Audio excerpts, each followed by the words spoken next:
more bad government in Nigeria. And that was the only media that have been consistent speaking against the bad government and for the purpose for reformers. Niger what yo.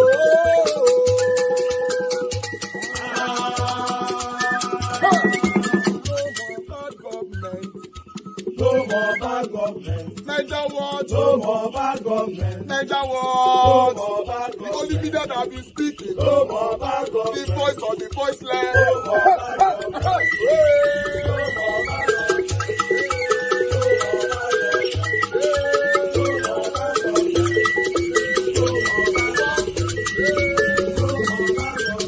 Niger what? No more bad government. For the poor. No more bad government. Niger what? No more bad government. Niger what media? No more bad government. No more bad government. No more bad government. In Nigeria. No more bad government. No more bad government. No more bad government. The only media. No more bad government. The number one media in Nigeria. No more bad government. That have been speaking against government. No more bad government. Niger what? No more bad government.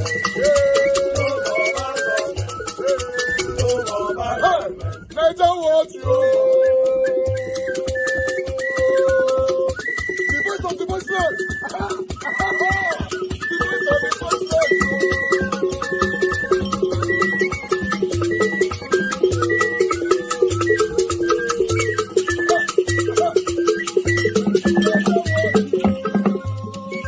Voice for the voiceless. Voice for the voiceless. Niger what media? Voice for the voiceless. Niger what media? Voice for the voiceless. The only media that have been speaking against bad government.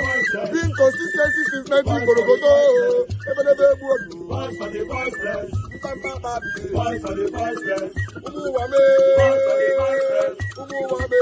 Voice for the voiceless. Voice for the voiceless. Voice for the voiceless. Voice for the voiceless. Voice for the voiceless. Voice for the voiceless. Niger what you? We have been seeing all you guys have been doing, and we recommending to everyone in Nigeria, saying that you guys are the number one. Niger what you?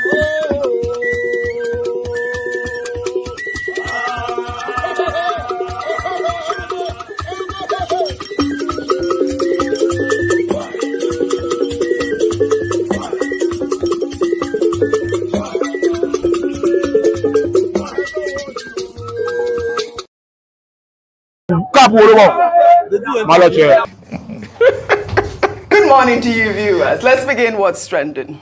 Nigeria's Vice President Kashim Shettima aired his views on Thursday about the ongoing prosecution of high-profile corruption cases by the Economic and Financial Crimes Commission, stating that it shows that the administration of President Bola Ahmed Tinubu is fighting corruption without interference or favoritism.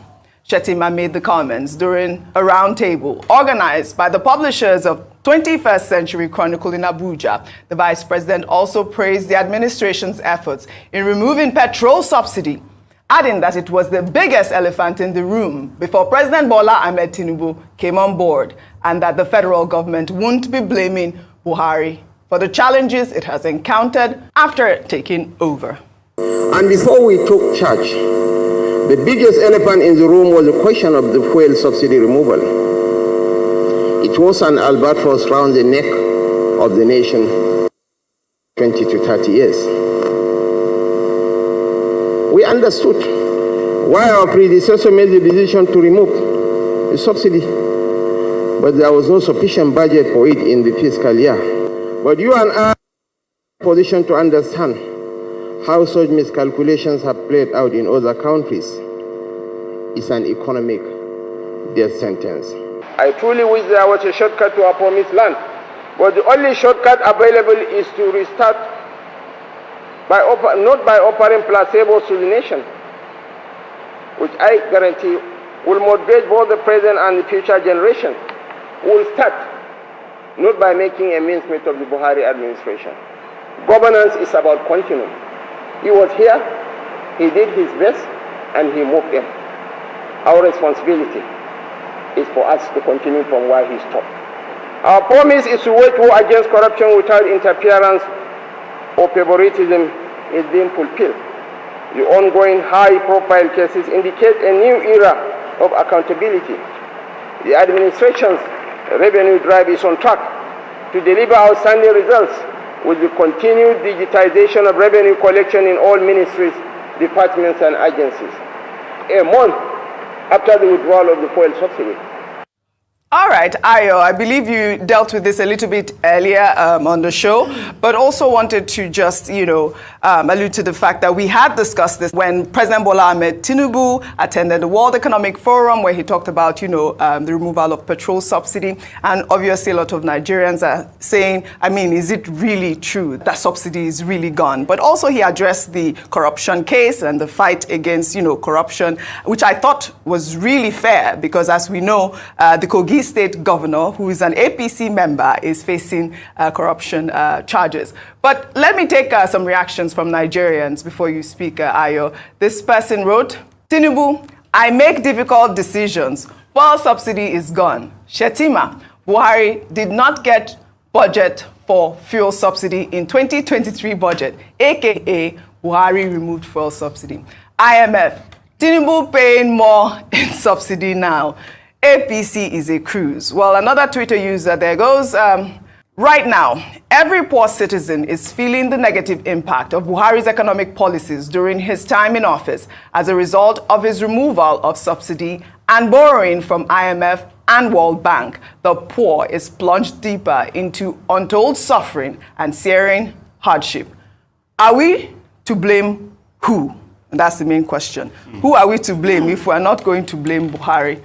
Yes. Right. So, Vice President Kashim Shettima had said that, even though they didn't want to look back, they are now in government. But we must talk about the failed state of economy that the previous administration left this nation. Nigeria was on its knees by the time President Bola Ahmed Tinubu took office. And unfortunately, still under the same APC umbrella that both men are governing. Unfortunately, like Mr. Kashim Shettima said, it would have been difficult for anyone who had stepped into the shoes to have not taken difficult decisions as a result of how the economy was on the road to checkpoints at the township gate and burnt it down.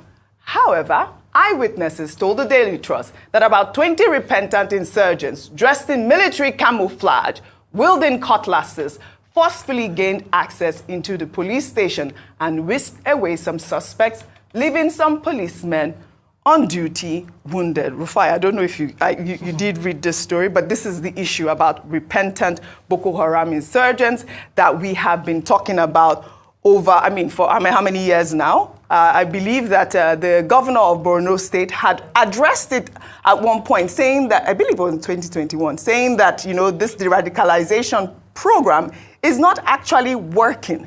But you see that these people are still perpetrating crime in Borno State. But before I come to you, let me take this other story so we can mix both of them.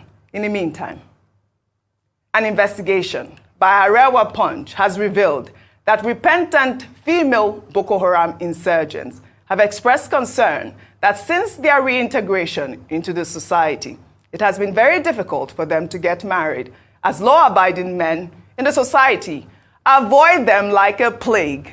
Some of the leaders in their communities say that their men are scared of venturing into any form of romance with the surrendered female insurgents, despite the fact that some of the ladies have been expressing their secret desire for suitors to marry them.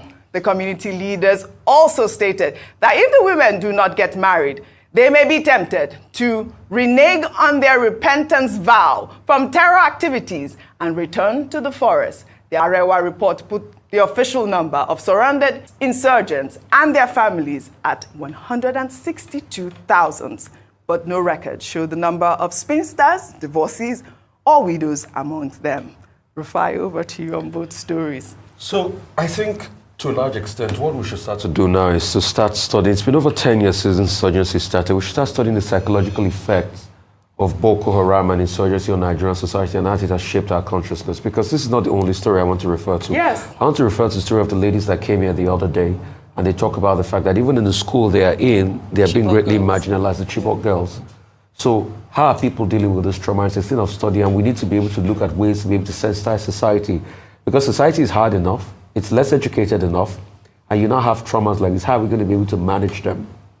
Are they going to be integration quotas? what are we going to do as regards this? I mean, that's what some people are saying. Let's make argument for mass marriages so that they can marry people that capture them. But I don't think that's the way forward.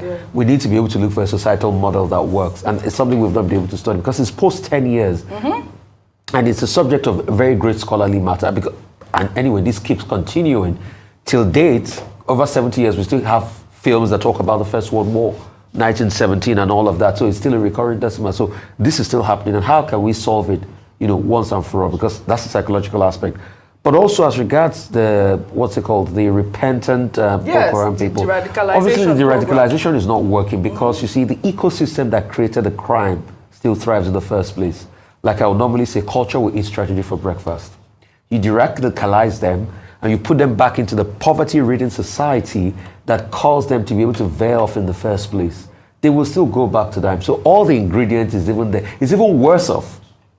After the Metiseni riot in the 80s, there was a post-study done as regards the remote cause of the Metiseni riot, and they discovered it was because of the underdevelopment, the poverty, and the other issues. And they predicted then that if something is not done about it, something worse than the Metiseni riots that happened in the 80s is going to happen. And that's the Boko Haram insurgency we're seeing today. We don't know that there's a direct effect on business. The shutdown of the textile industry, which is one of the greatest provision of jobs in the north, has gone. All of the business sectors, all of them have gone, and you have people that increasingly have nothing. Yes. So that's why the deradicalization is not working, and crime pays because they make a higher markup from crime. So what do we do? Number one, the first thing we should be able to do is, apart from having the very strong approach, we also need to bring back a rehabilitation to that area and reindustrialization. We set up a Northeast Development Commission.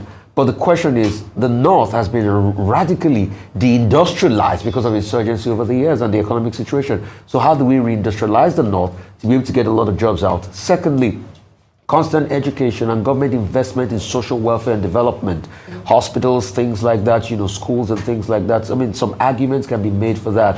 And lastly, we need to take these bandits and these criminals head on. Absolutely. I mean, there are some that are hopeless cases in society. There are some that will never be redeemed. Yes. So you need to be able to take on and head on and fight them, and also bolster the police system to be able to fight them. And all that thing. And fourth, most importantly, the politicians should stop giving cover to these criminals because these are the same criminals they use for election. So it's a chain reaction in society. It's a very big topic. But these repentant insurgents, I believe the Commissioner for Women Affairs in Borno State had stated that these repentant insurgents are not real terrorists. That's one of the points that she had made before. I would like to make just some quick points. Now, the newspaper said repentant Boko Haram insurgents. Well, who determines who is repentant? Correct. These are criminals. If you go and attack a police station to free people who have been arrested for engaging in drug trafficking or drug use, you are not repentant. It means you are, a criminal. However, the major point you take away from it is that this de-radicalization program put in place by President Buhari has to be addressed. Absolutely. But so far, the Tinubu administration has stayed away from it. They must not be tempted to say they are giving pepper soup and jollof rice and ashwebi to insurgents and bandits. That's that about that. Now you said repentant Boko Haram females. I was waiting say they are looking for husbands. Well, I understand that there is a group called the Alamein Foundation. That Alamein Foundation is preparing the data to sort them out. Absolutely. That Alamein Foundation will be hereby advised to collaborate, with other segments of society, particularly the private sector, where they have a lot of bachelors. And Erasmus should be included. We have very courageous bachelors here. We have Rotus Odiri, a very courageous man. We have Rufa Hosseini, very courageous. Let them go and demonstrate their courage. The company will support them. So I mean, who are you speaking for, Dr. No, I'm not making a recommendation. That collaboration. You think Rufai will run away from a repentant Boko Haram female? Who are you speaking for? Rufai, I told you pay attention to what Dr. No, I'm just expressing an opinion. But why are the men running away from them? If some men are running away, we have courageous men here who will not run away, in Arise News. Those are my quick absolutely. All right. Thank you, my people. I appreciate you all. Good morning, good afternoon, good evening to you all. It's good to be back here again. It's another wonderful day. Happy weekend to you all. Today's Friday, 3rd May 2024. Yes, if you're not a fine wife, if you know so you be single man, you define wife. Yeah, repentant Boko Haram women are on the street. They are looking for husband. They say they don't change, but they don't find husband, and some of them are not, they look their face, which is very wrong. To be honest, if you be single man now, make una call into the show for connect you with one of them, because that's what we are talking about now, because you cannot treat them this way. This is very unfair, because the government said they are repentant Boko Haram, so they deserve to have a husband. So any person that is on the comment section listening to me right now, you're part of us on the panel, and you don't have a wife yet. Reach out. More connect you to Arise. May they connect you to this repentant, beautiful Boko Haram ladies. Hey, voila. Kai. Oh, wow, this country. Hey, Nigeria. Anyway, my people, I salute to Lala. God will bless you. Thank you very much for your time with us. Mother of all Mommy Diaspora, good evening to you, Mommy. Thank you very much for all you do. Happy weekend to you. Thank you, Modi. Thank you very much. Good evening to you. Thank you, Didi Anthony, Sin TV, Nena Obona, Madam Tusabe. God bless you all. Evie Jack. Thank you, my people. Thank you, Pachai Nofe, my dear sister. Thank you, Abu Azi. Thank you, sir, for all you do. Madam Iris Finest, Madam Martina Abasui TV, Madam Patricia Tagbonjomi. I appreciate you, all my wonderful people. Thank you, my people. Please help us to press on the like button and help us to share as well. I appreciate you, Mr. Johnson Emmanuel. God bless you, sir. Thank you for all you do. Nell James, Mercy Mary Gibb, Obvious Peter, Wisdom Lucky, CXL, and many, many others right there. We might not be able to mention all your names. That is why we try to showcase all the names on the screen on time. Love God is my strength. Thank you very much, ma, for joining us. Good evening to you. Rea Boa, thank you. Vitus Akwabele, and many others right there. Yes, I'm going to be posting out a link for those of you that want to join this broadcast today. Kindly click on the link. It's weekend. Let's talk about the things that's affecting you and I. Link will be posted already. Let's take this. But meanwhile, while we are waiting to do this, I would like to quickly take I still have one short videos for you guys here to quickly listen to. But before that, where is the video? By the way, where you did? For the found out like this, I want to see you now. Okay, I'd like you guys to listen to this youth who are protesting that EFCC is doing the wrong thing against Yaya Bello. I told you guys so many times that we have so many disgraceful youths in Nigeria who are just loyal to this satanic set of politicians. That's all. They don't care about the progress, the growth of Nigeria. They only care about themselves. Let's watch this. To address an important national issue. We say we have a responsibility. We have responsibility. Now they are attacking us. You can see the FCC said we don't have rights. We said they don't have rights to express our... The incident occurred when about 200 protesters attempted to stage a protest at the building of the anti-graft agency, but were chased away by the officials with tear gas. The group went ahead to continue the protest at about 2 kilometers away from the headquarters, but the security personnel traced and nabbed some. It is impossible. EFCC must obey court order. EFCC must obey court order. Yes. Yaya Bello is innocent. Placards carrying protesters conveying several messages that Yaya Bello should be prosecuted and not persecuted.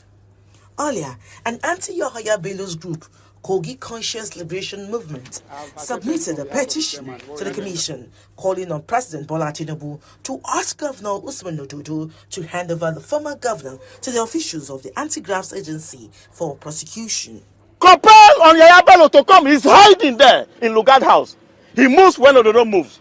The governor convoy is not immune. It is the person that is occupying the office of the governor that has immunity. Yes. And we are saying that we shall not rest until justice is being served on those who have taken away our common patrimony. Simply what Yaya Bello to do is to answer to those charges. We are not concerned about renting crowds or getting people to speak in our favor. No. On Wednesday, the Economic and Financial Crimes Commission had served a copy of the charge sheet of alleged fraud to the tune of 80 billion naira against the immediate past governor of Kogi State through his legal team. Bello was absent from court for his arraignment on a 19-count charge of alleged money laundering to the tune of 80 billion naira. Funke? All right, Mayeram, and so we see him, right there. But meanwhile, I'd like to quickly take these articles that I have for you guys here so that we can move on. I don't want us to spend more time than this anymore. Thank you very much, my people. Good morning, good afternoon, good evening to every one of you right there. Okay, I'd like us to start with the picture that you can see right there on the screen. Governor Otti, as you all know, that is man of the moment. Yes, Governor Otti is man of the moment, and you can see other pictures, other men there. These are the candidates in Edo State running to become the next governor of Edo State. So you will know why we put their pictures there soon. It is now people's turn in Abia. Politicians have enjoyed enough. Otti, don't talk that one. Governor Alex Otti of Abia State has declared that the state under his watch is the turn of the masses to enjoy the dividend of democracy, arguing that politicians who presided over the affairs of the state since the return of democracy in 1999 have helped themselves enough with the common petrol money. So I'm going to leave it right there. If I talk now, some people will say, why would they talk? I wish say our own people for our own state where we come from, that they prioritize us over politicians for sweets. But meanwhile, what do I know? I'd like to quickly bring another one to you so that we can quickly start talking. Thank you, my people. If you want to join the panel, I think this is the best time for you to come in. Like I've said before, coming late to the panel, you are not helping us here. If you want to come in, you come now, then we talk. Thank you very much, my people. Qatar Energy not willing to invest in Nigeria despite President Tinubu's visit reports. Who want to invest for Nigeria? Even Tinubu go see them, everything, they still say, I beg, we are not convinced. We can't invest in Nigeria. Anyway, I don't want to take more on that. I'd like us to just move on. Let me quickly bring another one to your screen. Before we get to 1 hour, I must make sure I'm done with all my articles. Yeah. Then, Tinubu's state governors allows violent extremists to attack Christians, others report. It's very, very sad on this one. President Bola Tinubu's and state governors have continued to tolerate aggressive violence against Christians worshippers in Nigeria, says the 2024 annual report of the United States Commission on International Religious Freedom. Yes, I don't want to read more on this. If you say you believe say this one are true, you can comment on it as well. But meanwhile, we have just 2 more to go. These 2, let me bring it to your screen. EFCC said Dusty EFCC doesn't wait past them. 17 years old Yahoo boy hacked EFCC chairman BVN, displays remarkable IT skills. Hey God, 17 years old. EFCC, what do you want to do for this one, lad? They call you. Wow, what a country. But meanwhile, the last one. The last one is a pathetic one, which is happening. A lot of us just brush it aside. People lose their lives all the time in Nigeria, but in most cases, we brush it aside and just move on. Nigerian narrate watching Boko Haram terrorists slaughter his father, machete his siblings in Adamawa. This is a pathetic story, Then 40 years old Bondia, his mother, and other female family members have sleepless nights following the gruesome murder of the family's breadwinner. So I would like to quickly take this. I'll just leave it because it's a pathetic one. But in case you want to read more, go read it there. You know, how you be alive that, God, you are alive and you watching, these terrorists taking your mother's life, your father, your siblings and all that. It's crazy in a country where we're supposed to have government. But meanwhile, my people, that is all I have for you guys today. I appreciate every one of you. Thank you so much. For those of you that want to call in, this is the best time for you to call in. I'm only going to do 3 minutes. Please, for some of you that don't keep to your 3 minutes, please work on it. In case you want to talk longer, try to click on the link, come on the panel. You don't need to show your face. Talk for 8 minutes, then you can log off the panel, so that we can work on time. Spending 6 hours every day, all this petty. Somebody talk for 9 minutes. They don't want to talk 6 minutes. They don't want. Let's just respect the cause, the time. I think is more beneficial. I appreciate you all. Thank you very much, Mr. Ben, for calling in. Please talk to us. Good evening to you. Mr. Elvis, I greet you. Thank you, sir. I 3 just want to minutes. say thank you for everything you've been doing. This platform coming every single day. To talk about what's affecting us as Nigerians, whether we're in Nigeria or we are, in the diaspora. I really want to sincerely appreciate Mommy diaspora. Mommy, actually listening to my voice. Thank you very much for all that you do, and also all protocols observed on the platform from Mr. Good, Jonathan Kingsley, to CM, to Black Panther. I appreciate all of you for everything that you do on this platform every single day. See, I was watching that video of those people, talking about the rule of law must be obeyed by EFCC, blah blah. You see, those people now then be the problem of that country, and that's why the country doesn't move forward. Because as long as we have psychopaths like that who would sabotage the companies, the country's democracy for their own personal gains and their own selfish gains, the country is not going to move. It's not going to move forward because a lot of people there are hungry, and the politicians already understand that once you give them stipends, you give them 20K, 30K, whatever amount of money you can imagine, they would pander to the yearnings of the politicians. So our politicians they don't already know the in courts. They don't already know the love language of the Nigerian masses. They know that once you impoverish them and they're in poverty, just give them 10,000, give them 20,000, give them 40,000, tell them to hit the streets with placards and protests. They will do that because of the hunger in the land. And about those terrorists, those women, that used to be terrorists, who always say they defy us, but I like what you talked about the talk. You say you will find you are an eligible bachelor. Take one of them. whoever is a bachelor on our platform. We have those women there. They want us, man. Just call the governor of the state and tell them, okay, you want that one or you want that one. They are Muslims. You can marry 2 women at the same time. You can marry 3 women at the same time. They are all eligible spinsters. So we encourage our platform members. If you're listening to my voice now, just call the government and say, okay, you want this person, you want that person. They will really give them to you. They are eligible spinsters.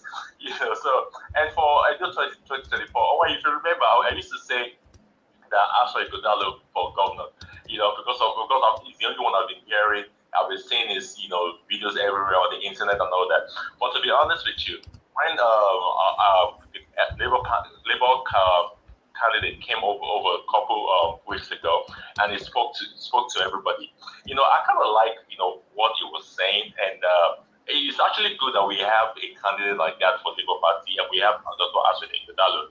I know we're looking forward to the APC governor and the other YPP candidates, to come on our platform and talk. It's going to be a good election. The Edo people know what they want.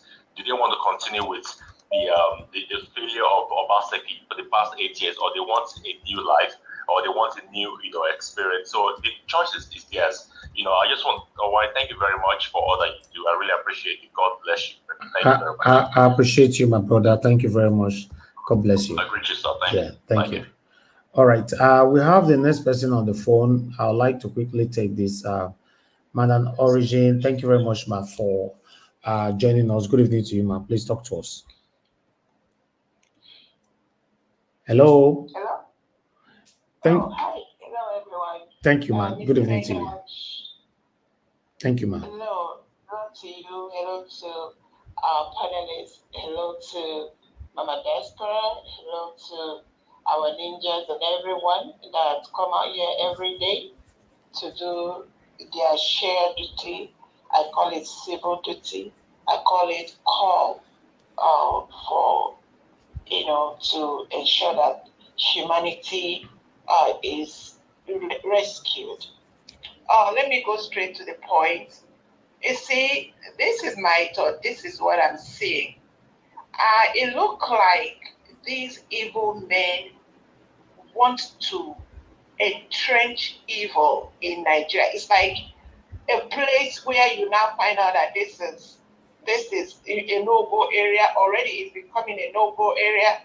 Every level and every manner of atrocity, evil is being promoted in Nigeria.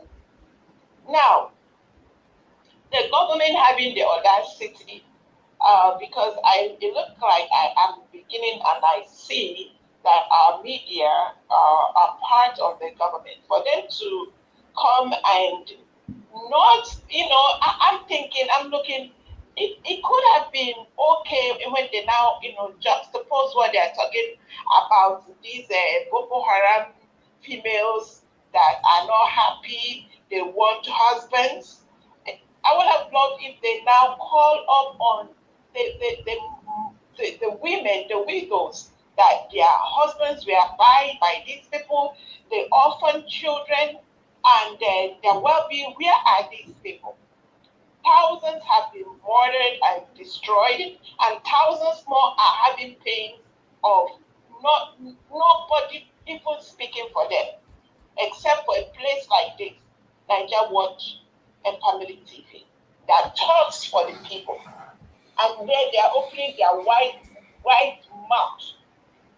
They don't even have shame. This Nigeria have lost every fiber of shame. Every fiber of shame is gone in this country. For a national TV to be talking about repentant Boko Haram females. No, and then the government, maybe the next thing they will do, they will go and pick up young boys that are helpless and give to them just to multiply the evil. Evil go on in Nigeria. Anyway, thank God for people like EDO2024, who, he was in PDP. They would never, they would never have let him become a governor in PDP. They rigged him until they could no longer, until God opened up another door. And that is why I'm telling the people, men on a shine on an eye.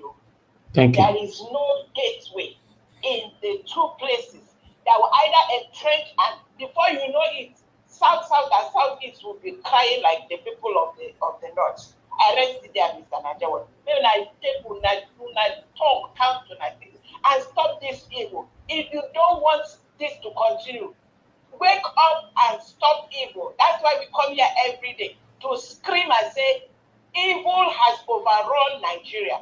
Something needs to happen. Something needs to give. We need to breathe.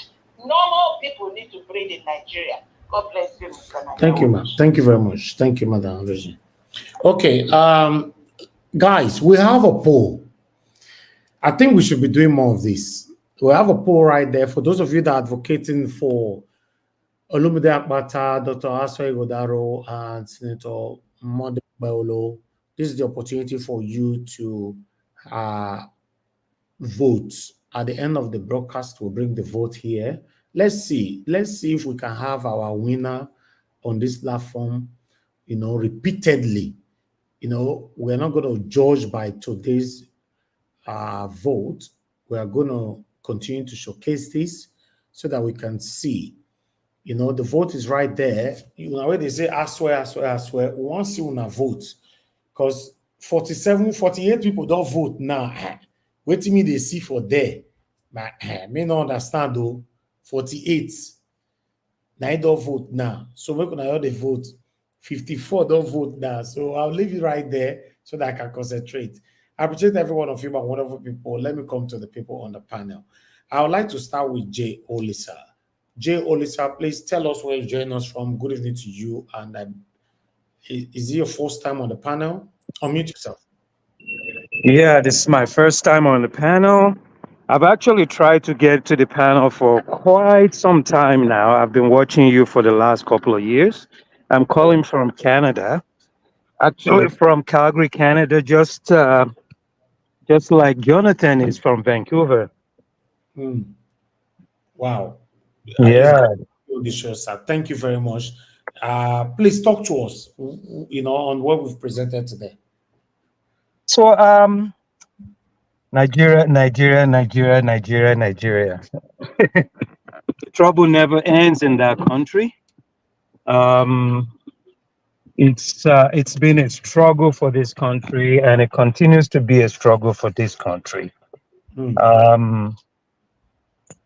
With the Abia State governor, I really agree with this guy. This guy is going to be one of the best people in Nigeria, and the reason I say that is the fact that it takes the people to heart. It's not about him; it's about the people.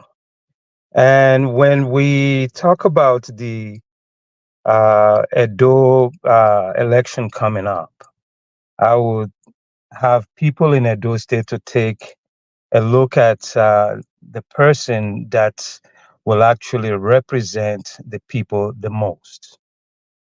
So, saying that, if you don't mind me digressing a little bit, I've always, I've been to some platforms, I've joined a few groups and all that, and I always come to let people know what the real issue of Nigeria is. Looking at the issue with Yahaya Bello, all these politicians and all that, I always conclude that the problem of Nigeria can never be solved unless you have a transformation in the judiciary. The transformation has to take place. In this history of UK, they used to have a lot of problems with politicians running to the courts and all the time until the court says, no, enough is enough. Now, if you look at the judicial system, in all the coups that has happened in Nigeria, only the judiciary, out of all the three arms of government, survives. The executive is dissolved, the legislature is dissolved, but the judiciary is never, ever touched. And one wonders why. So the judiciary doesn't know what power they actually have in changing the society. And when the judiciary has become a toothless bulldog, as I usually call them, you see all the impunity going on, the corruption and all that. And I told a few people, I always tell a few people, they say that Lady Justice is blind, wears a blindfold, basically. I always joke around and say that is true in most cases, but in Nigeria, the blindfold that Lady Justice wears actually is a see-through. It can see who is before her, right? So that's why justice is usually not equal. It's basically Lady Justice in Nigeria can see that it's a big politician that is in front of them, and they give these lousy judgments. And I mean, one judge can give a judgment in one state, and you go to another state, the same case, a judge gives a different judgment. There's no reliance on precedents. And I always come from the legal aspect of things, that the only way Nigeria can be saved is with true transformation and reformation of the judiciary. They are the backbone of any democracy. And if the judiciary fails to do its duty, what you have is lawlessness. Nobody obeys the courts. Nobody obeys um, court orders. You see the case with Wike and all these people. They just don't have any respect for the law. So everything runs like a jungle, as Trump once said about Nigeria, the SO countries, you know. So I don't know if my 8 minutes is up, but and No. then You have 2 minutes. yeah, and then you see that with the police arresting a guy, keeping him for 5 years. Nobody knows where he is. Nobody knows whether he's alive or dead. Um, the impunity, and what causes the impunity? What brings about the impunity is lack of um, strict judicial system. Nobody gets punished for disobeying court orders. Nobody gets punished uh, for doing wrong. A guy that steals a pot of soup can get convicted before a guy that steals billions and billions of naira gets before the courts. You know what I mean? And with the vice president coming out saying that they are fighting EFCC, they are fighting corruption and all that. I mean, that's just a bunch of blue la la, really, because you have a whole bunch of people in government, currently in government, that have done way worse, and they. Okay, I think we lost you there. There, Hello? hi, did you lose me? I'm back. Oh, yes, we lost you Yeah. for a second. Oh, sorry about that. Round up now. Thank you. Okay. So the judicial system really has to step up and know the power that it actually has to change society. And once they do that, then it becomes, like Alex Otti said, it then becomes about the people, not about the politicians. I mean, they've run rampant, and the moment the judiciary start using that sword that they have, that two-edged sword, and just clamp down, no matter who you are, whether you are at the top or whatever, nothing is ever going to change. And also, I must add that the Constitution has to be reformed. So, Mr. Alex, I will say, Mr. Alex, Mr. Elvis, I will endeavor to join again. I've always tried many, many, many, many times to find the link to join, and I'm really, really happy that I was able to participate today, and I appreciate it. God bless you so much. You're doing a wonderful job. I mean, the way you moderate things, I really, really enjoy it. It's a pleasure, sir.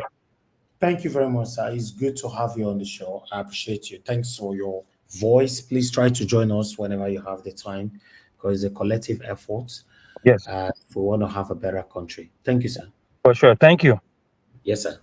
Let me take this call before I come back to the next person. Love of God is my strength. Good evening to you, ma'am. Please talk to us. Talk to us, ma'am. Oh, thank you, nice as much. Thank Good you. evening. Am I clear, please? Yeah, you are good. You are good. Thank you, ma'am. Thank you very much. Thank you. You see, like that was here. But anytime I'm coming back from somewhere, and I always have my ear keys on to hear. I always, I don't miss it, even if I talk no call. You see, Nigeria's situation is so annoying that even as I was sitting on the train, I was hitting my leg on the club. It's painful. What kind of a country are we in? We are talking of something serious. People are being hurt. People are losing their life, and they are telling us about repentant Boko Haram women who are giving themselves, surrender themselves to Boko Haram to use for their own purpose, to carry their guns, to do something, to carry their weapons, and everything. And they now say they are repentant and now they are looking for husbands for them. Is that the issue of Nigerian government? Is that the issue of Nigerians at this moment? And one thing I want to say, our journalists, they don't know what they are doing. Our journalists are marching the government of Nigeria. They are not hitting the nail on the head of what Nigeria has become. We are talking about Nigeria is going down the drain. Since Tinubu came in, he has not done anything. There's no specific project that Tinubu has done for Nigeria. The student loan has been withdrawn.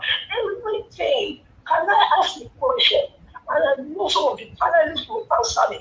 Can anybody tell me the job of the Senate? Can anybody tell me the job of the House of Representatives? What are they doing there? They are collecting salaries. What is the changes that we see that they have brought out?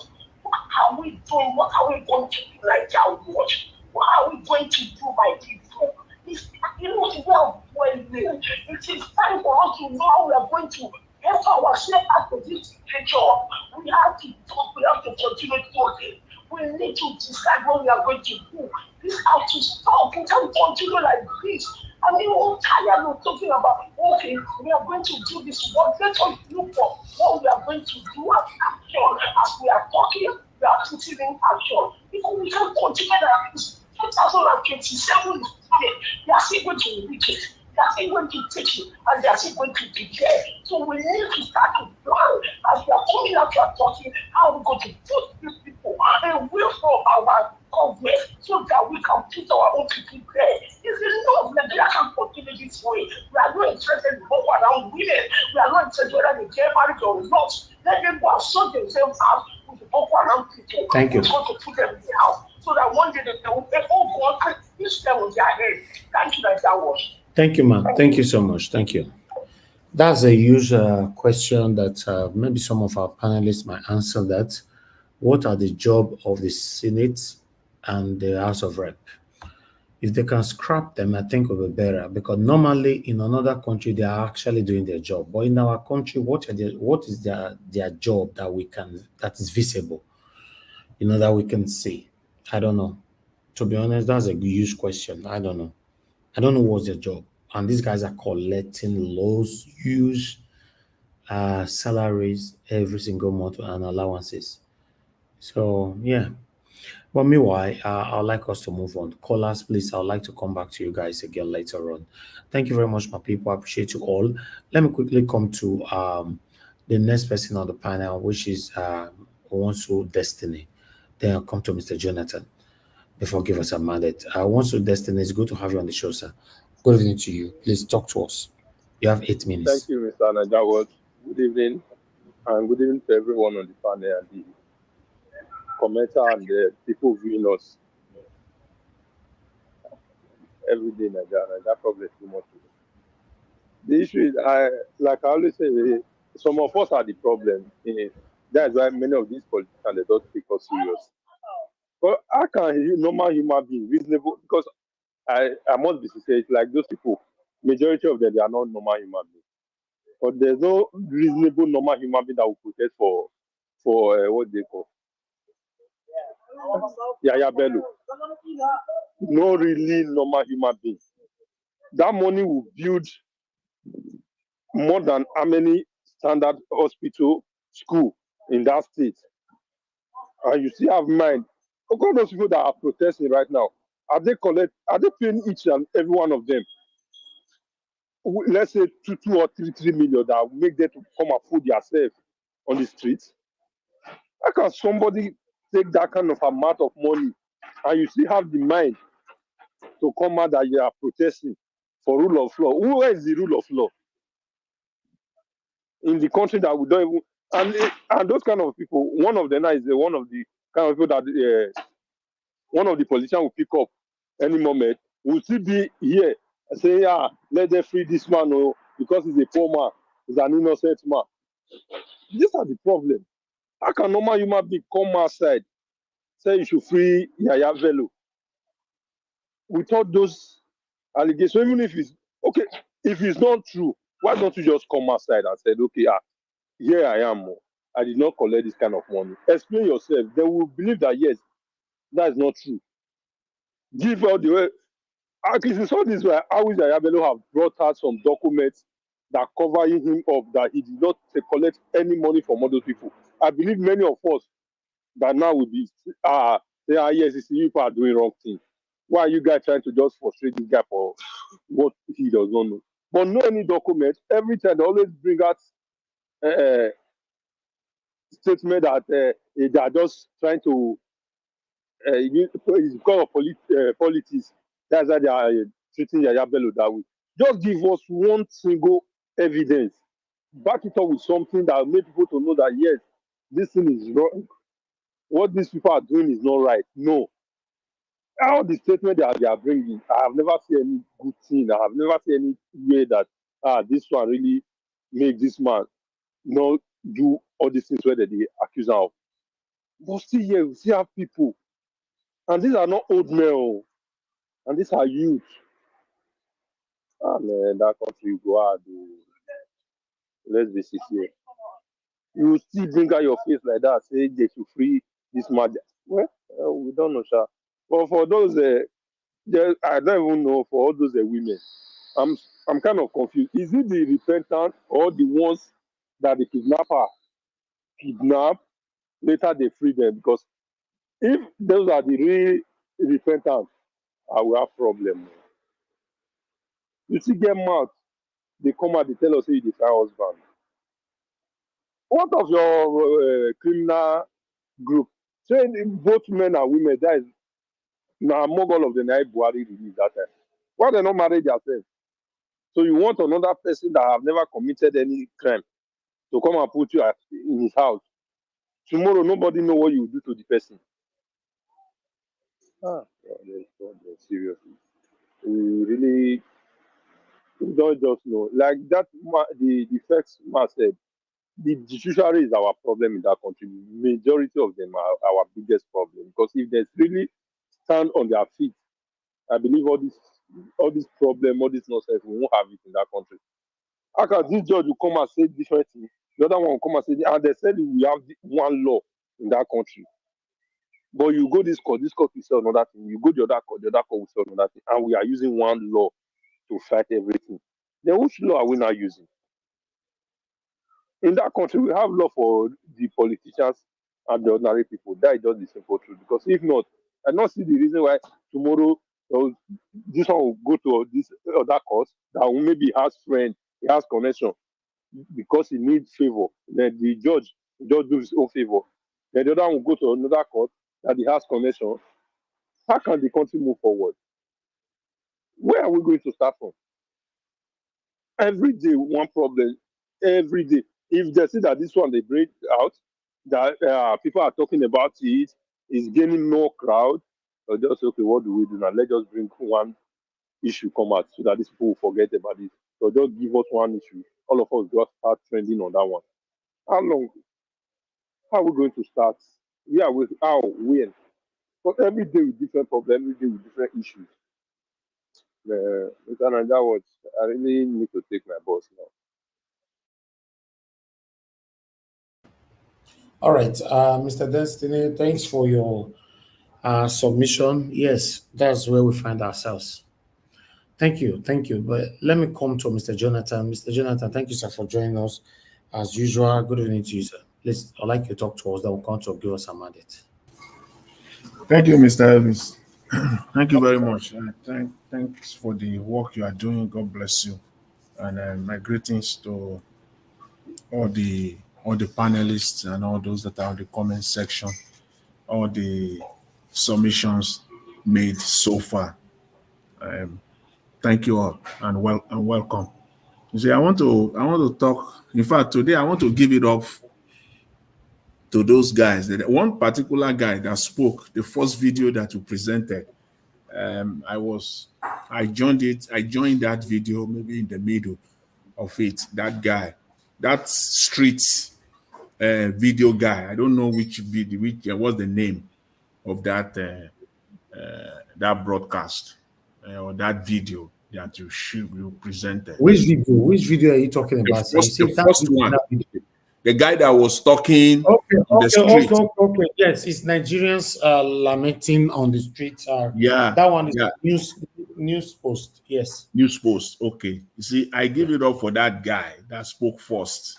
I give it up for that guy. He sometimes, you know, people that you least expect when they are talking, you know, we tend to take them for granted. The guys just said it all, you know, the problems of Nigeria. He outlined it, and that is our problem. You see, Nigeria is a country of lies. It's built on faulty foundation. And so if you are trying to build on a faulty foundation, at the end of the day, whatever you put on it is going to crumble. It's not going to stand. It can't hold because the foundation is faulty. And that is Nigeria. You see? And the guy asked him also, what's the way forward? And the guy said there is no way forward. And you see, this present Nigeria, the way it is presently constituted, there is no way forward. Unless we're just, you know, we love it so much to deceive ourselves. We love it so much in Nigeria. There's no way. The way it is presently constituted, the way things are set up, there's no way forward.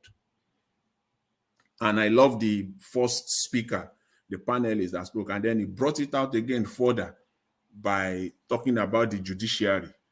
And I thank him very well for bringing that out.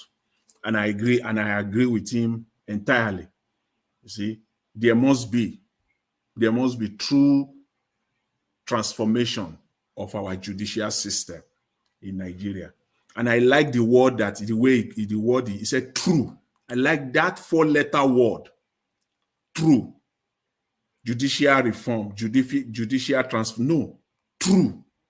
We've had much of it in Nigeria in the past. Reform this, reform that, this committee, that committee. You see, it must be true. Electoral reform, it must be true. After all, Buhari signed the Electoral Act in 2022.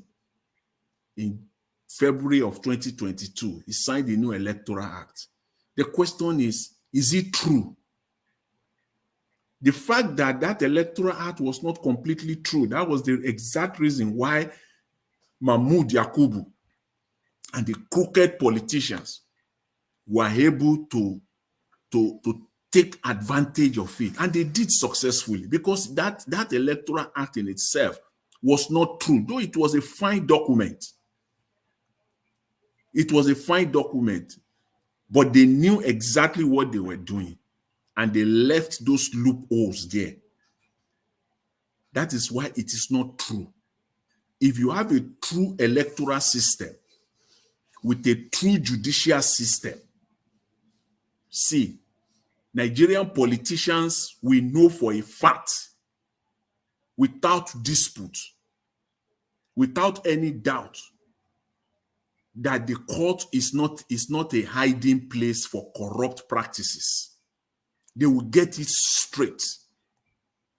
That the Nigerian court, you cannot go there and hide after you have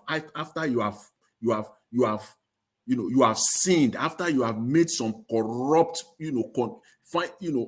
commit gross misconduct. They will do it. They will go to court to hide.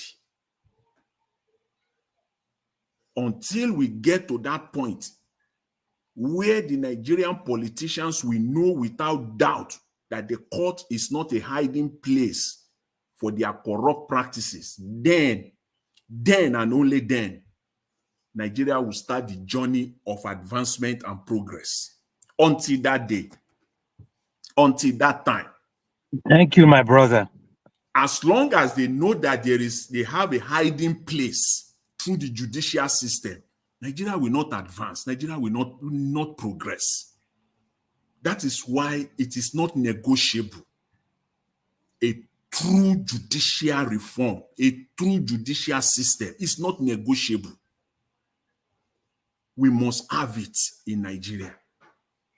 We cannot negotiate it at all.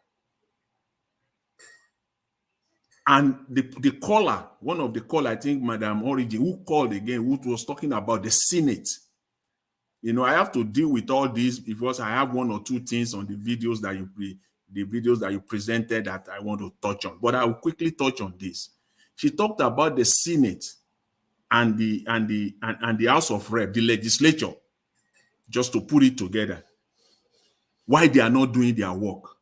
Again, we cannot expect them to do their work. We will be naive, and we will only be lying to ourselves if we're thinking that the way Nigeria is presently constituted, again, go back to the judiciary. The legislature system right now, they have a hiding place in the court that they can go and hide. How many of the 110 senators and over 360 House of Rep, how many of them, percentage-wise, that are truly elected? Truly elected. How many? By my own estimate, I don't think 30% of them were truly elected.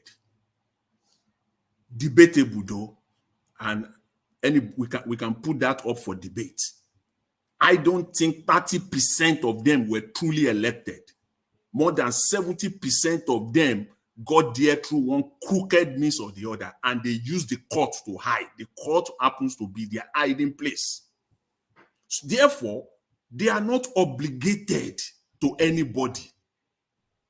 An employee first is loyal and obligated to his employer.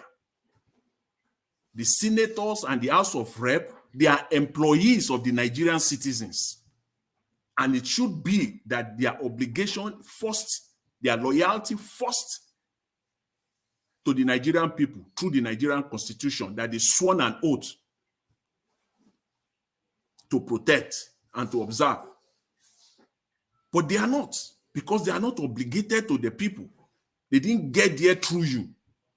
They got there through the crooked judicial system. So that is the problem there for us, for all of us. So that is so again, we cannot negotiate a true judicial reform. It is not negotiable in Nigeria. It is not. So that's just, what I would say, on that. And, it's so funny. The video you showed about the Nigerian, the Boko Haram women that are repentant, female. That's very comical. It's very, very ludicrous. What are they looking for? Nigeria is a quota system country. Massive one, for that matter. We have educational quota system. We have the public service, the civil service quota system. We have the political appointment quota system. Now they are kind of advocating for the marriage quota system. Is that what? So that at the end of the day, whether you like it or not, you must marry them. You must marry a Boko Haram repentant through the marriage quota system. Is that what? Is that what they are trying to do here? Because they are spoiled brats. The whole entire north is underdeveloped. If there's anything like fifth world countries, that place will be the fifth world countries. This is the most undeveloped part in Africa, that northern Nigeria. They are spoiled brats. They have to spoon feed them. Education, they are being spoon fed. Political appointment, they are being spoon fed. Public service, they are being spoon fed. All you need is just to go and study Quranic religious studies somewhere, and you end up and become the permanent sec of the Federal Ministry of Finance. That is the standard, that standard of mediocrity. They are spoiled brats there, and all their politicians have stolen Nigeria dry with nothing to show for it. It is not the people that matters. That brings me to Alex Otti. Yes, it is the people that matters. That is not the case. That's what politicians should be talking about. It is the people. Their obligation first must be to the people. Because when a politician knows that there is no hiding place, he's an employee. If you messed up, you know that you could be fired the very moment. Who can fire in Nigeria is a senator in Nigeria? Who? Can a senator in Nigeria stand on the floor of the Nigerian Senate on a matter of principle and tender his resignation? Where? They will fight it. Yaya Bello is fighting. They will fight it. Even when they are caught broad daylight with the items that they have stolen right in their hands, they will still be fighting it. What is Yaya Bello fighting for now? That the whole world does not know. That the entire Nigerian society does not know. That he stole Kogi State. He made that state dry for 8 years. What are you trying to, who are you before you became a governor? What is it that you have before you became a governor? It is clear that you stole, you make the state dry, and you are hiding. That is Nigeria. That is what we have in Nigeria. It is the same judiciary that is giving Yaya Bello cover now. That is why, after all said and done, we will all come back to this: the judicial system, the electoral system. All these things must be. This should be our focus. That is the foundation of any society: the rule of law. In fact, the rule of law is your highest, is the most valuable currency that you have. I can't say this better than Mr. Peter Obi. There's no way. The rule of law is the highest, is the most valuable currency that you have.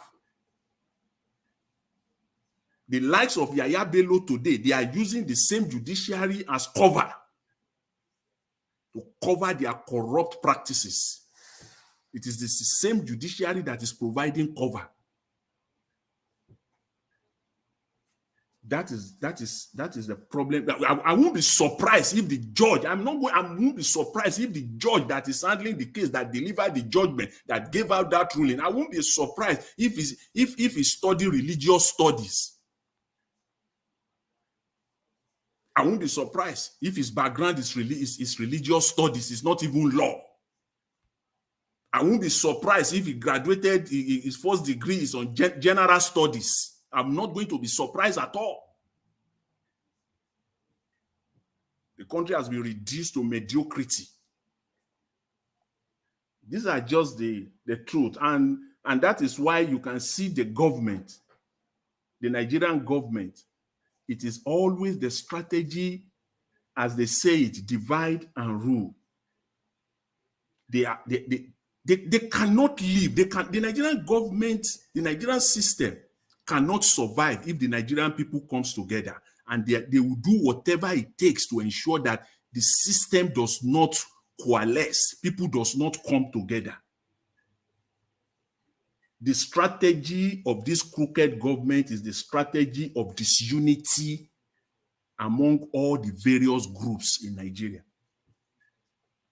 Dismantling of any kind, any form of consensus.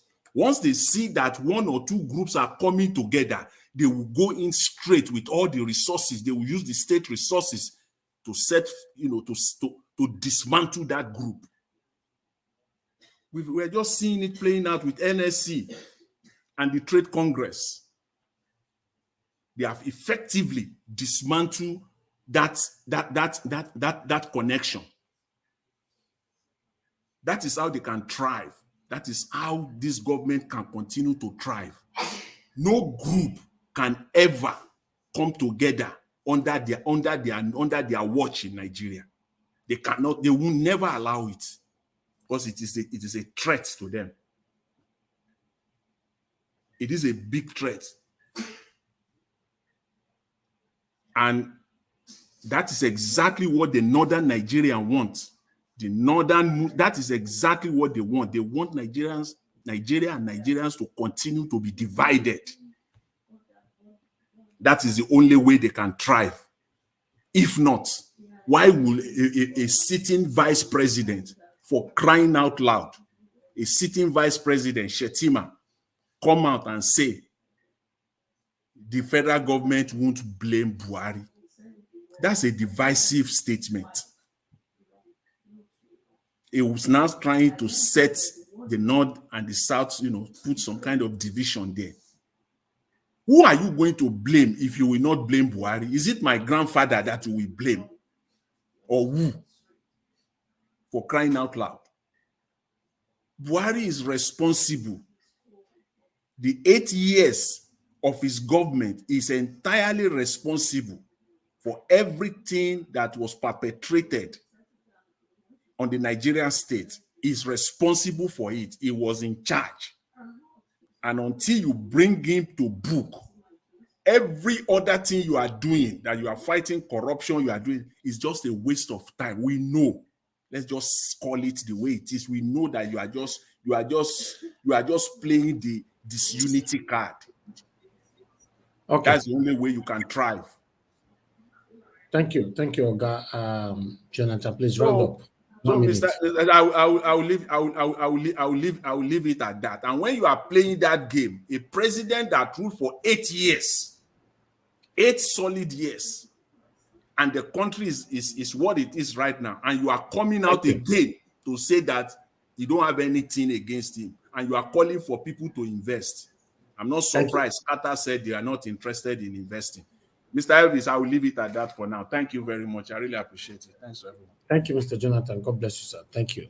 Okay, guys, continue to vote. We have an opinion poll out there. Click on it. Let's see what the outcome will be later on at the end of the show. I greet everyone that just joined us right now. May God bless you all. Thank you very much. Mr. Elvis. Yes, sir. Yeah, can you give me like 30 seconds to add something to what I said earlier and with what Jonathan said? It's with regards to the judiciary, it was Oliver Wendell Holmes that said, a good judge makes a bad law good, and a bad judge makes a good law bad. You see, the foundation of any country is the judicial system, and it's based on the respect for the rule of law.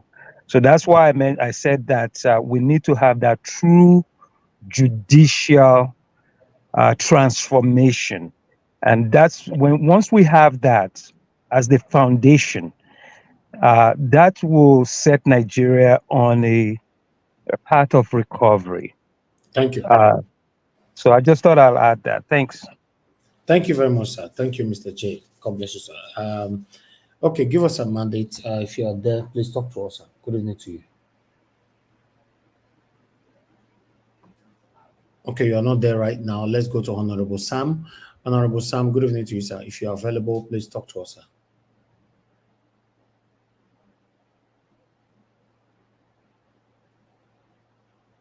Okay, if Honorable Sam. You are the TV for me. Yeah, good evening, Naija Watch. Good evening, everyone. Good evening, the viewers, wherever you are watching this program for.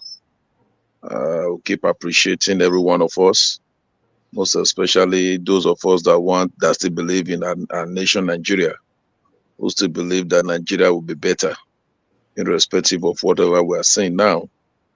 First and foremost, I want to appreciate Mr. Jonathan. He really did justice to the major problem we have in this country. It's one of the best things I've heard in a discussion talking about the judiciary. I've always said it, that the major challenge we have in this country is judiciary.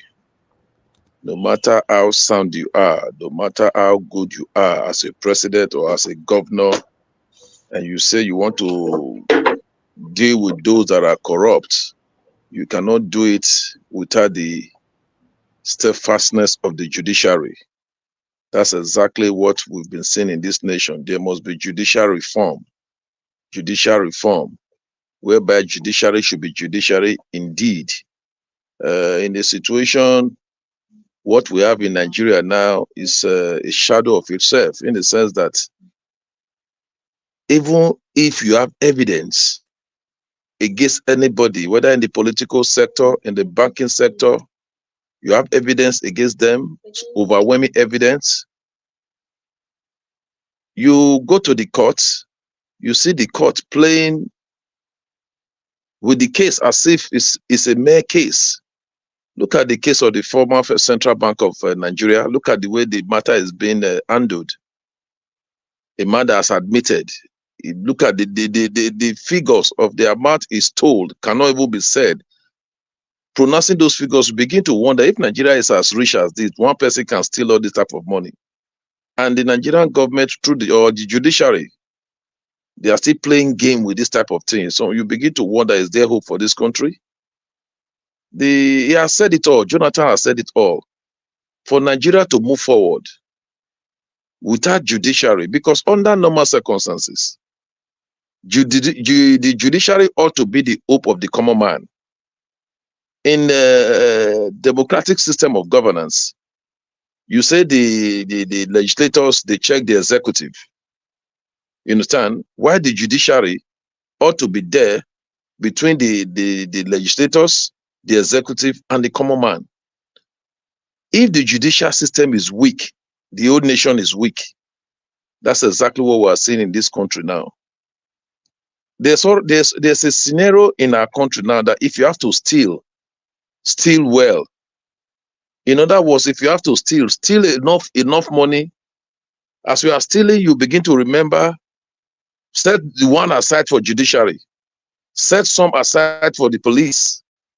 I mean, let me not use the law enforcement agencies. Set some aside for them. You know, over the years, we've seen the beautiful work of the EFCC, wanting to really act effectively, doing it the way it ought to be. But at the long run, once the matter gets to court, it is watered down. It is watered down. So sometimes I begin to wonder, why is it that way? The truth is still not far from who appoint the judicial, who appoint the judges. The case of the former River State governor is still fresh, whereby the wife was a magistrate, a chief judge rather. A Benin man will say you can't better.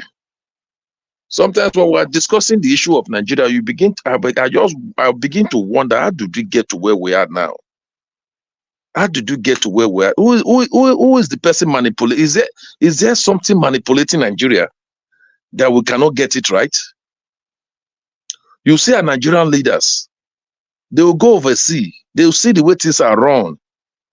They will even walk in the streets like a commoner, like any other person will walk in the streets. But when they come back home, you see a different thing entirely. You begin to wonder, is Nigeria a cursed land? Do Nigeria need deliverance?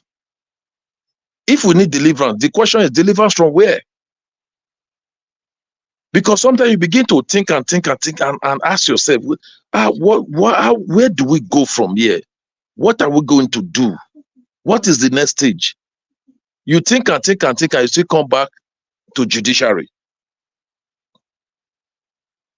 Like I said, no matter how corrupt you are in this country, no matter how corrupt you are, if the EFCC come after you, you will still end at the judiciary. And if you have enough money, the outcome is as good as my guess is as good as yours. You know how it's going to look like. So in going forward in this country, we call this country Federal Republic of Nigeria. Are we really practicing true federalism? The question is no. If we cannot practice federalism, let us try co-federalism, where each region will be on their own. The Western region will know what they are good at. They can be on their own. The Eastern region, be on their own. The Southern region, the Midwest region, Central Nigeria, Middle Belt rather. I agree with you, sir. Let each region be on their own so that there will be specialization. We'll not specialize in what we are good at. Niger Delta, we are known for oil. Yes, specialized in that oil. There are some countries that do not have oil. They are existing. Some are existing with their solid minerals. Some are existing with their agriculture. Some are Swiss is existing with stolen money from Africa. They revamped their banking system to have adequate security in their banking system. That's what they are relying on. They are relying on that. So what are we good at? Before now, the northern part of the country, they were good for agriculture. They have vast land. When we grow, we were talking about diversity is an asset. Diversification, even in tribal diversification of culture ought to be an asset in Nigeria, but in Nigeria, it's no more an asset. It's becoming a problem. Whereby, I don't know, sometimes when, like I said, it saddens me when we're discussing Nigeria. Where are the cocoa pyramids today? The Northerners, they left what they were good at. And they are concentrating on oil of the middle of Niger Delta.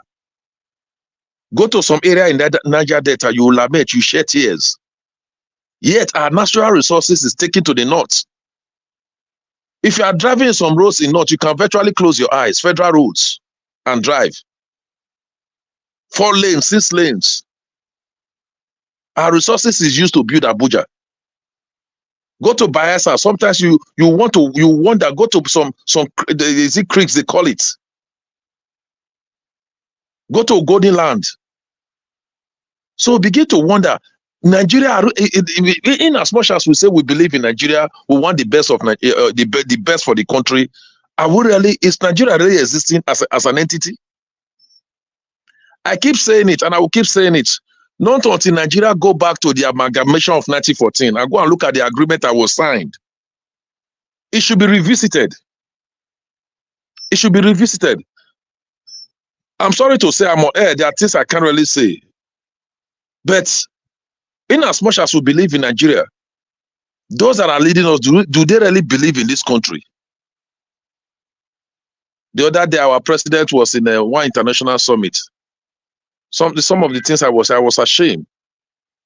I'll begin to ask myself, is Nigeria as intelligent as Nigerians?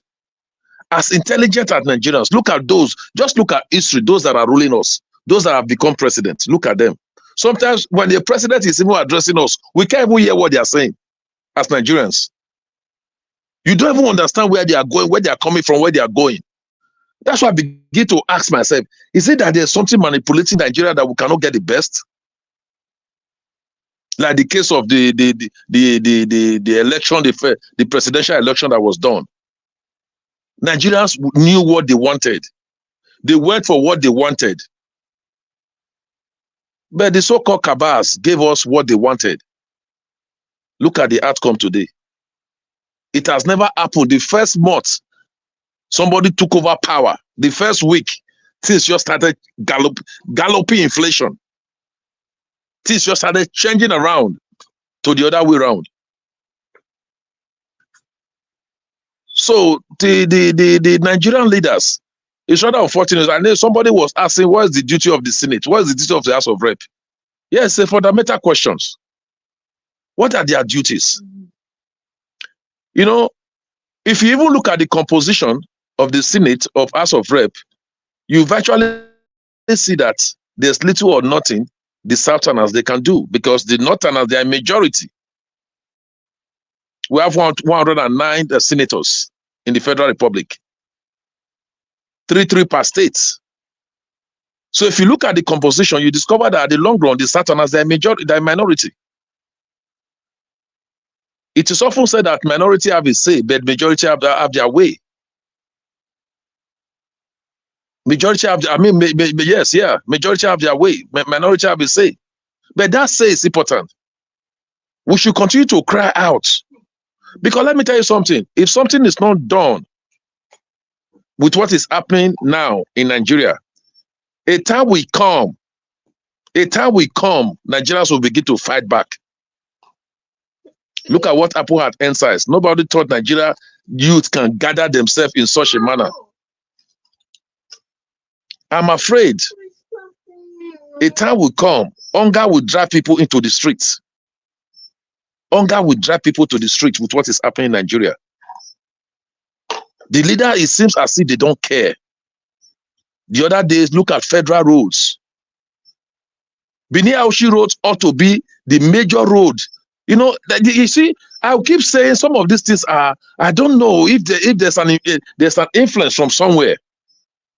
You know, in globalism, we begin to hear food shortage. There are dark states. These are international politics trying to bring about food scarcity all over the world.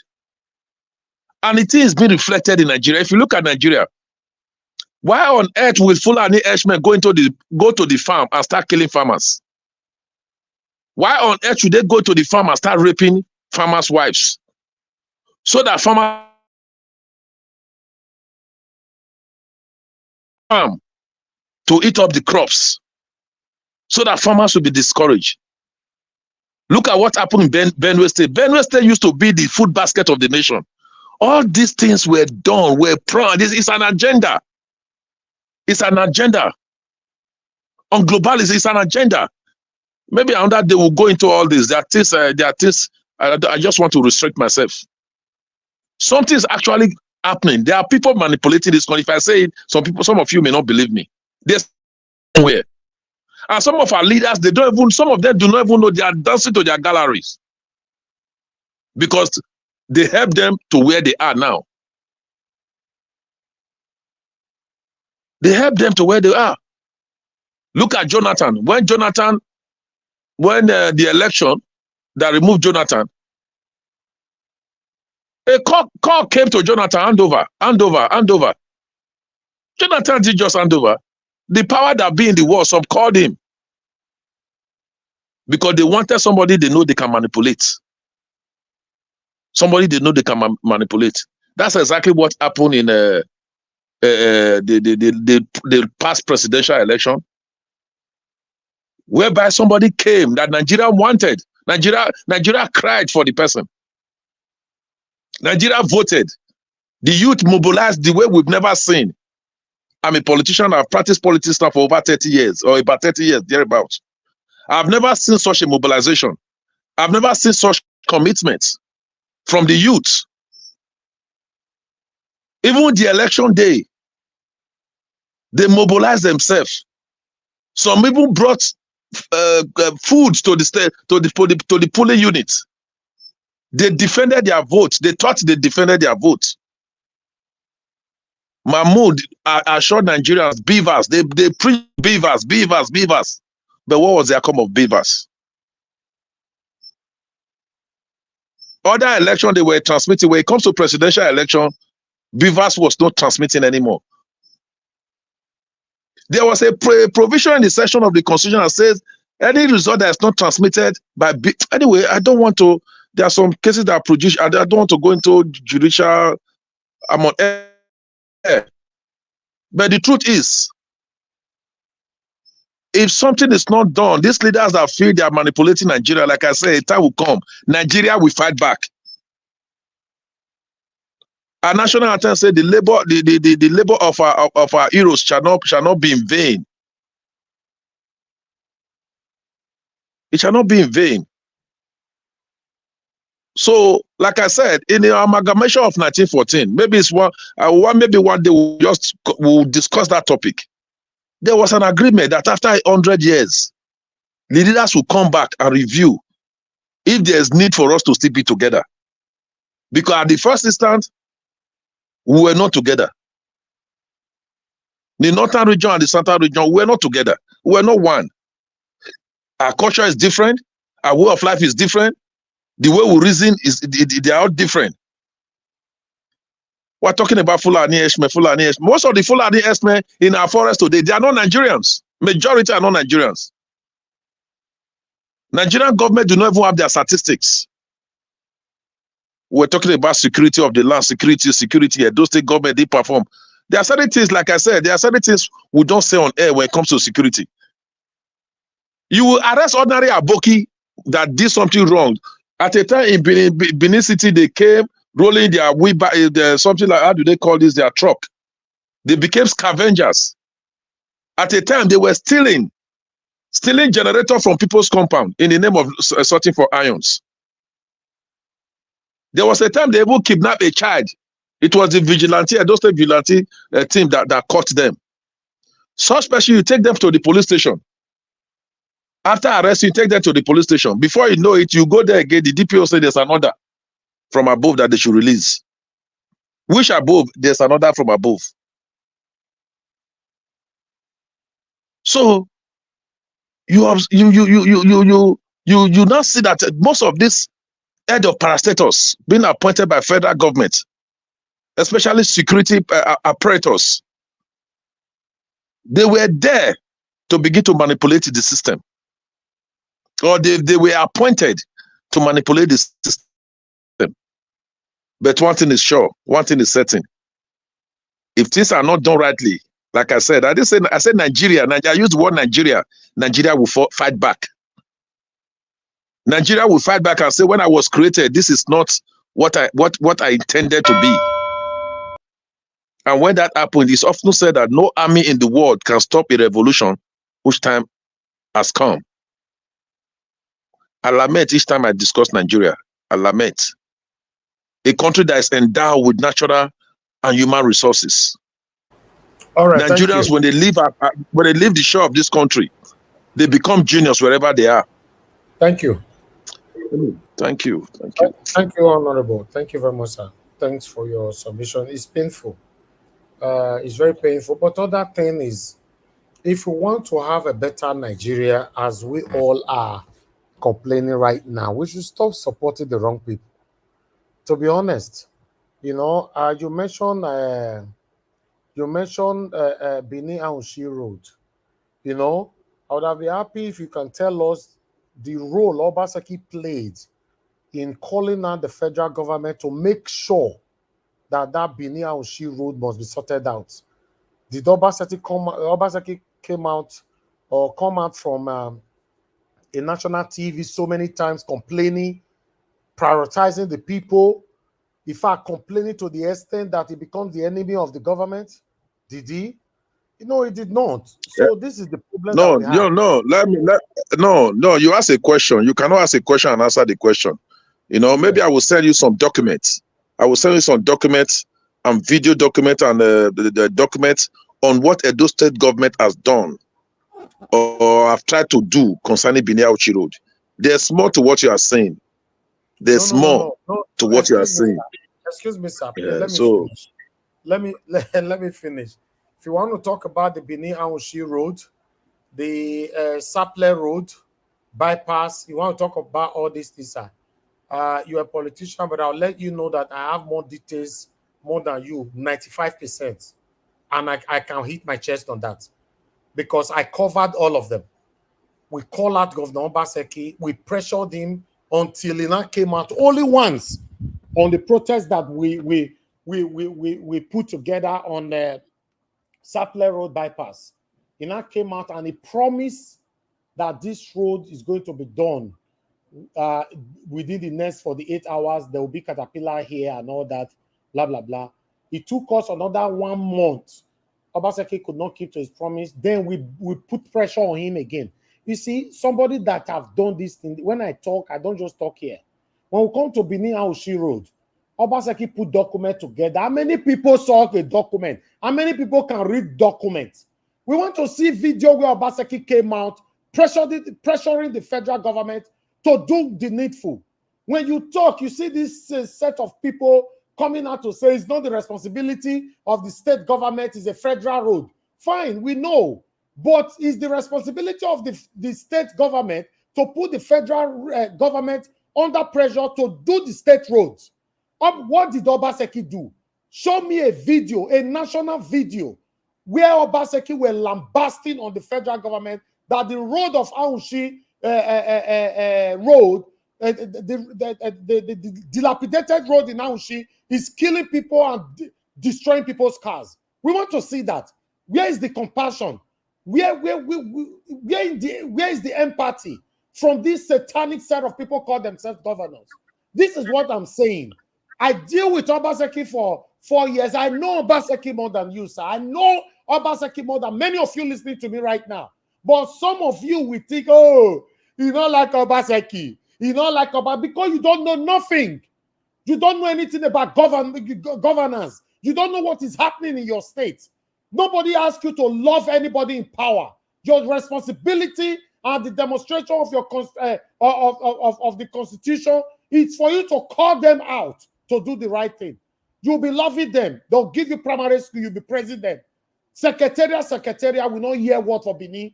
Obaseki build secretariat. Obaseki do this thing. To be honest, every submission you gave, sir, I will give you 98% of your submission. The remaining 2% is when you mention how she wrote at all. Obaseki failed woefully, spelled with capital letter when it comes to that road. They don't prioritize us. They don't care about us. They are just there, romancing themselves, eating in the same satanic table with themselves. They don't care about us. I just wanted to respond to that. Thank you.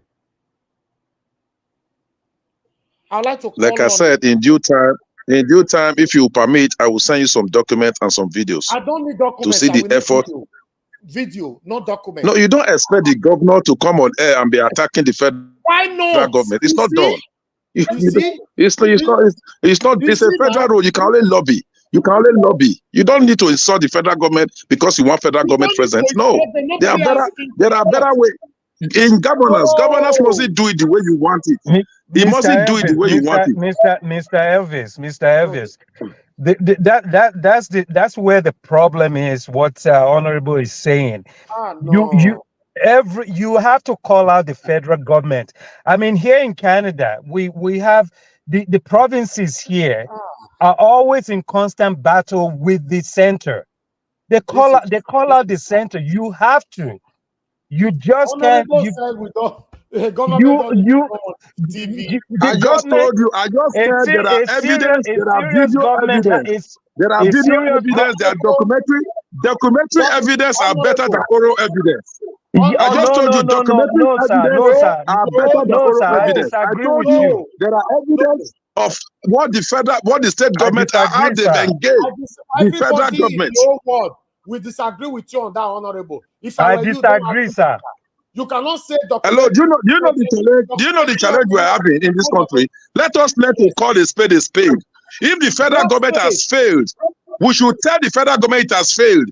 If the state government has failed in their responsibility, Benin-Otti Road is a federal government responsibility. The federal government has failed in Benin-Otti Road. You don't expect. Listen. You can only request. You can only make them see their responsibility. It's not the responsibility of the state government to do it. In budgeting, you budget. Honorable, please let me speak. If you continue to defend Satanism, I will continue to let the world know how Obaseki failed woefully. And I will prove all of them. No, please, Mr. Najawok, I take some exception to some of your language that I'm defending Satanism. Please, I take exception to that. No, that's against my belief as a Christian. I don't support Satanism, please. No, Obaseki is satanic. He failed woefully. He failed in capital letter. This is why Aswan Ighodaro is struggling right now. Aswan Ighodaro could become the best governor ever, but his hindrances right now is Obaseki. He failed because I followed Obaseki from the first year tenure to this minute. I was on ground. Anybody who know that he can challenge me on the checkmate on Obaseki, I will put 5,000 pounds. Challenge me. I have all the evidential to prove. He failed. Obaseki did road. We go back there to check the road. 2 months later, all of them were dilapidating. We labeled it a biscuit road. I have the evidence. I don't speak without listening to myself. He failed. Obaseki is a failure. If Aswan wants to win this election, he must disassociate himself from Obaseki, which I know is impossible. He failed. You cannot defend Obaseki without not getting bruises. Anyway, the issue of discourse is not Obaseki. I only make reference to Bini Auchi Road. Because of the, I make a reference to Bini Auchi Road to emphasize the suffering of our people. So let's not digress the issue on ground, please. No, Honorable, like I said, your submission, 98% of your submission is what Nigerians are looking forward to hear. You only destroyed that submission by mentioning Bini Auchi Road. Obaseki failed on that road. I have my reasons. We put out a protest so many times on that road and Bini Saple Road bypass. Obaseki failed. Anybody call me out? I have my evidence. Tell Obaseki to sue me to court. I have my evidence. My men were on ground. We write petition upon petition. Marcus Onubu, satanic Marcus Onubu, the Speaker of Edo State House of Assembly, ignored our petitions. I did my job as a man. Please hold on, let me speak. I did my job. Let me speak now. I will forget my thing. Okay, go ahead. No, go ahead, sir. I'm ready if you're ready for me. No, if you're ready for me, I'm ready. Just wait now. Let me. You don't call people when somebody is talking. We should learn that on this platform. You can't pass this message. You are ready to talk when I'm passing information. It's not right now. You know. Let's move on. I appreciate every one of you. Like I said before, that was the parole. Hold on, sir. The submission of Honorable Sam, 98% is what we're looking forward to hear. If you did not mention Bini Auchi Road, in fact, people would have memorized and magnet this speech forever. Listen, I've mentioned it before. Anybody, whosoever you are, you want to defend Obaseki, you will have bruises. You will have bruises. I know why I'm saying it. I supported Obaseki in second tenure with my platform, just the way I supported Taobi. But I checkmate him from beginning to the end. Some people come to this platform, to defend Obaseki, but because they don't get to see my stand, they're not able to feel they come again because they don't have the evidences. I have it. Ladies and gentlemen, Nigerians all over the world, I have lots of evidences against Obaseki. When I say he failed, I will show you the area. Don't come here or anybody to tell us Obaseki did secretariat. Secretariat what? I can build secretariat. If you give us time, me and my panelists, we can build the building secretariat. Somebody that billions of naira as a budget and the eternally revenue. They go build one school or paint one school from red to yellow. You will be celebrating. I beg now, make una still calm down. The guy try. What a shame. The reason why I'm angry, because Honorable Sam mentioned something. He said, why is Nigeria like this? What is happening? And the reason why we are where we are, because some of us see what is wrong. We pretentiously ignore it just because it's favoring us at this moment. Is the truth. Mr. Elvis. Thank you, sir. Can I have 30 seconds to quickly? 30 seconds. Yeah. One thing that the Honorable said, that it is not done to call out the federal government, is another part of what the problem is. The governors are the closest to the people. Right? I didn't say so. Please don't misquote me. No. You said that, sir. You said that. It's not that necessary. Confronting openly, confronting. There are better ways you can address, please. And that's the problem, sir. The governors are closest to the people. If the federal government, if the governors care about their people that they are governing, right, and the federal government is not doing the right thing, they should come out publicly and call out the government. That is what a normal governor in a normal country should do, because they are the closest to the people on ground. Okay, So that's why I take exception to that, because to say that it's not done, it's not. That's the problem. It has to be done because you, as a governor, are the closest to the people. Okay, and what's going on, if the roads are bad and things are bad, that it's the responsibility of the federal government, and you, as a governor, is not calling the federal government out. That's a problem. Thank you. Thank you, Sajay. Thank you. I would like to put this through on that last submission there versus Honorable Sam. It is the responsibility of the state government, like I stated before, to put the federal government under pressure to do what is right in its states. If the people are speaking, there's every possibility the federal government might not want to listen to you. But when your state governor join you to speak, the federal government will accelerate. Now, my question is, what did Obaseki do to put the federal government under pressure? Must you insult them? Nobody's asking him to insult anybody. What did Obaseki do? What did he do to put these people under pressure?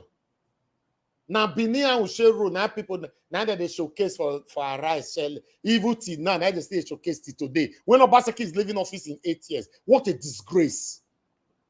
What is this lady from Kogi? I forgot her name now. This lady from Kogi, she's now in senator now. Natasha. God bless you. Natasha is not from Edo State. I have the video. Natasha came all the way to Bini Aushi Road. She repaired the road with her own money, and she's not from Edo State. I have the video. I will play them on this platform. If anybody dare me, she's not from Edo State, and she lambasted on Obaseki. That Obaseki is supposed to be the one that will do this road and ask for reimbursement from the federal government. Somebody that is not from Edo State. Now we are saying that Obaseki, there's a better way you can. What better way, sir? What better way? A road that is already taking lives. What other better way do you need to communicate for this road to be fixed? It's painful though. We have a long way to go in Nigeria. All the questions that we are asking, we all know the answer. We have a long way to go because some of us don't want to speak because you will die. And you are still going to die anyway. Some of the things that you ignore today, you don't want to talk, you don't want to offend anybody, you don't want to step on anybody's toes. Some of these things will accelerate to kill you tomorrow. Is it true? That's how it works. That's how it works. I said it before.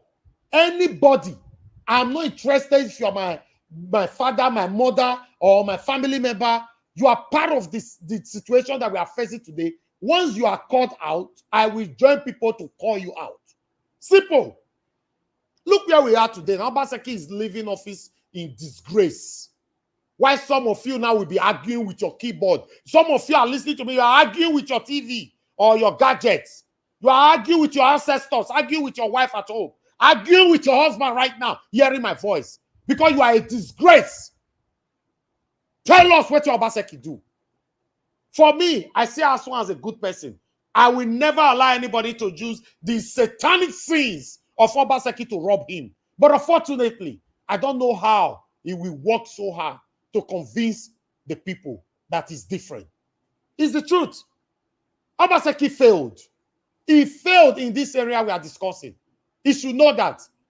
Then after then, he now started flexing mozo with our monarch. He was flexing his satanic mozo with our monarch. It's a shame. It's a big, big shame that sometimes our youth have reduced themselves to nothing by supporting rubbish in the name of either what they want to eat. Nobody wants to say it how it is anymore. Although I don't blame the people that live in Nigeria because sometimes they are scared. Because in Nigeria is a country you don't have freedom of speech. You don't have freedom of expression. If you talk now, some people allegedly say, some people will talk, Obaseki destroyed their house. Although I've not got any proof on that Obaseki was destroying people's house because you talk. But still, do we have freedom of expression in Nigeria? The answer is no. So for me, Anybody who is ready to defend Obaseki, you must be ready to take bruises. I've said it before. It's just like say all the spokesperson of Tinubu during the time of presidential campaign, all of them, they carry injury go house.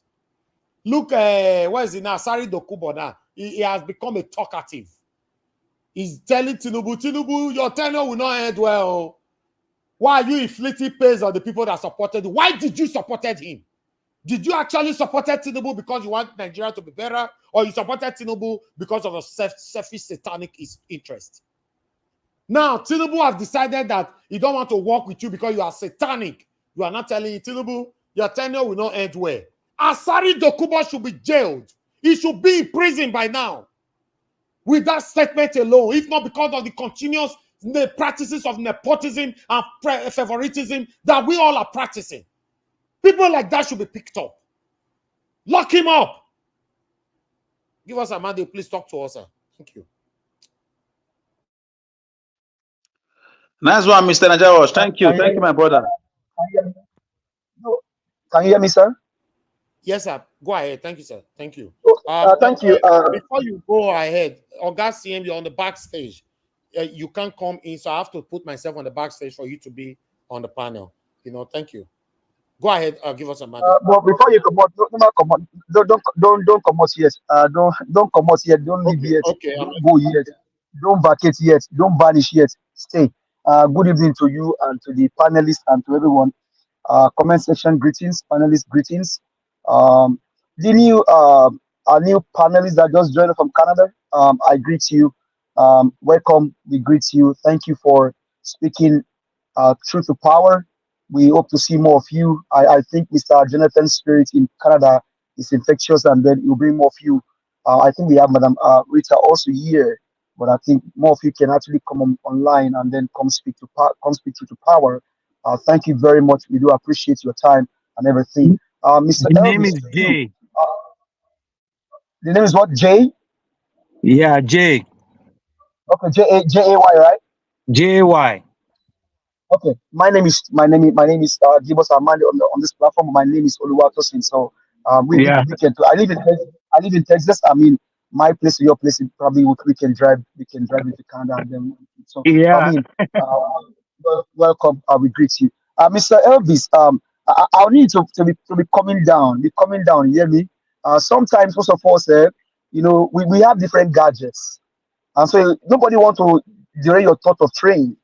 So, but sometimes you know what they call technical glitch, like it happened for Mahmoud Yakub. So it happened on our phone or our gadget sometimes. So be coming down. I understand you. Now I like what is happening. I like how it play out today. Maybe most of you can now see reasons why. When most of us speak here and we speak with passion, it is not because we want to speak or speak about these politicians. It is about we talk about their evil. They are evil, they are demonic, they are satanic, they are liars, they are deceivers, they are liars. They are evil, they are satanic, they are deceivers, they are liars, they are looters, they are stealers. And you will see, you've not seen anything about those state. You will still see different things happening on different places. How people be traveling from one place to another. Maybe because they've been probably paid or they've been given something allegedly. You will still see most of. You will still see more. And I say all this to say that what they are trying to do is to cover the tracks of Obaseki. Look at what's happening in Kogi State. Now, and thank you for those videos I showed earlier. Now, the very first video Mr. Jonathan referred to, I have some things penned down. That man said, he said things will get better when you have the right people in power. That was said by that man on the street. I wrote them down. And that one, he said, you can't build something on nothing. That man on the street, the panel on the street, that's what I called it. He said, you cannot build anything on, you can't build something on nothing. And he said, ethnic cleansing is real. The guy from North, he said, ethnic cleansing is real. And this are not far-fetched from all of these things they are real. Now, EFCC, Kashim Shettima, who is deceiving who? I will not talk about Yabelu again, because for me, the federal government know how to arrest Yabelu. If they care to arrest Yabelu today, they can do it. Forget the fact that you say maybe the sitting government is housing him. No. If the federal government choose to arrest Yabelu today, they know how to do it. So for me, maybe that is the narrative they want to begin to pander or begin to speak about, and they continue to steal and to loot in thousands and in billions. And so don't be carried away when a politician speaks. There's a portion in the Bible that says, don't be deceived don't be carried away by the enticing words of men. Politicians, they know when Nigerians they go eyes, when Nigerians go high, they will come low. They come with a subtle word to calm your nerves. Nigerians, don't be deceived. An average politician in Nigeria knows how to bring Nigerians' nerves down when they are up. And so they have the enticing words of their politics to bring Nigerians down. The only way to deal with them is to make sure that whatever they are trying to pander or to bring forth to cover their tracks, don't allow it. Just like in the case of Edo State, Olumide Akpata is the right man for the job.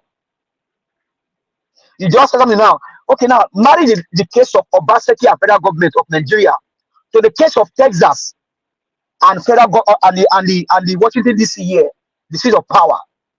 Now, our border here, Donald Trump was trying to build borders, right? And our governor supported it.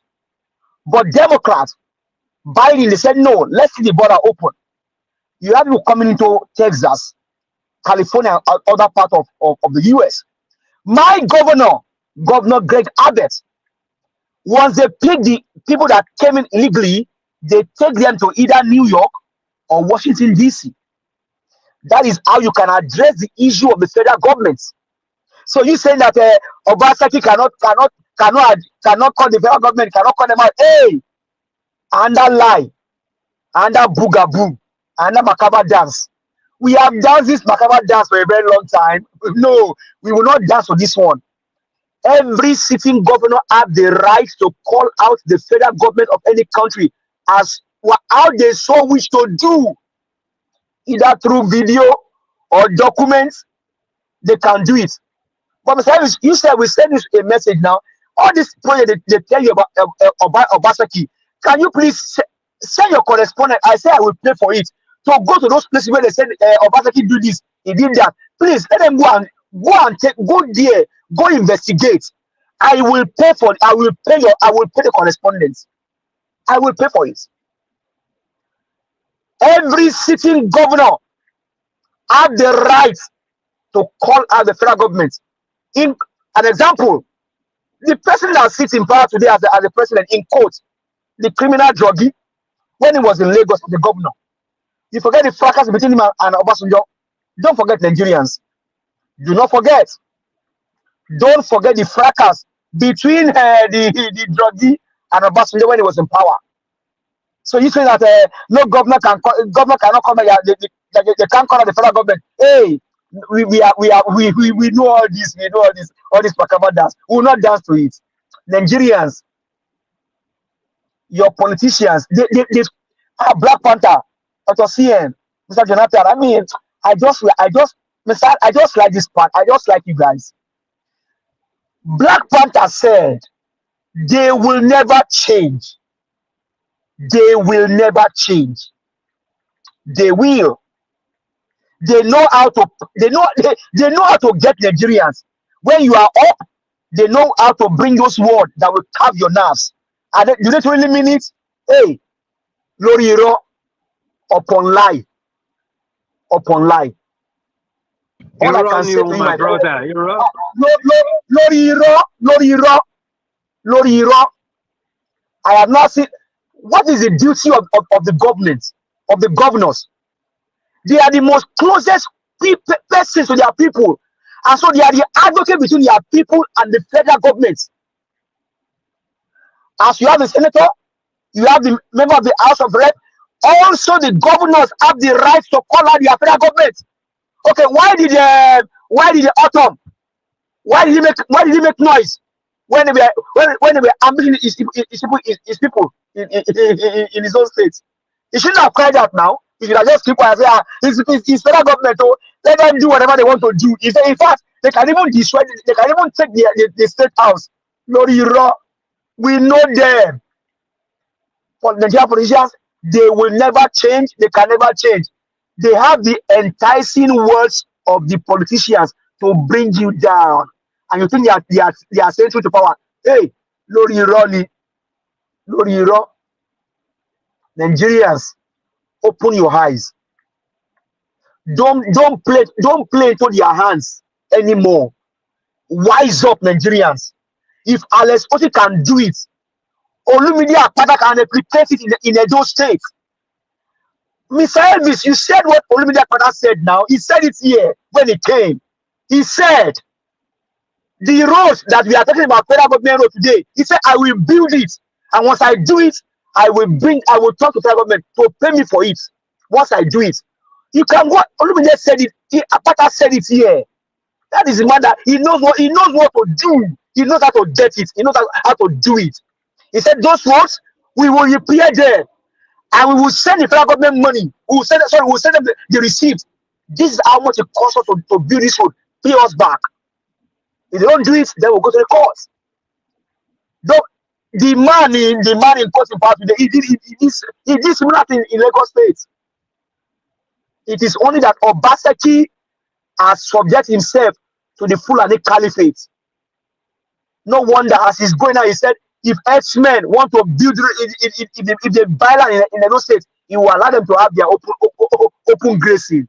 What a wickedness. Olumide Akpata said here that if you have to govern the people, you must have love, you must have empathy, you must have compassion, you must have integrity, and you must be accountable. He said, I did it when I was the NBA president, and I would do it again in Edo State. Akpata, when you hear rock, Bible saying that fall upon the rock, you will be broken, but if the rock fall upon you, be grounded, though. Although that one, the Lord Jesus Christ. But you cannot even dare an ordinary, you cannot dare Akpata. You want to dare. That is the man for the job. He has empathy. He has compassion. The man that left 1.5 billion in the coffers of the NBA, and today they are parading themselves all around the places just to cover the tracks of Obaseki. They know how much they loot in the government, and they are still looting. And their agenda is the fact that they want to bring somebody in that will cover their track, but will not allow it. Look at Kogi. Kogi is not far from you. Kogi is a case study. But we have a case study of Alex Otti, the man that Akpata sat with for several hours, learning and said, what can we do to rescue those states? He even spoke out in the palace. He said, I'm a second palace.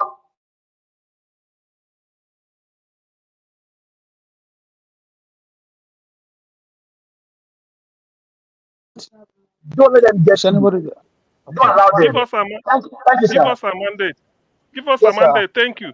Actually, the system is, because I didn't know when you started. I just came in before Niger Watch left, but I believe you must have spoken for close to more than 8 minutes if care is not taken. I don't know, but going forward, please let us, because I don't so much believe in people use the word D for me, dictator, but it should have been disciplined. If they want D, let it be. I'm so disciplined, not I don't dictate. The thing is, please, going forward, let us try as much as possible, compress whatever we are saying within 8 minutes, so as to allow others the chance to air their view, and then we can go as many rounds as we like, because I want it to be merry and friendly. Dr. Siam, is it my turn yet? It's my turn, no. Well, wait. I did everybody enter the panel. Okay, you can go. If it's your turn. I know Jonathan has spoken. Honorable spoke very, very eloquently. I know he spoke. Now, Omoshola, after Omoshola, Alex. After Alex, the next person. Okay, good. Okay. Okay, Omoshola, your time starts now, 9:02. Yes. Augustine, after So 8 minutes. Amashola By is Oga 9:10 you Chris. stop. Thank you. Can you hear me? Can yeah, you Hello? we hear you. Okay. I want to Augustine, start can with you hear me? Yes, I can. Okay, after Amashola, is Mr. Chris, then followed by Mr. Alex and Mr. Odua. Okay. Now, I want to start. I want to say, I agree. The House. It has been a very interesting argument and discussion all day. I greet our people at the chat box. Mommy Diaspora, I greet you. I hear you. Thanks for always being here. At least we know that there's a mother following us, and there is hope that our mothers are still with us. The president is saying he needs investment. Nigerians are investing and you are destroying it, and you want a foreigner to come and invest in your country. Tinubu, it is obvious that you don't even know what you are doing there. You just wake up in the morning and just start spilling what I don't understand. Who wants to invest in Nigeria when a Nigerian is investing in your country and you are destroying it because of a road? You're talking about you're looking for investment. There's no how this information is not around the internet everywhere. People that have planned for summer this year, hoping to come to Nigeria and come to see landmark. Of course, you've destroyed that visit because you want to do a road that will be abandoned. It's a pity. Dr. Alex Otti, I thank you very much, because at least there's seeing you as a governor. We've seen Obi has done his own. We have him in his own Guinness Book of Record of one of the best governors in Nigeria, and we can see in just 1 year you're about breaking some records. It will be nice for you to end up very well, and your people will praise you. And now maybe by the time we now have the next set of presidents that can change this country, you will join them. I'll call it Yaya Bello or Yaya Bello. Yaya Bello or Yaya Bello. Keep hiding. Keep hiding. It is obvious that you stole 8 billion and you cannot prove how you spent the money. And now you are running left and right, trying to think this matter will die down, and then you come out. This matter will never die down. If ever governors that have ruled different states have stolen money, and you think you want to join that bag wagon, it won't be possible. We will make it easy on you. In this panel, if you think we do this panel, the entire Nigeria is listening to us. The government is always coming here. They have their spies here. We will keep singing, even though your name is not on this discussion. We will always come here every day and talk about Yaya Bello, because you are a disgrace to our generation. We keep saying the old people. You, the our generation, you are just the biggest disgrace. And then Dino already said it, that you will end up in jail after you rule. It is obvious.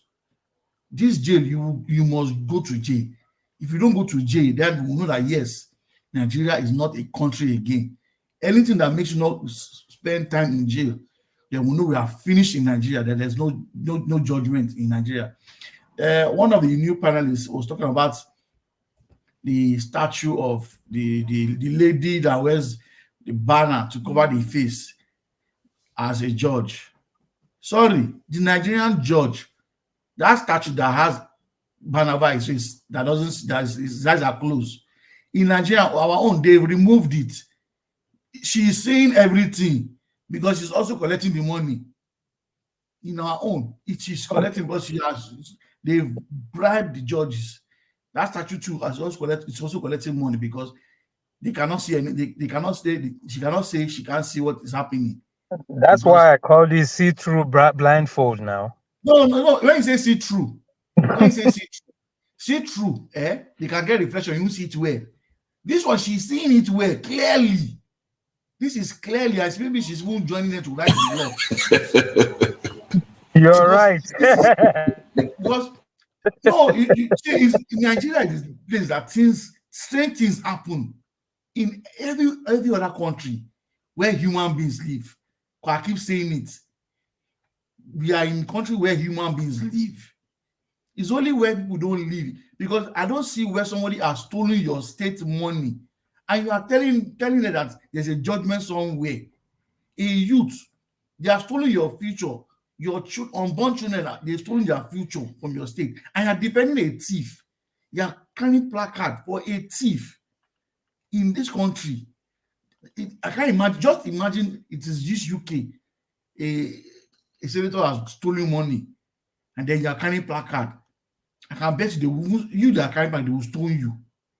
It's only in Nigeria things can happen. That's why we have that's a very funny scheme to take suffering and smiling. You are suffering, you are dying, and then you will not still talk because somebody is benefiting it. If you find that very well, majority of those boys there, an average politician, if you go to their house in the morning, you must always find one youth somewhere. Oga, hello, Oga, good morning. Where would they go this morning? Jobless youths. They will always be at their gates. Graduates, because you don't have a job. You can't sit there in a house or think of something good. The best place for you to go to a governor's house or a senator's house and sit down there and wait. Everybody, even as in Nigeria, if a senator comes back from Abuja, once he's around, his gate is filled up as if it's for Christmas. And this is how all the senators, all the politicians in Nigeria behave. That's why they will never take us serious. If we stop going to the house and beg, 1 minute more. If we stop going to the houses and beg, things will get better. Because we have hoodlums ruling us. They are not human beings, they are hoodlums. Those that don't go to school, that refuse to enter the class, are the one ruling Nigeria. Thank you. Okay, thank you very much, Marshall. I think the next person to speak, they say it should have been Chris, but Chris say he's busy. So Alex, you can go before, then Odua next, I suppose. Alex? Yes, can you hear me? Can you hear me? Yes, I can. Yes, I can. Welcome to the show. So yes, you can go now. Chris is busy. Okay, thank you. Thank you, everybody. Thank you. You know, I greet everybody on the panel. Thank you, Mr. Nigeria Watch, for the opportunity. I greet my fellow political gladiators, my fellow social media giants. Thank you for those that care, for the voiceless. Thank you for being the Android phone of those who cannot afford Android phones in the rural areas. Thank you for being the data and the mouthpiece of those who cannot afford data. Thank you for being the help of those who cannot help themselves, accident victims, due to bad road orchestrated by wickedness of political leaders. So for me, I will start from that argument, Mr. Najawash, where you left us. I'm going to start from there. Obaseki, as I know, he supervised the killing of his people through the Fulani herdsmen activities, because he had the executive power to give a press conference like Governor Otom was doing, like Governor Akeredolu was doing, like Governor Wike was doing. He did not. He did not do it. He was busy romancing Buhari. He was flying from Aso Rock to Benin, Aso Rock to Benin and Shaibu.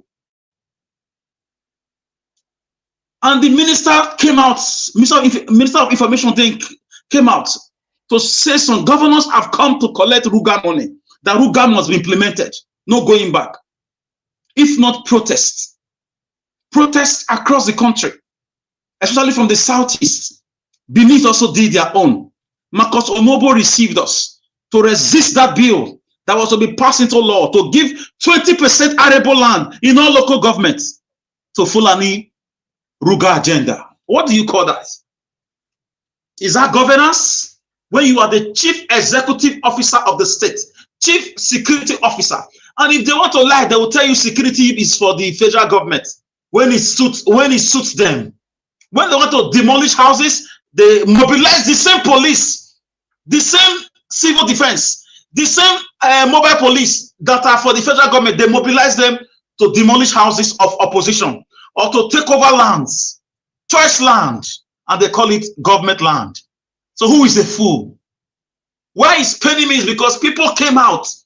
Everybody came out in 2020 for this man when he was rejected, when he was a political outcast, when the then APC threw him out. We weathered the storm for him. We gave him our clothes to wear when he was naked politically. We gave him umbrella when he was under the scorching heat of the sun. We gave him a place to stay in our hearts. We chanted for him, "Edo not be Lagos." Everybody across all parties voted for him. How did we get paid back? There's no railway line in Edo State. When other states were lobbying for railway line, Obaseki was busy fighting people left, right, center. There is no good infrastructure like marketplaces for our women who voted for him. When governors were building market structures across the country, the governor of Edo State was busy fighting political opponents, demolishing houses belonging to people who brought money from the diaspora to vote for him. So what more can I say? Is it the Gele support that MOUs were signed? Now they are telling us it's still work in progress after 7 years. Monies were carted away. Is it the cargo airport, international cargo airport? MOUs were signed? Or is it the so-called industrial park or Edo Mall? Edo Mall belongs to a private, it's a public-private thing from an investigation. I stand to be corrected. Where are we in Edo State now as a technocrat? So Nigeria, I'm just trying to re-echo the failure of Obaseki. For me, they are flashing here and there some project that does not impress me anymore. When Edo's needed you, when Hesme was ravaging Edo State, you failed as a governor. You kept quiet. You were muted all through. I joined Nigeria Watch to say, if you have a video of Obaseki condemning the activities of Esme 2-3 years ago, bring it out. I will give you $1 million. I'm serious. There is no one video. It was only when Showere's brother was killed along Okada Benin Road. Because of the person of Showore, he came out to quickly give 1 minute and 40-something seconds press conference to say we stand with you, Showore, this, that, just for the fear of Showore. Because all governors were fighting back. Our governor kept quiet.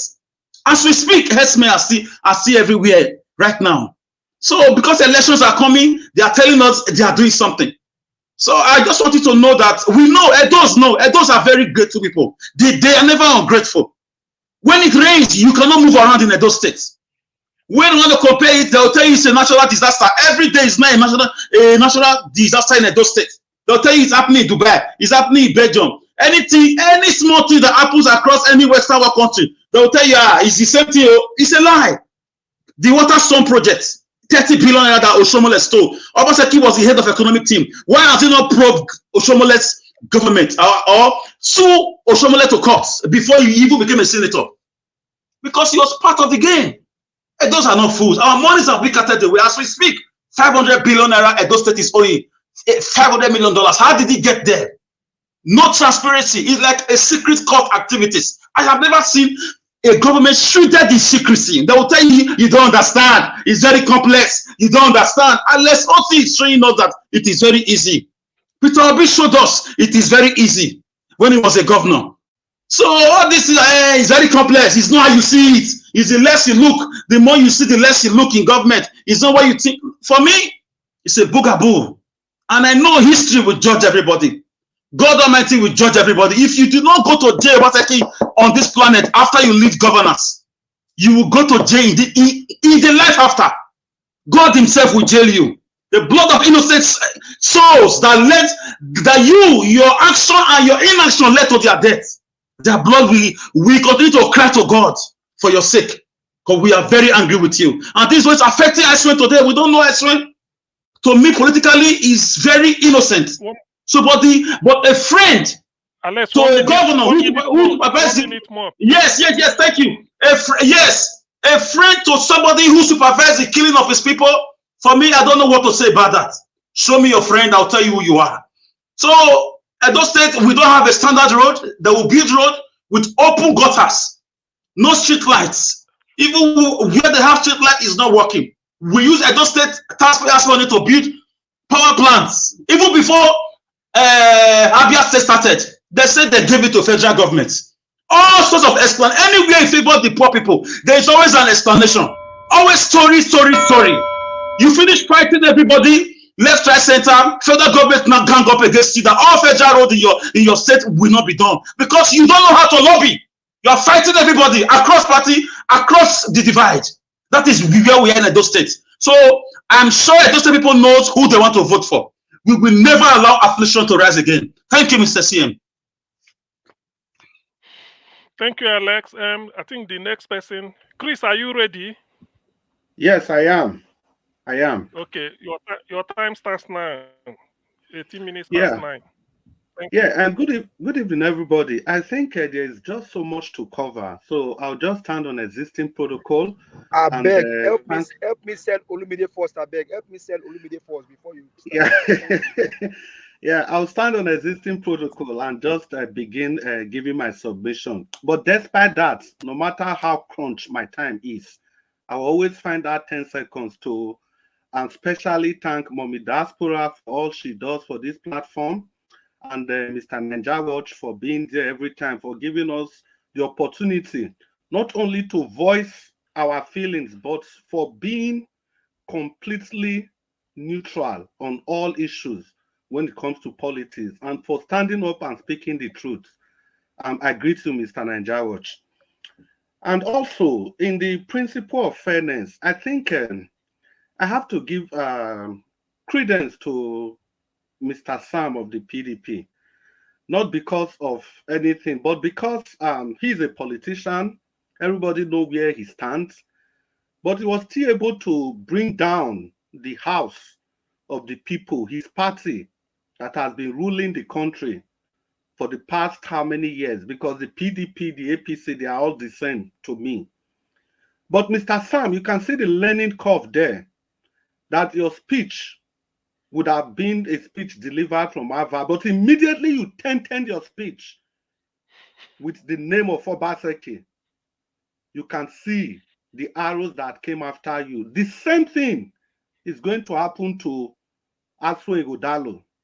Nobody can convince me to separate Aso Ighodalo from the administration of Godwin Enogegase Obaseki.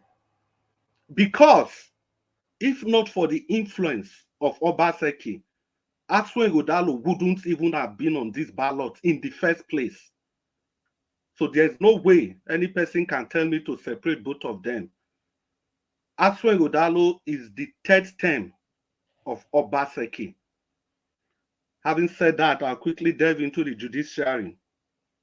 You see, we've been talking about the judiciary, but we forgot to realize that we forget the fact that this judiciary we talk about is not just judiciary. This judiciary has been captured. It's an extension of the ruling class. The ruling class, they disobey whatever comes out from the judiciary at will. Look at the executive, they have the audacity, the impetus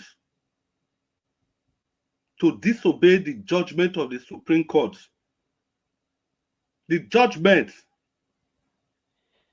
about Nnamdi Kanu, they turned the other way around.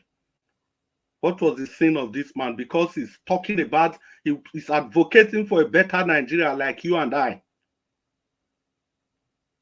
Is it that judiciary we are talking about? We forget that the judiciary is infested with their brothers, their sisters, their wives, their girlfriends, their side chicks, their dogs. They are all members of the judiciary. They are appointing everything, all their cronies, they buy judgment. It's not only at the federal level, even the PDP, the Obaseki-led PDP, they have not respected the rule of law. If a governor can govern a state with how many members of House of Assembly, if a governor can declare proclamation at the dead of night when men ought to be asleep, if a governor can disregard the judgment of a court, stopping him from dismantling the building of a fellow citizen, irrespective of what that fellow citizen has done. Yesterday it was that citizen, today it could be me. And what about the numerous houses that have been demolished?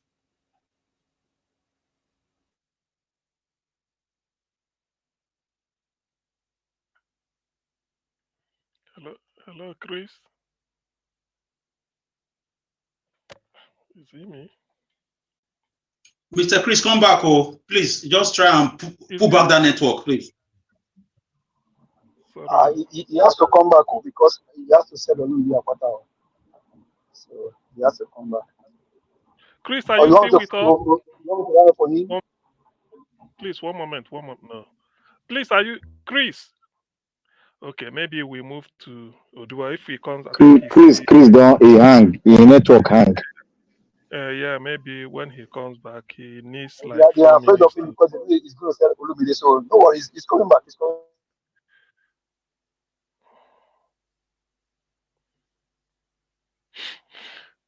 You self with Olumide. Let us hear word. Odu, okay, he's sort of logged out. I think Olumide is. Sorry. Odua is the next. Please allow me to. Odua, hello. Odua. Good evening, Mr. Najawash. Please. Hello. What do you have for us? You are starting at 2124. Yes, please. Your time starts now.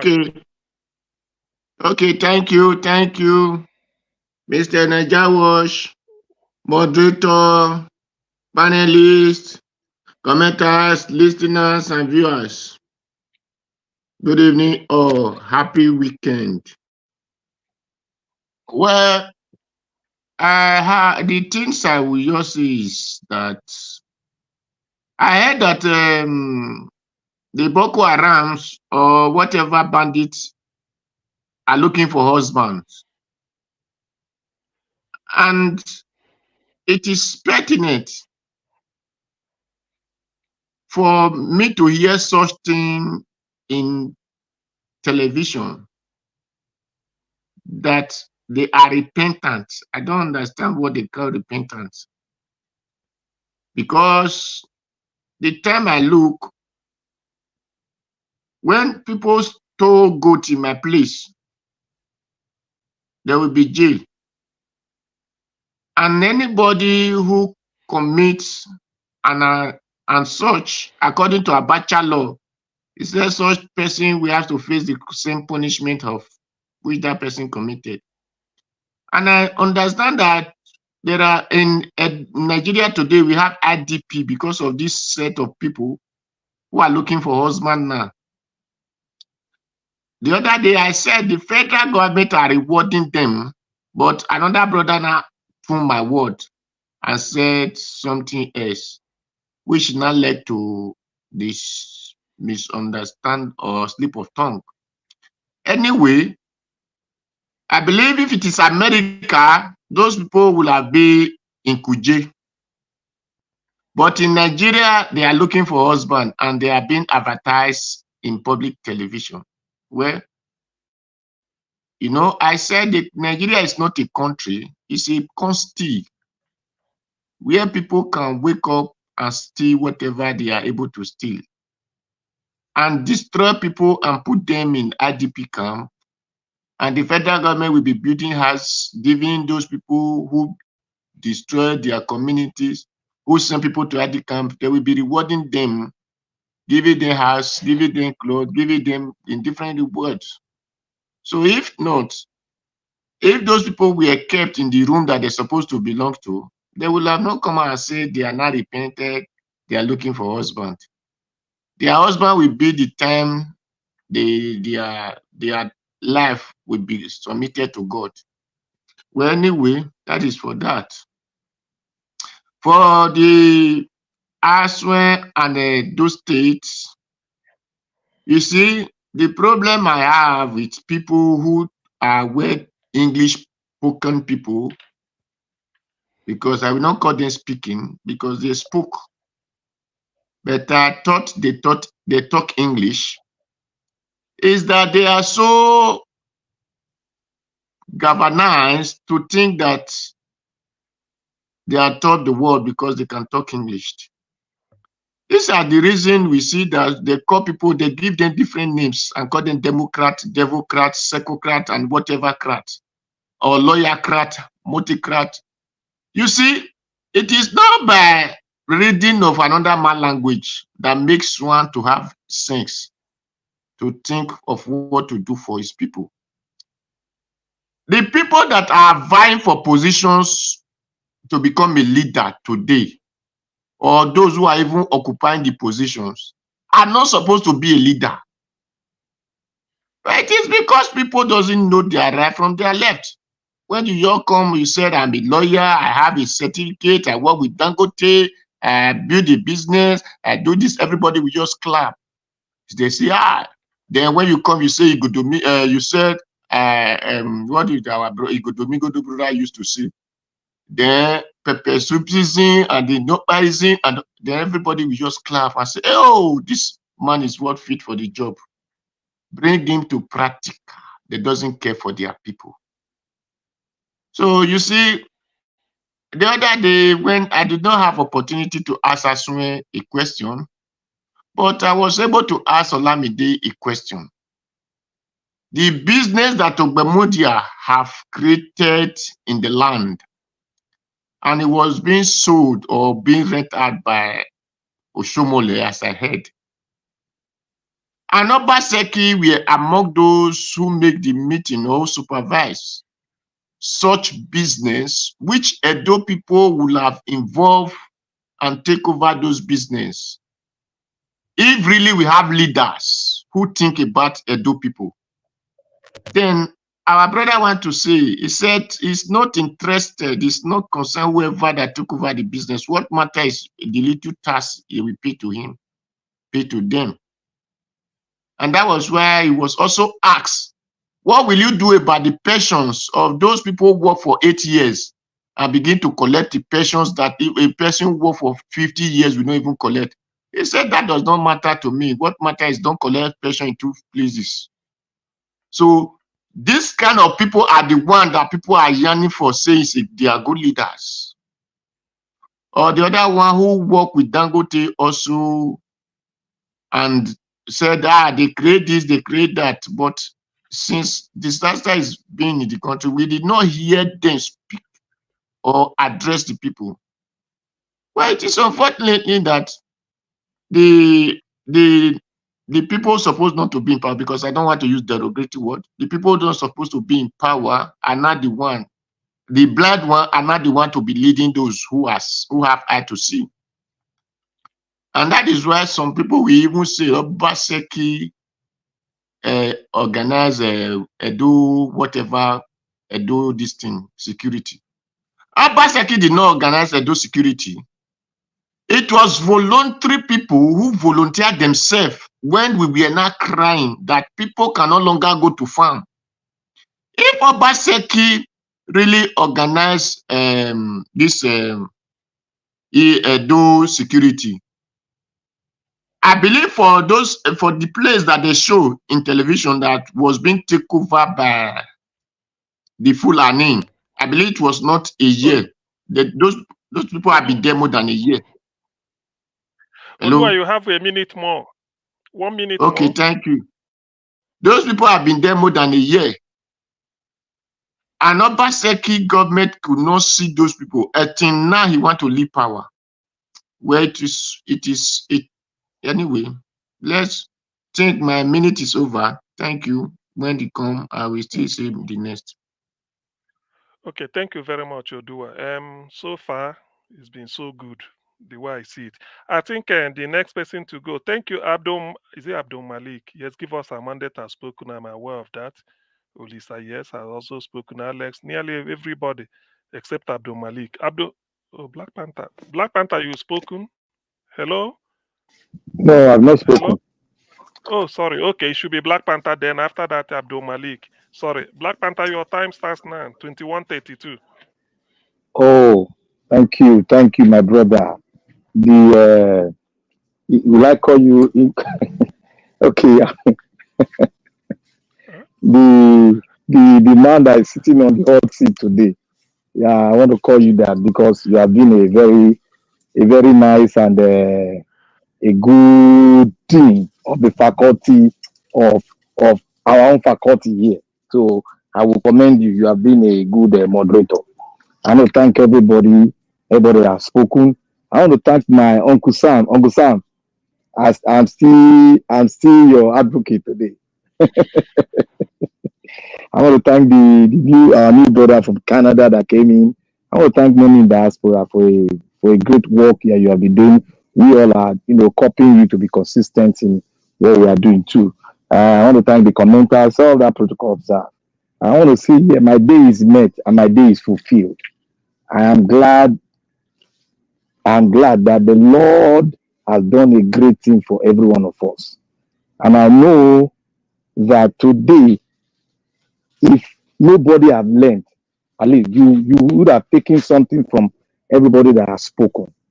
And I'm so happy today because half of my job has been done. And what job is that? The job of speaking the truth to the people of Nigeria. I want to thank Mr. Elvis. Elvis, when you were speaking, excuse me, when Give Us a Mandate interrupted you, I almost caught fire where I am. I said, what is wrong with this man? I relax. I let him land. He's going somewhere. Let him take us somewhere. He's going somewhere. Let us understand what he's saying. And I want to thank God that he has spoken my mind and I have spoken the mind of the majority of the Edo-lite. May God bless every one of us because we know that we are going to take Edo State back. And we are going to give everybody equal opportunity to come to Nigeria to speak. And that is why I'm still holding the AP. I'm still holding on my candidate because I've been accessing my candidate. That is why I said I need to hear from the APC man because I've assessed them and I'm watching them online. They are going on and I'm watching them as they speak. And what they have spoken here has not been differ from what they are speaking outside, with a little bit of some political gimmick inside, which I tag as a lie.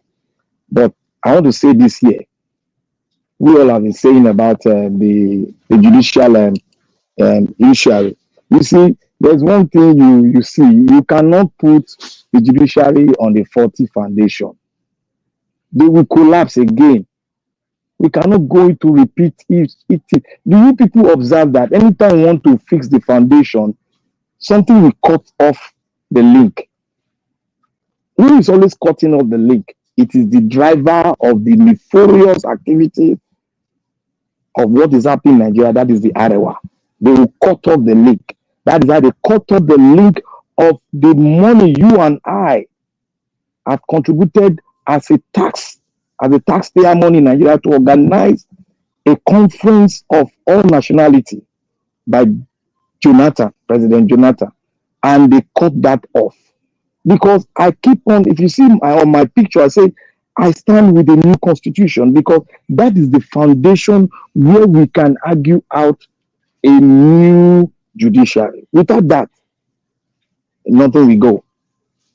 We just go round and round and round and round and round and round until one day, like what my uncle said, he said, one day the people will react. And that is what I spoke 2 days ago. I told my dean, I said, there is what we call reversible reaction in chemistry. And there's what we call the law of, in physics, we say the law of gravity. It will come to take its role. And when it takes its role, no mercy. None of the people that will force it will have mercy on anyone. That is it. That is what we're going to see. We're going to see it. It happened in Liberia. It happened in Congo. It happened in Zaire. It happened in Ivory Coast. So many African countries witnessed it before they now got to their sense of reasoning and making sure they have a good foundation. That is what we are clamming on, and that is what I will climb on. I will continue to climb on because the man who gave me the vision, who made me to focus on it, is the late SAN, Gani Fahimi, and I will never forget him. I'll keep on speaking on it because I've went through a lot of his book on how Nigeria can get it right. And I saw that the whole thing he was saying was focused on the constitution. With the constitution, we can get a good judiciary. Because if we get that constitution right, and we take the hands of the president off the judicial system, Because the constitution we have now, their hands is still on it. And you cannot starve a child. And you think that when the child see one food that you kept inside your lock and lock it, that the child won't go there and break it and eat. Likewise, you cannot force the Nigerians to starve them of food and you expect them not to take bribe. That is why I told you guys that corruption is a norm and it has been established. The constitution you see there, it was born out of corruption. That constitution you see we are functioning, it was born out of corruption. Who brought it out? A corrupt entity that belongs to the Arewa. That's the person that gave you the constitution. And when I talk on Edo State, people say, oh, I'm biased. I am not biased. What my Nigeria just said now, it is the gospel truth.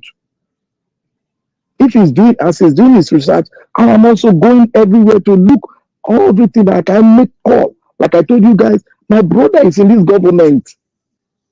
I will not mention his name. That is why I'm keeping mine, because I know, look, we have to speak the truth. Like I told you all, the Nigerian politician will never change. The reason why I'm saying, because I have gone through experiments. I have gone through a lot of them. I went in there, I saw them, I came out because I was still researching. And I researched well. And I gave the tag, the Nigerian politician will never change. I am selling that message out because that message is an embodiment of what? It's an embodiment of change when it hit the heart of every Nigerian. Nigerian politicians will never change. That will make the Nigerian people have a reversible reaction to think the world, they will never change. What will I do? That means I have to change them. That means I have to, yeah, thank you, sir. That means I have to do something to change them and fight furiously to get the election my way. Because we know the device of the evil ones. We know their device is to use the INEC from the 1960s down to now. They've been using the INEC to bring us down. FEDECO happened. One other one they call it happened. The same INEC, the same electoral body they used to bring that. That means there's something wrong with our constitution. Thereby, if we have a good constitution, we will give birth to a virile and a lion. This language might not fit. A judiciary that roar like a lion, that doesn't know anybody, but roar like a lion. That is what we want. And if we have a good judiciary and the white paper is that is the only way out. If there's no other way out, the way my Uncle Sam said, that is the only way out. Thank you, everyone. Thank you, Black Panther. Well said. I think the newcomer Abdul Malik, he's not here again. Okay, let me just put in this as per judiciary because okay, he's here. Abdul Malik, welcome to the show. Hello. Yeah, I'm hearing you, CM. I'm hearing you, CM. Okay, it's your turn to talk to us now. You are starting at 21:40 for 8 minutes, please. Okay, good evening, everybody. Good evening, Nigeria Watch. Good evening, everyone in the panel. Let me come this way. I heard somebody say that, somebody in the panel, he said that about this Auchi Edo Okene Road, Express Road. See, let me tell you, governor of the state, he has the right to lay complaint to the federal government because it's the one that secured the state, that know what is happening there. Federal government, they are not living in Auchi, they are not living in the state. Anything concerning federal government about the state is the one that will lay complaint first. After the complaint reach to the federal government, now federal government will now send delegate to go and inspect the place before anything proceed. He have the right to lay complaint because federal government are not living there. And he have the right to order if he can be able to provide his own support to do the road. Just look at what Samuel Otti is doing now in Abia State. That Port Harcourt Aba road is federal government road, but now the state is doing it on behalf of federal government. Yes, he has the right to do it, but he must take permission from the federal government. He cannot just do it on his own. That is for that. I see this guy that there is one guy that I saw the arrest for 5 years, and they say the guy is missing, either in the prison or in the cell, I don't know where. You say we don't have government. How can they arrest somebody after 5 years? They cannot find the person again. I don't know how that one happened. That guy family, they need to hold up prosecutor. They need to hold him responsible, because those people, they don't know what they are doing there. You arrest somebody, you don't have his data. There is no data draft. You don't have his data. How? How can it possible? But I don't even know if that country is a country. Just like now, example now, that is how criminal they fool in that country, because somebody can be able to thief in Kano. He will go to Port Harcourt and thief again, because when you thief, there is no figure. They cannot fingerprint you. Probably if you go to another state and thief, they will not know you thief in another. You thief before from somewhere to run to another place. Just look at European. When you commit a crime, even though it's a big crime or small crime, the first thing you must be fingerprint, so that in case, and that fingerprint will be there like 10 years, so that in case you commit any crime again, immediately you put that your fingerprint there. All your data will show that this is what you did before. But in Nigeria, somebody can just do something from this state and run to another state. There is no database. The government, if they don't know how to rule the country, they should take advance from another country that is advanced. Look at a whole federal road. Look how that truck fell in the water. Imagine. In Europe, even farm road is wet tire. Farm road, nobody is going there. No car is running there. Everywhere is tire. Even in Nigeria, they do road, they will do gutter, no drillage. They say they do road. Those are not road. The country is just fraud. It's a fraud. They need to, that country, I'm telling you, every day is getting worse. There is nothing improved. It's not getting better. It's worse and worse every day. Now, what can they do now? Even the judiciary, that the common man can run to the judiciary. That is the last hope of common man. Now they compromise with the executive arm of the government. Now, what can they do now?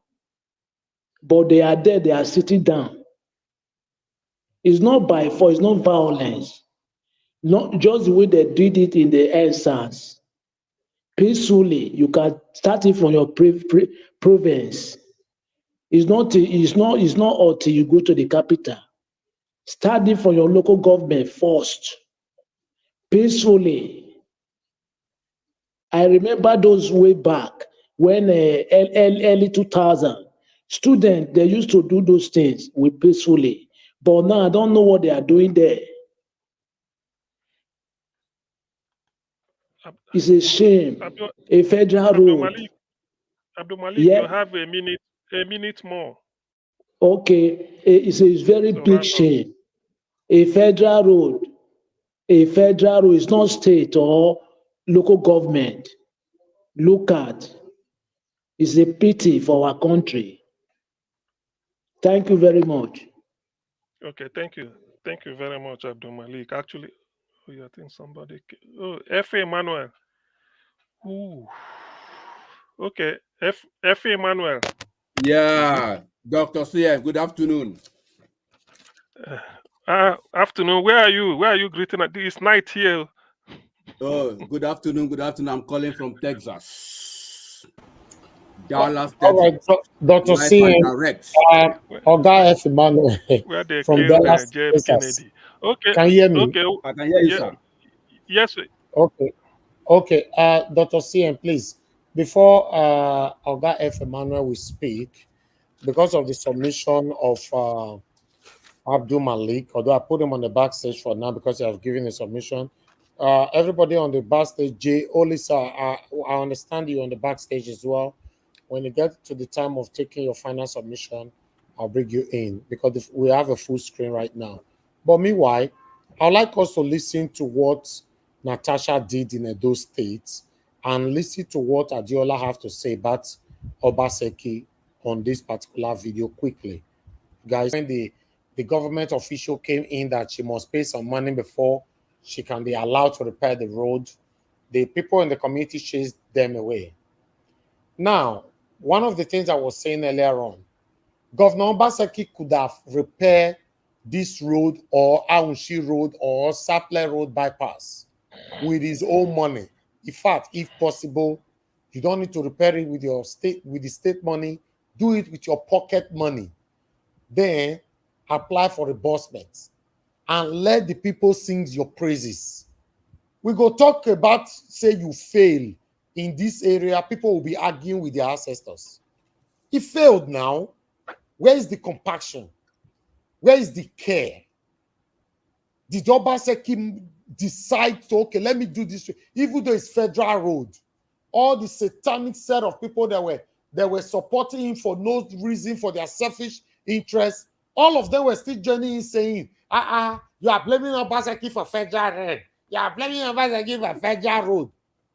You see, the problem of Nigeria is us. It's us, all of us.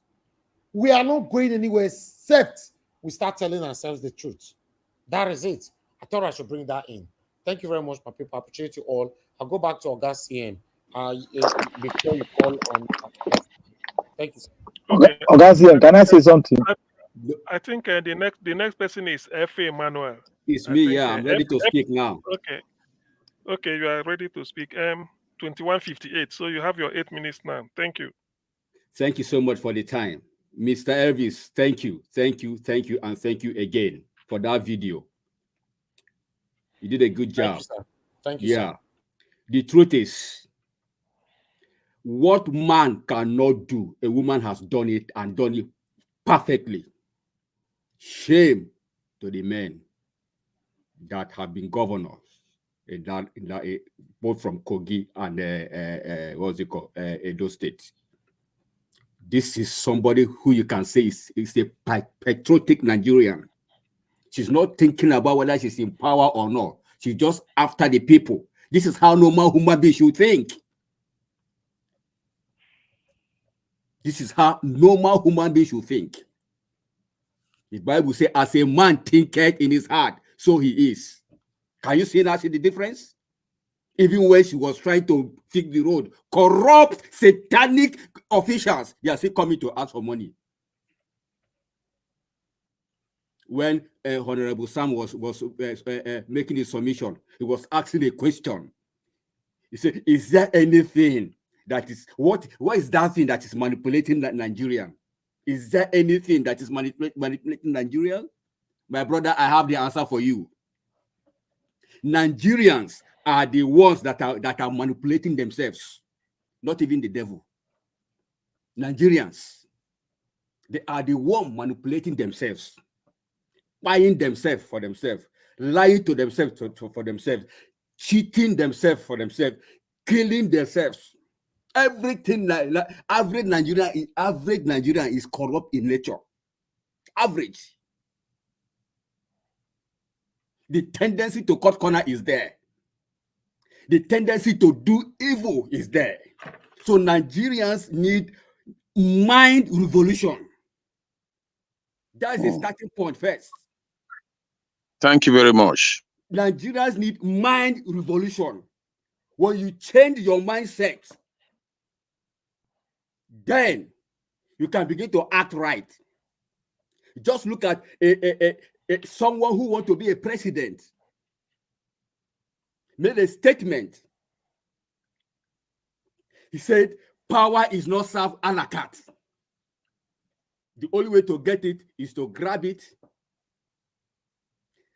run with it, snatch it and run with it. How he did it. That is his mindset. That is his thinking. Then in the times of Buhari, told Jonathan, I will make Nigeria ungovernable for you. That is somebody who wants to be a president. That's somebody who has been struggling to come into power just because he lost and lost and lost again. All he could say, I will make Nigeria ungovernable for you, which he did. Then eventually, when he eventually came on board, he now said, I am for everybody and I'm for nobody. What a statement. Is that a patriotic statement? Why am I bringing all this thing? Is the way they think. As a man thinketh in his heart, so he is. Then Jonathan now said something profound. He said, a single blood of one Nigeria is not worth my political ambition. Can you see the shift in thinking? These are people that are vying for power. So we need mind revolution.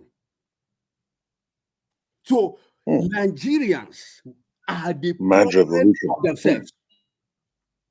So if you think right, you have the ability to act right. But if you think corruption, all you think in your mind is corruption, how to cut corner, how to undo the next person, my brother, your action will follow suit. So we need mind revolution. Natasha, she has done it.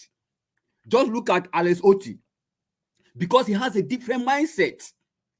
He could have just got into the power and do the same thing the other predecessors did.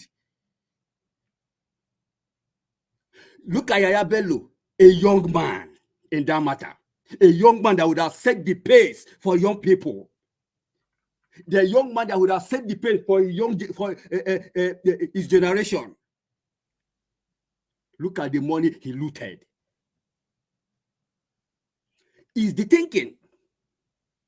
I just want to go in there and grab as much as I can grab. And to make matters worse, after he has grabbed, the same youth like you and I are going diabolical so that they won't arrest him. Using black fowl, doing incantation. These are people that should have stood up and said, yes, get him out. He stole our money. But rather, we are protecting him, shielding evil, covering him up. What a mind. What a mind. When are we going to change from our thinking, from our corruption? That is why we need deliverance from our thinking pattern. Otherwise, we will keep doing the same thing over and over again. If you have 100 people that are thinking evil, or if you have 99 people that are thinking evil, negative thing, and you have only just one person that is thinking right, my brother, it will still not work. And if everybody is living in that, a minute more, please. Okay, if everybody is living in that country, 99.9% are thinking politically wrong, are thinking cutting corner, are thinking grab it, snatch it, run with it, are thinking looting. As long as you're thinking toward that direction, and it's only one person or two persons that is thinking right, it's not going to work. I raise my case, Mr. Suen. Thank you very much, F. Emmanuel. So far, so good. We've come to nearly everybody. I think everybody has spoken. Normally, I normally say I give a minute or two for rebuttals, if there is any, or maybe to debunk certain things, or if there are, or if there is any. It's Yeah. not really who is speaking. There is a lot of Dr. CM. rebuttals. A lot of rebuttals. See, Dr. but it CM. shouldn't be. Yes, please. It shouldn't be more than a Yes. minute or two. I have the right to stop you when it is 2 minutes maximum, because it's just to Yeah. rebut one thing. If there is nothing, you can say, "Well, I don't have anything to rebut." That's all. Okay. Yeah. Can I go on? Yeah. Okay, you can go on. So, what Mr. F. Emmanuel said is really profound regarding mind revolution. What I would say is this: that mind revolution is actually started in Nigeria, and it started with the last election. We all know who every majority of Nigerians came out to vote for. That's the changing of mind of the people. But now you have forces, which is the political force and the people that wants to be there at all cost, plus the judiciary now quenched that mind revolution that has started in the minds of the Nigerian people. Okay, so what Nigerians need to do is to continue with that mind revolution. What we are doing here is actually a mind revolution on its own. Okay, because we can all see the rot in the society. We can see clearly what the political class and the judicial class are doing.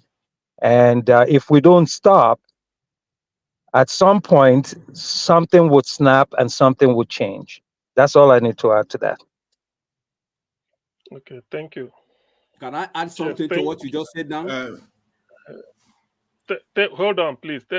Naja, stop the clock because it's finished. Another person will start, and then let me see. Dr. Thank CM, you. I have this. Okay, yes. Can I go ahead? Okay, go ahead. Yeah, Dr. CM, I want to just say this on when give us Black Panther, when he was talking about constitutional reform, and that is the as part of the necessity or one of the most important things that must be done in Nigeria. Yes, I agree. But there is something that must come before constitutional reform, and that is electoral reform. My question is, which one comes first, constitutional reform or electoral reform? For me, and I know enlightening mind, will agree with this. The only way, and I mean it, the only way you can get constitutional reform is through electoral reform. You cannot get it without electoral reform, except you want the same people, the same crooked people to do it for you. Then you will wait till eternity. That is the way to go about it. If you are open that it is these same people that we're talking about that have destroyed the country, continue to destroy the country, those are the people that will give you the same constitutional reform, you will wait till eternity. Or it has to come through revolution. You cannot eat your cake and have it. It is one of the two. It's either you will agree that I will wait for these same people to do it. These people will have to do it, or it has to be through revolution. Other than that, there must be a targeted, a well-coordinated process of electoral reform that will ensure that the right people gets there, and then we can start fixing things. Without that, it cannot happen. So for me, I stand on electoral reform before anything else can be done in Nigeria. Thank you. Thank you. So, any more I have a Hey, Black, rebuttal. who? It's Okay. me. Yeah. Yes, Thank you, can Mr. start. Okay. Thank you, Mr. Jonathan. Yes, you're right. Electoral reform. And I want to say something here. When we did the constitutional reform, it was not these people we all are seeing, they were still alive. Look, with these people, that does not mean that we cannot do a constitutional reform. Remember, Buhari was forced by the youth to change some certain law in the Nigerian police. So if we look at ourselves and see these people are just like a god, we take them as God. We will not be able to do anything. They are human beings like us. We can force them to do it. And I want to say something to the president that spoke last. What's his name again? I've forgotten his name. Mr. F. Emmanuel. Mr. F. Emmanuel, you said mind revolution. Look, there's nothing like mind revolution. We've already gotten mind revolution. That is why you and I have gotten a mind revolution. So when you preach mind revolution, it's as if nobody knows about that. Look, let me tell you one. You are in Port Harcourt. I don't know where you are in Port Harcourt. I was a member of people that mapped it out when we took a revolutionary march to the front of the gate of the governor. It has never been done in any Nigerian state, anywhere in Nigeria before. We did it, we mapped out, and we formed a battalion of 3. And we deceived the Nigerian police to somewhere else, while the main battalion went straight into the government gate like this. Odili came out to speak with us. That is how we do it. We have already gotten the mind revolution, and I trained myself, and I've been trained. So that's why I tell you that no money can deceive me. If I can march to the gate of the governor, where they were tear-gassing other people, we marched in. Then I don't know how many risks I have not taken. So the Nigerian youth got to have to plan it as they planned the one they did. They have to plan it ahead. That is it. Mind revolution is already there because the suffering of the people has changed the mind of the people. Thank you, Black Panther. Dr. CM. 13 seconds. Okay, Chris, yes? Yeah, and Dr. CM, the first time, I don't know, I got kicked out. This is the 3rd time it's happening on the roll. Anytime it's my turn to speak, I usually get kicked out. I don't know. You are dangerous to them now. Because of Papa now. It's the 3rd time on the roll, and it's becoming worrisome. Well, let me just stick to the issue on ground. Mr. Jonathan, yeah, you see the constitutional revolution and the electoral revolution you talked about, it's like a paradox. I don't think anyone can actually come before the other, but it all depends on if we are ready to follow through. For example, Black Panther just gave an example now that there was actually a constitutional reform. Buhari was forced to sign some amendments. And one of those amendments was the 25% FCT rule. But what happened? The judiciary, they failed to uphold that constitutional reform. Then electoral reform, there was also electoral reform. And one of the electoral reforms was that you have to transmit results. You know, any result that is not transmitted by BVAS should be invalid. But somehow the people at INEC, they had to go around that. And they have to go around that. And don't forget, there was this video Barrister Mike Igini circulated before the election when he made it clear to the whole world that without the result that is verified by BVAX, any other thing is null and void. But yet the judiciary, they find a way to bypass this. So what I think we need is really not any of these, because we've done electoral reforms, we've done constitutional reforms, but the judiciary have neglected, jettisoned both completely. I think what we need is a revolution. And it was this understanding that Nnamdi Kanu had, because he had tried everything and he saw that the people were not ready. That was why he called for what he called for.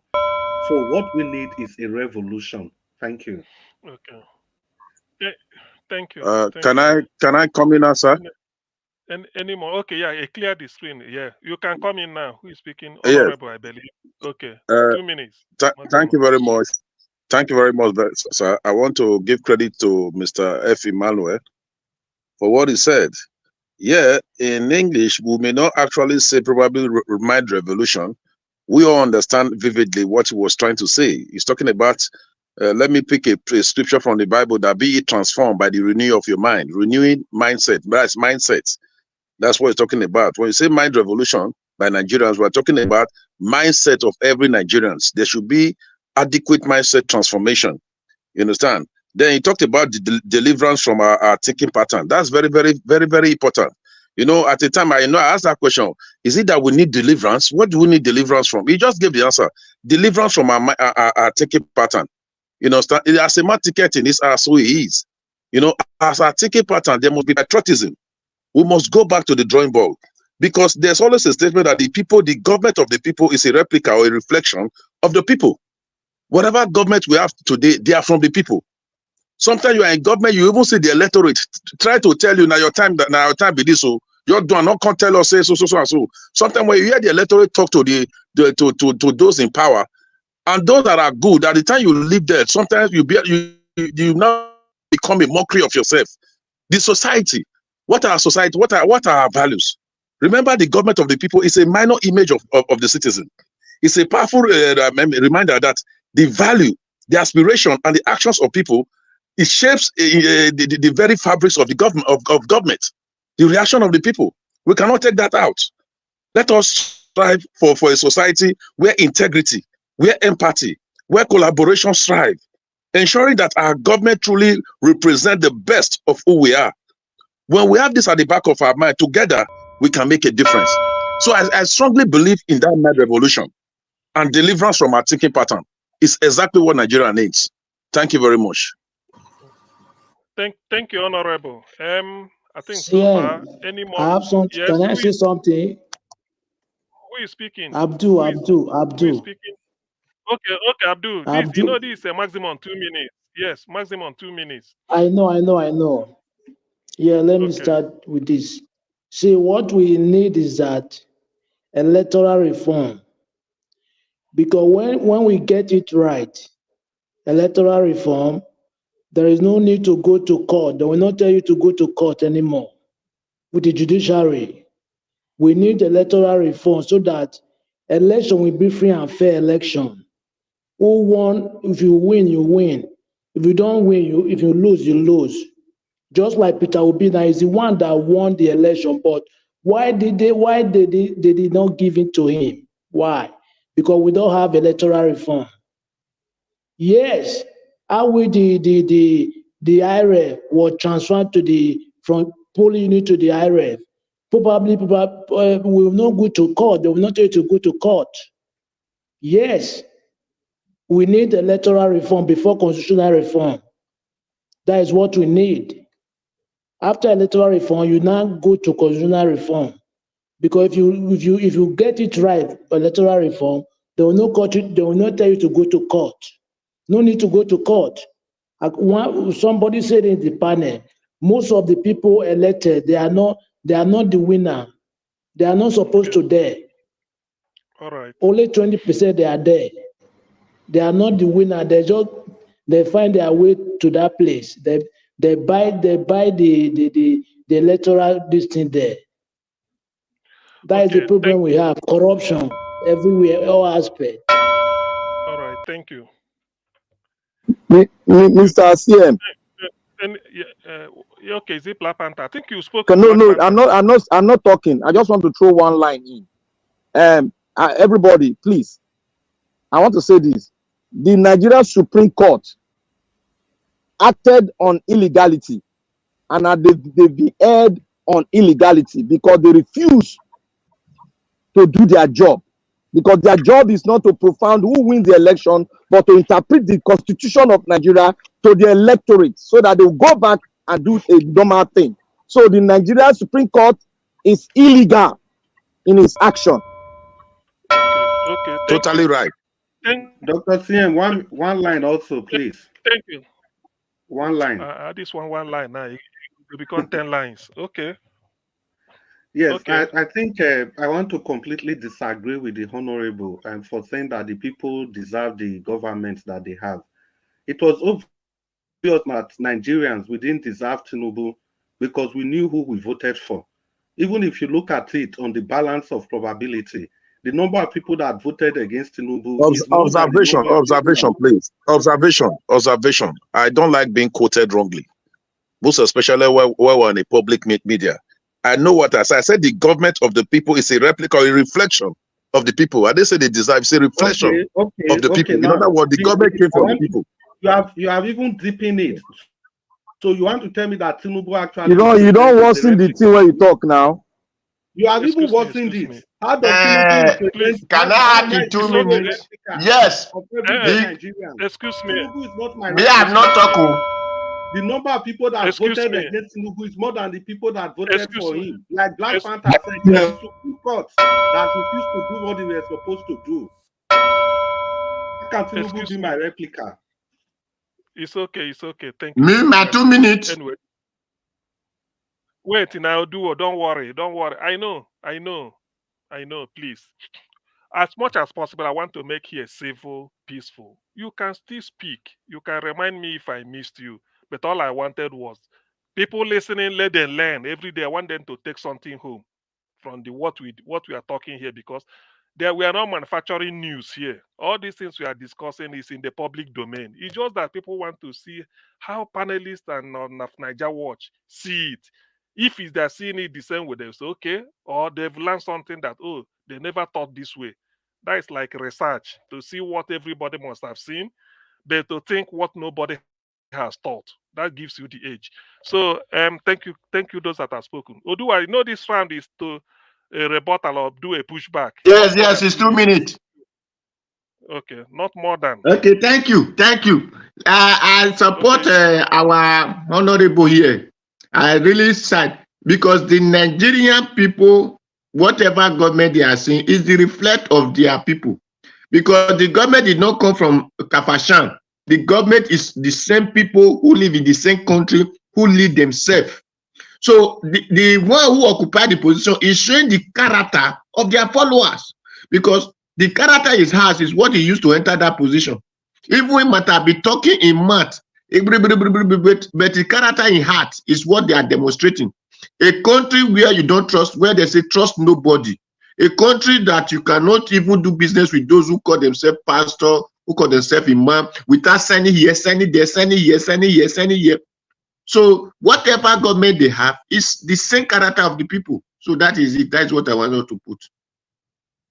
Okay, in addition to that. Thank you very much. Hold on, please. No, please. Let's just be this. Who wanted to add something? Who is saying? Me. Who? No, your name now. F. Emmanuel, sorry. Okay, F. Emmanuel. Okay, you've not spoken. I just want to add what Mr. Odua said and also what Honorable Sam said. You see, whether we like it or not, we are blaming the judiciary. The judiciary, they didn't come from spirit realm. They didn't fall down from sky. They are the same people that live with us. Most of them have gone to school, the same school we went. We live in the same community. They are those who represent us. The judiciary arm is still the same Nigeria. The legislative arm, the same Nigeria. The executive arm, the same Nigeria. Especially the House of Rep. The House of Rep that went there to represent the people. And yet the people are seeing them, yet they cannot recall them. But they are not the reflection of all Nigerians. Please, I don't like this. Please. Why not this? If you can say you want something, I give you. When we talk on each other, I want people listening to learn. It's like we are giving lecture here, please.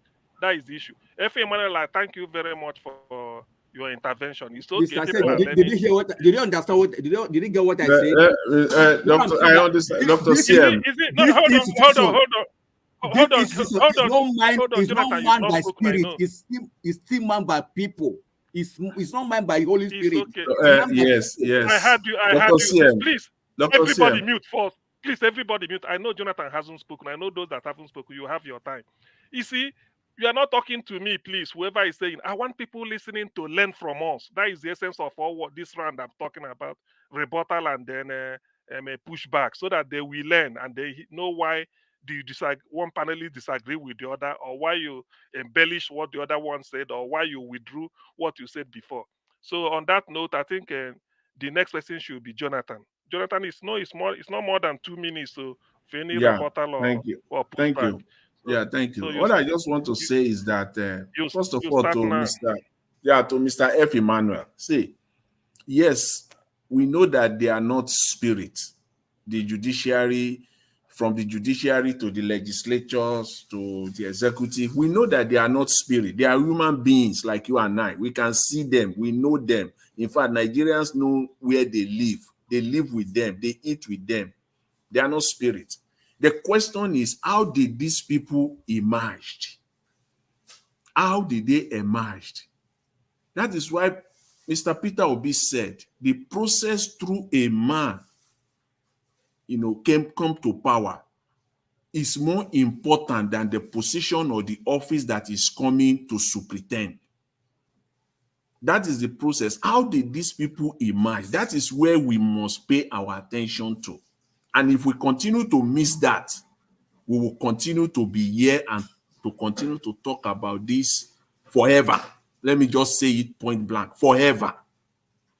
Everybody that emerged in Nigeria must be properly scrutinized. See, Anymore-Otti that we're talking about today, and that is what I'm saying with respect to Edo State. Please, most people are talking about Anymore-Otti today. How many people followed Anymore-Otti campaign in Abia State? On this platform, me, I will say it. Yes, I will say it with my full chest. Me, myself, on this panel, I've insisted on commitment. That is exactly what Anymore-Otti did. What we're seeing today, it doesn't just come out like that. He made a commitment. Leadership without commitment cannot be accountable. Anymore-Otti did that. Go and look at his manifesto, written, with a commitment. Thank you. Thank you. Thank you. Thank you very much. I think everybody who is there anybody out there still hasn't had it? Nobody. Mr. CM. Yes. I want to ask Jonathan a quick question. No, Jonathan. please, no. Hold on. Yes, No, hold on, please, because I don't want this to be, I don't want people to exploit any situation. The essence of this round is rebuttal. If there is nothing, you might say, well, let's carry on, pass. But it's not that if you start to do that, no, it's not that way. Because we still have one important question, where you earn your pay for coming on Niger Watch. I want to introduce that so that people will listen to you and then know how your judgment is, how you can use your best of judgment in handling certain situations. So that's what I'm going to say now. I think we've gone through the CM, hold on. I want to drop. CN, there's something I saw recently. Please, let's be organized. Let's be organized, please. CN is the moderator. Let's follow the pattern, please. Please. I have not spoken anything since. I know. I just want to drop something. Is it what I said? Unless the house is on fire, otherwise anything can stay. So you want to allow so that you can call the fire brigade, or fire service. If the house is not on fire, we've done this round. This is where you earn your pay, if so to speak, when you come on Niger Watch, because people will listen to you. We've all known what is happening with Yaya Bello. So this is the round I call you are the commander-in-chief. If you are the commander-in-chief and you've seen the drama of Yaya Bello, how will you intervene? That is the question. You've known what is the Yaya Bello case. I don't need to repeat it. Everybody, we've been on the news for the past 1 week or 2 weeks. Now you are the commander-in-chief. How will you intervene, considering what it means to Nigeria? That is just the question. You are the commander-in-chief. I don't care how you have, because there's no right and wrong answer. There's no marking scheme. Just what is your judgment? What will you do? How will you intervene? So let me start according to the screen. Maybe a minute. Hopefully a minute should be okay to do it. Jonathan, can I start with you? If you are the commander-in-chief. Yes. Thank you. Thank you very much, Dr. CM. Yeah, it's simple. Simple. All I will just apply here, I will strictly enforce the rule of law. That's all. I will set the example by applying the rule of law, what the law says here, so that there will be no secret cow and there will be no hiding place. When a man has committed or has committed a crime or allegedly committed a crime, the rule of law must be followed. I will close my eyes and I will apply the rule of law. See, if the rule of law is being applied on this case, Yaya Bello case, we will not be here today. What we will just be seeing is that the case will be in court, a date will have been set, Yaya Bello will have appeared in court, either to remain the way Emefiele has been remained in custody, or he will have got a bail. Okay. It will be one of the two. That is it. If the rule of law is being followed. Thank you. Thank you. Thank you very much. Honorable, are you ready? You know the case. You know what is going on in Nigeria with Yaya Bello. So you are the commander-in-chief. How will what will be your intervention? Honorable. Oh, no. Thank you very much. Let me tune the line of Mr. Jonathan. In a country where the rule of law prevails, you observe that everything will be in suit, irrespective, irrespective of the crime committed by anybody. You must still follow the rule of law. If you do not follow the rule of law, and you are trying to employ a different method in administering justice, you still find out that you are committing the same offense. Yaya Bello case, we all are aware of what he has done, what he has been alleged. It's still an allegation until it's otherwise proven by the court of competent jurisdiction. So to me, the rule of law should be followed. Sue him, let the case continue wherever he is. If there's evidence to know wherever he is, he will be summoned by the rule of law. Then go and answer. If the court so deem it fit for them to remand him, the court will do that. If it's a bailable offense, then they will be bailed. Then why the case will continue? So trying to apply jungle justice, irrespective of the crime, will not work. So as a commander-in-chief, I will ensure the appropriate rule of law be applied in this case. Thank you. Thank you. Thank you very much. Thank you. At least Nigerians are noting down who will be their next president. Okay. Omashola. For me, as Nigerian president, as it is right now, I have my own personal security in the Aso Rock. They will fish him out and bring him to Aso Rock. From the Aso Rock, he goes to the headquarters of Nigerian police. He will be there, and then from there goes to court. That's all I'll do. Thank you. Briefly to the point. Thank you very much. And the next person, I will go clockwise. Yeah, clockwise. Odua, if you are there, you are the commander-in-chief, and you know the situation with Yaya Bello. How would you intervene? Okay, thank you. Commander-in-chief is not the one to persecute. EFCC and the court is the one that to persecute. But because we did not have them, so that is why what we have is commander-in-chief. So nobody to persecute. Thank you.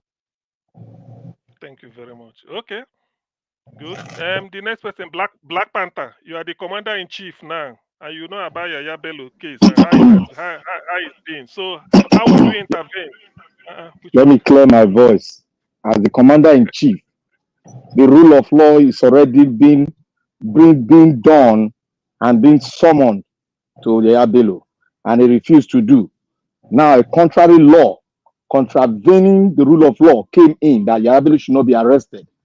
I will summon the Chief Justice and ask the Nigerian police to investigate that justice that gave that judgment. Then I would tell the Nigerian police force to go with the mobile police force to his village, wherever he is, into the state house and go inside and pick him out. That's the power and that is the authority I have to make sure that criminals come to justice.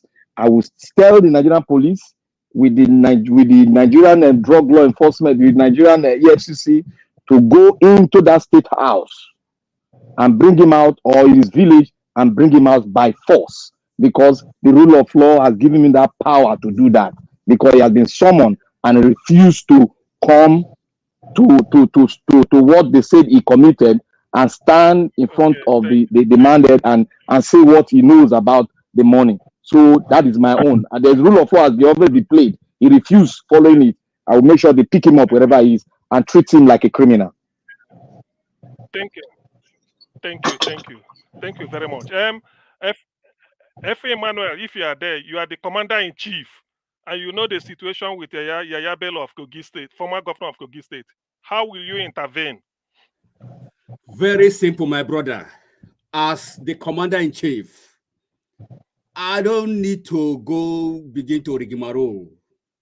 I'll use all the apparatus that within the scope of the rule of law that brought him into power as a governor of Kogi State.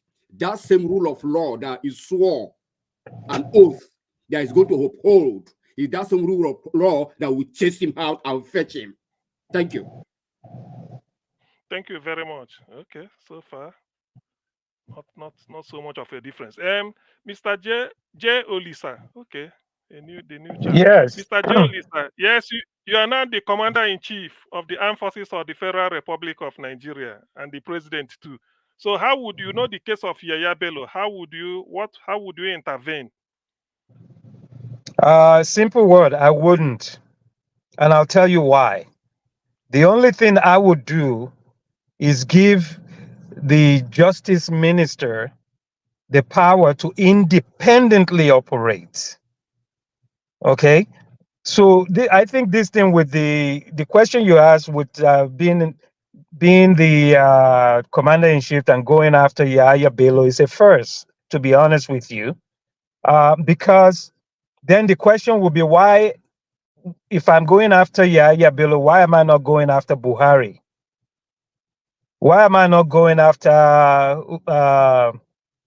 the current Senate president? So what I would do is empower the Minister of Justice, who has been absent. I mean, we haven't heard a word from the Minister of Justice on this one. So I would give that independence to the Minister of Justice to do what is right. Okay. Thank you. Because it's just a minute into. Thank you. The next person, give us our mandate. There's no right and wrong answer. It's just a matter of judgment, personal judgment. Give us our mandate. Okay, there. Abdul Malik. Abdul, are you there? Yeah, I'm here. Okay, you are the commander-in-chief and president of Nigeria. You know about the Yaya Bello's case. How would you intervene, if any? Yeah, the case is simple as like this. What I will do is this. After EFCC have invited him, he did not show face for 48 hours, like 2 days. For me, he's guilty. That's why he refused to present himself. He need to be arrested. He need to be searched. Understand? To be arrested with order with the judge. You take permission from the judge, so that he need to be searched anywhere he is in the country to be arrested, because after 48 hours, 2 days, he did not present himself. As when they formally, as he heard that the EFCC invite him, he did not present himself. After 48 hours, he need to be arrested. Okay. Thank you. Thank you very much, Yeah, thank everybody. you. Actually, why I have to say this is that I feel that it is the image of Nigerian judiciary that is at stake, and as the commander-in-chief, people will use it against you. So under your regime, there's no rule of law operating. So why I have to ask this in response to Jay Olisa is that yes, it is possible, but the way you answered it even in the later part of your answer by saying the Attorney General.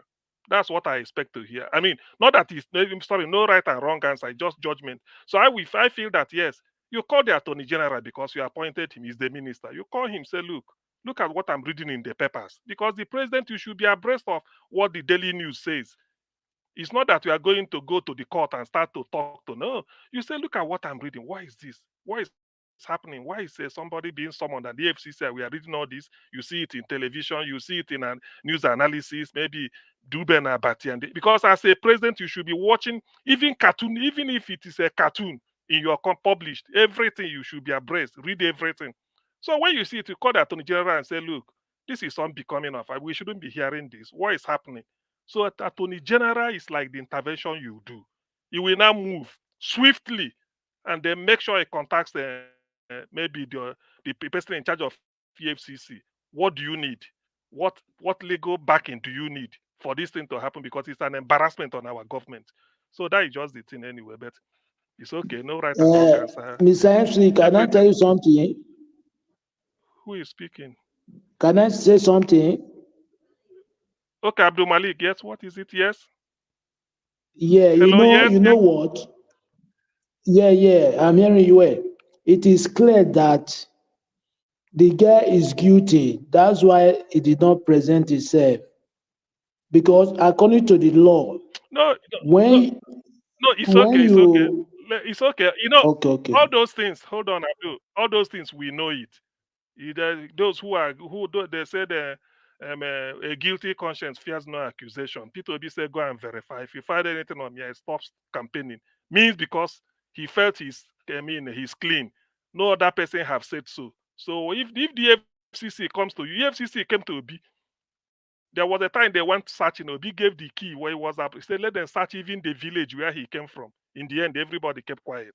It's not that they've not searched him, but if you are running away from the law, why are you running away? Particularly the way you are disguising and then hiding somewhere and be challenging or no, it's not done. And people know it's something billion. When Natasha put it a road with how many? Is it not how many? Is it 310 million naira we had or 350 million naira? CM, I mean, is it not the billion. CM? Is it not the political will that is they are lacking? It is because the political will they are lacking. That is why he cannot be arrested. That is why political they have all the powers. Well, political. Call it political. Mr. Moderator, please. It's like we are going back to debates. Mr. Moderator, I think let's follow the pattern, please. Exactly. I'm moving ahead now. So please, everybody, thank you very much. It's just that one or sometimes you entertain one question or the other. Thank you very much. In our final rounds, I think Niger Watch will still give us up to an hour so that we make it maybe those that want 5 minutes, 5 times 840, which is almost or 5 times 5 times 1, 2, 3, 4, 5 times 6, 30. So if we take it, do it the way it should be, not much of intervention, and then stick to time, we should live here in the next maybe 40, 45 minutes. So I start with our final submission. You know that we've discussed today, and then if there are breaking news or you want to add or subtract or summarize what you've said, it's up to you. But please do it within the next 5 minutes. So who do I start with? Jonathan, it should be you again. You are number 1 on the screen. Hello, Jonathan, are you there? Okay. All right. Yeah, I'm here. Yeah. Let's do this. The final 5 minutes. Okay. Thank you very much. 5 minutes. Yeah. Yeah. Thank you. I want to start. With the video that Mr. Elvis presented just a few minutes ago. Natasha Akpoti. You see, we all saw the dilapidated roads. You see, when we say that the government is shameless, this video, this story is an indication that it's even an understatement. When we say they are shameless, how do you want to square it? Even if you have not heard that story before, you are just hearing it today for the first time. Saying that the government is shameless is not an abuse. It's a fact. It's even an understatement. See, my advice is this for the government of Nigeria. And I know when it comes to the issue of wages, wage salary increase and everything, I said it here 2 weeks. I've been ringing the bell like a month or 6 weeks ago that they are going to increase salary. And I shouted up on top of my voice that they should not increase the salary. And I gave my reasons. But I saw that, yes, this government did that. But as politicians, they still took the political, because there are 2 ways to it. The political salary increase and the economy salary increase. They had no choice. They had to do that political side of it. Came up with 30-35%. That is a no-brainer. They shouldn't, in fact, they should have just left it undone. But because of politics, they have to do it. But the economic solution, they dare not to do that. Because if they want to follow it economically, yes, the increase would minimum wage will not be less than 600,000 naira in Nigeria. But they dare not to do that. Yes, they can't not do that at this point in time. It will be disaster.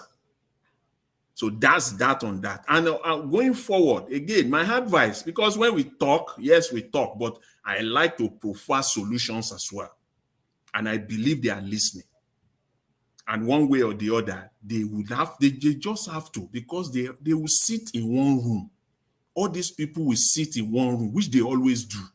They will rub minds, just as what we're doing here now. And they will come up with what they will do at the end of the day. We see this road that we just saw. All these dilapidated roads across the length and breadth of Nigeria, see, is a massive opportunity for them to bring employment. If they embark on this road, it will bring nothing less than 10 million employment to Nigerians just like that. Read my lips. If you take this road and say, okay, we want Mr. Tinubu, if you want to, see, forget about this palliative, you are distributing money all over the place. Forget about this coastal road that you are bent on embarking. Put them aside. Face all these dilapidated roads in Nigeria. Head on. You will bring nothing less than 10 million employment to Nigerians. Day one. Through direct and indirect contract system.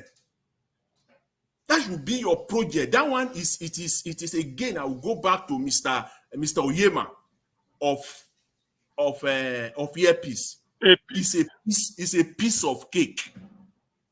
Mr. Tinubu, this is a piece of cake for your administration to bring at least 10 million jobs to Nigerians by tackling all these dilapidated roads. Nigerians will get jobs across. Yes, thank you. But there is no time to expand on that. But that is what a government that is people-focused should do. And I will end on this again. What we're seeing in Abia State is not just happening by accident. Mr. Anymore-Otti was deliberate from the beginning. He made a covenant with the people of Abia State. He made a commitment with the people of Abia State. In fact, he said in his campaign that every member of his cabinet will sign an agreement. Not when he became governor. No, before, during the campaign. He called it service agreement. They must enter into an agreement with the people of the state. You sign. Okay. Your time is up. Thank you. That is what I'm expecting going forward. Thank you. From Thank you, anybody Jonathan. who is entering the public office in Nigeria. So I will leave it at that, Mr. Dr. CM. Thank you. I really appreciate it. Thanks. Thank you very much. Thank you for your submission. 5 minutes, 7 seconds. It's okay. It's manageable. Honorable, are you still with us? Yes. I am here, sir. Yes. No, you be honorable. Oh yeah. Just you can round up your thoughts for the day in 5 minutes. Thank you very much. Earlier on, I spoke concerning the nation generally, the state of the nation. I never spoke concerning my candidates. So let me try and utilize this 5 minutes. You know, as the gubernatorial elections in Edo State approaches, I believe it is very crucial to recognize the caliber of leadership that will drive the progress and prosperity of our beloved state. It's very, very important. I believe in the Barrister Osadio Ogie and Aswa Ighodalo. We find a dynamic duo with shared commitment to excellence, integrity, and exclusive governance that cannot be taken from them. Let me start from Aswa Ighodalo. To me, Aswa Ighodalo is a beacon of integrity and innovation. Barrister Aswa Ighodalo, who is popularly known as AI, we all know what AI means, artificial intelligence, and that's exactly what is bringing into governance. It embodies the essence of visionary leadership with a distinguished career spanning from various sectors, which includes finance, entrepreneurship, and so on. I believe it's going to bring his wealth of experience and expertise to table when elected as the governor of Edo State. His unwavering dedication to ethical standard and his proven track record of success make him the ideal candidate to lead Edo State into a new era of prosperity. He has been tested in different fields, both the public and the private sector, and he has been very, very successful in his endeavor as a man. You know, his vision for Edo State is built on principle of inclusiveness, economic empowerment, sustainable development, which I believe will take Edo State to the next level. He understands the challenges facing our communities and is committed to implementing innovative solutions and address the needs of all citizens, all Edolites, with a focus on job creation, education, healthcare, and infrastructural development. Aswa Ighodaro aims to build a state where every individual has the opportunity to strive and prosper.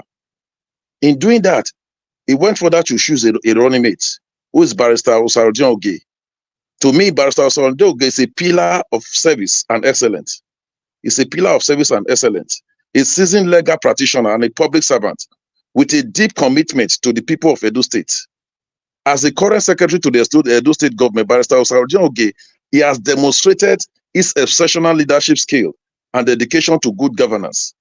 He has vast knowledge of legal administrative matters, coupled with his passion for community development. That makes him a very invaluable asset to our leadership, to his leadership team.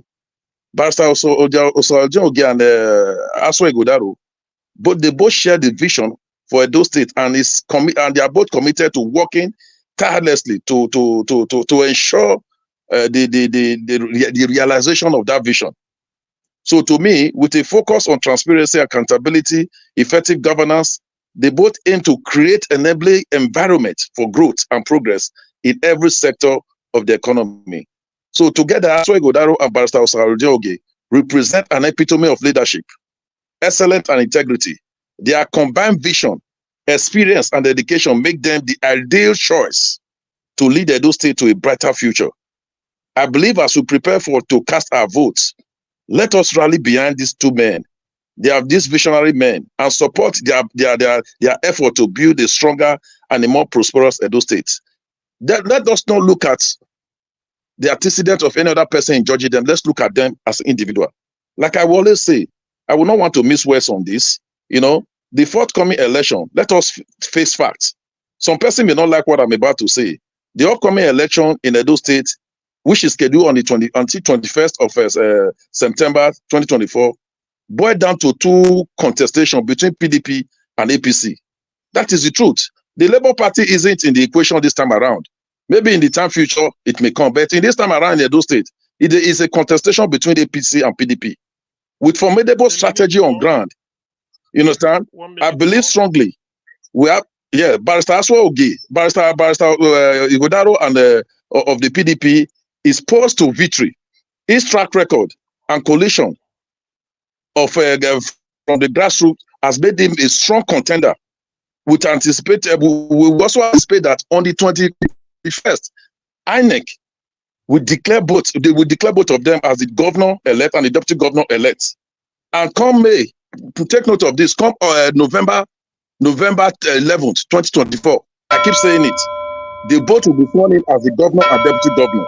Mark my word. Thank you very much. Thank you. Let's stay focused. Thank you, Honorable. You really introduced a new dimension. You go leave your candidate, use your roundup to fire on. Well, that's okay. That's a strategy. It worked for you. Thank you very They much. read from book. They read from book. You can also read from book. Which one? Which one? Which one? That is Why do they strategy, read from book the campaign? Now you be exact. You're not supposed to read from book. It's but for your head. You like your They read from book. No mind Black Panther. Honorable Sam. No mind Black Panther. Honorable Sam. Yes. Are you there? Please, Honorable Sam. Let's continue. Please, let's continue. I just want to, sorry. Honorable Sam, you are really doing a disservice. So your 5 minutes to your 5 minutes. I beg, please. Right, it's okay. It's okay. Dr. CM, I really have to give my submission because I have a meeting I have to go to. Okay. Please, Omoshola, please excuse Jay to go on. Jay, okay, you are free now to give your 5 minutes roundup submission. You can start now. Thank you. Okay, thank you so much, Mr. Evius. I really appreciate it. It's my first time on the panel, and it's really been a pleasure. Like I said, I've been following you for a couple of years now, and I've tried many times to get on the panel, We are and not I hearing feel you. We are Okay. you hearing can you, hear. sir. Okay. Yeah. Thank you, So Mr. and I Joe. Appreciate you. I appreciate you allowing me to come today. I hope I'll be able to do more of this because I find this very enlightening.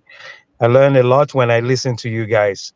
Thank you. And I thank everyone on the planet. May God bless each one of you, and may you all prosper in all that you do in the name of Jesus. Amen. Thank you. So thank you. Amen. So basically, for me to round up, I'll say something. Whenever I go to Nigeria and I'm leaving Nigeria and the plane is taking off, I always cry. I shed tears. That's the love that one has for his or her motherland. Um, a lot of us are in diaspora. Many of us don't want to be here if Nigeria is good. I'd rather sit under a tree and drink pami, you know what I mean, and Yeah. eat some suya and all that. So Nigeria, we have to change Nigeria. So it goes back to what I started in the beginning, that the bane of the problem of Nigeria starts and ends with the judiciary. And you see, when you have a judicial capture, you have a state capture, basically. No doubt about it. And you go back to the last election. I mean, as bad as the Nigerian constitution is, if it's truly enforced, if the current bad laws are enforced, you can curb a lot of the rot in the Nigerian system. You can curb a lot of rot in the Nigerian system of governance. And that's why I said when there's a military coup in Nigeria, the only institution that survives out of the three tiers of government is the judiciary. And basically, in this dispensation, they've advocated their responsibility. There has been a lot of profound misinterpretation of the current constitution, as bad as it is. And it's all about the highest bidder court system that we're running in Nigeria right now. I mean, for example, take the word "and" in the constitution. How a lot of the lawyers and the judiciary massacred that word "and." You know, when you look at it, the first chapter of the Constitution, it says Nigeria shall consist of 36 states and the FCT. So it's like you go to a restaurant and you say, I want to, you order bread and butter, and the waiter or waitress comes to you and brings 2 slices of bread with no butter in it. That doesn't make bread and butter, does it?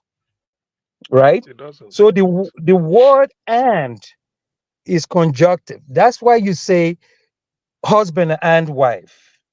So when you read a book, when you're reading a book, the first chapter of the book will tell you what to expect in all the chapters of the book. It's like a preamble to what's going to happen in the rest of the book. So the massacre of, the misinterpretation of the bad law that we have actually has thrown the country into a lot of chaos. And until we go back, there has to be a judicial revolution before you can have a true revolution in Nigeria. And that's how things are going to change. That's why there's so much impunity in that country, because there's no, I always say the judiciary is a toothless bulldog, basically, because they are not enforcing what they need to do. So quickly, let me end by this. Let me end by this on the Edo stuff. I mentioned something to Honorable Sam the other time that when he says governor, the governor, you shouldn't do that. Something to that effect. I say, look, the governor is the closest to the people. When something is going on, and the federal government is up, is filling in their responsibilities. The governor, who is the representative of the people, must call out, must. I mean, I say must call out the federal government to task. Thank you very much, and I appreciate the time. And God bless you all. Thank you, guys. Okay, thank you, Jay Lisa. Thank you very much. Thank you. All the best. Okay, so Omoshola's turn now. Omoshola, you have 5 Yeah. minutes to Uh, tell us what 5 your minutes. thoughts. Round up yours. Yes. My thoughts concerning the Edo State governor No. towards the Ekpoma Road is Abuja did not vote for him. He campaigned in Edo State. The road is being used by Edo people. He should fix the road. He ought to have fixed the road and then go back to the federal government to collect money. Obasanjo did it and paid some governors did it. Lagos State, I think, had that kind of issues. The federal government paid them. It might be late or maybe delayed, but you get your payment. Now, during this week, I saw a video to let you know how wicked Nigerians are. I don't know if you have seen it. People living, it is just mind-boggling that people live under the bridge. They built a block of flats, apartments under Festac Bridge. When I saw it as an architect, I was like, it's nice, but the government should at least would have gone there and maybe make that place conducive for them to stay. They were paying rent there, and only God knows who they paid rents to. Over 100 people staying under bridge, and it's been demolished now. Nigerian government, you refuse to provide accommodations, cheap accommodations for Nigerians. But when it's election time, you come around and you campaign. An average Nigerian does not have a roof over his head. A civil servant can't even afford a 2-bedroom flat. An average civil servant cannot afford a 2-bedroom flat, not talk about a 1-bedroom flat. I'm just bringing this topic. Maybe Mr. Nigeria Watch, you can try and find that video out. If I can I'll send it to you. Let us talk about it. Because we keep talking here. An average Nigeria is suffering. They are suffering greatly. We all live here. We now see things, how things work here. This kind of place I saw, where we say in UK, we call them homeless people. But the government does not go there to destroy it. But Nigerian government went to destroy it. It's not as if it's blocking drainage or anything. And if it's blocking, they ought to have provided a conducive environment for that place, make it look good, put aesthetics to it, and then make it conducive for people to stay. But you just ejected them out of that place. And now we have more people. So as they are demolishing block buildings in Lagos, they're still demolishing people that are still managing. It's a pity. There is no hope for Nigeria. I can see it. There is no hope. Thank you.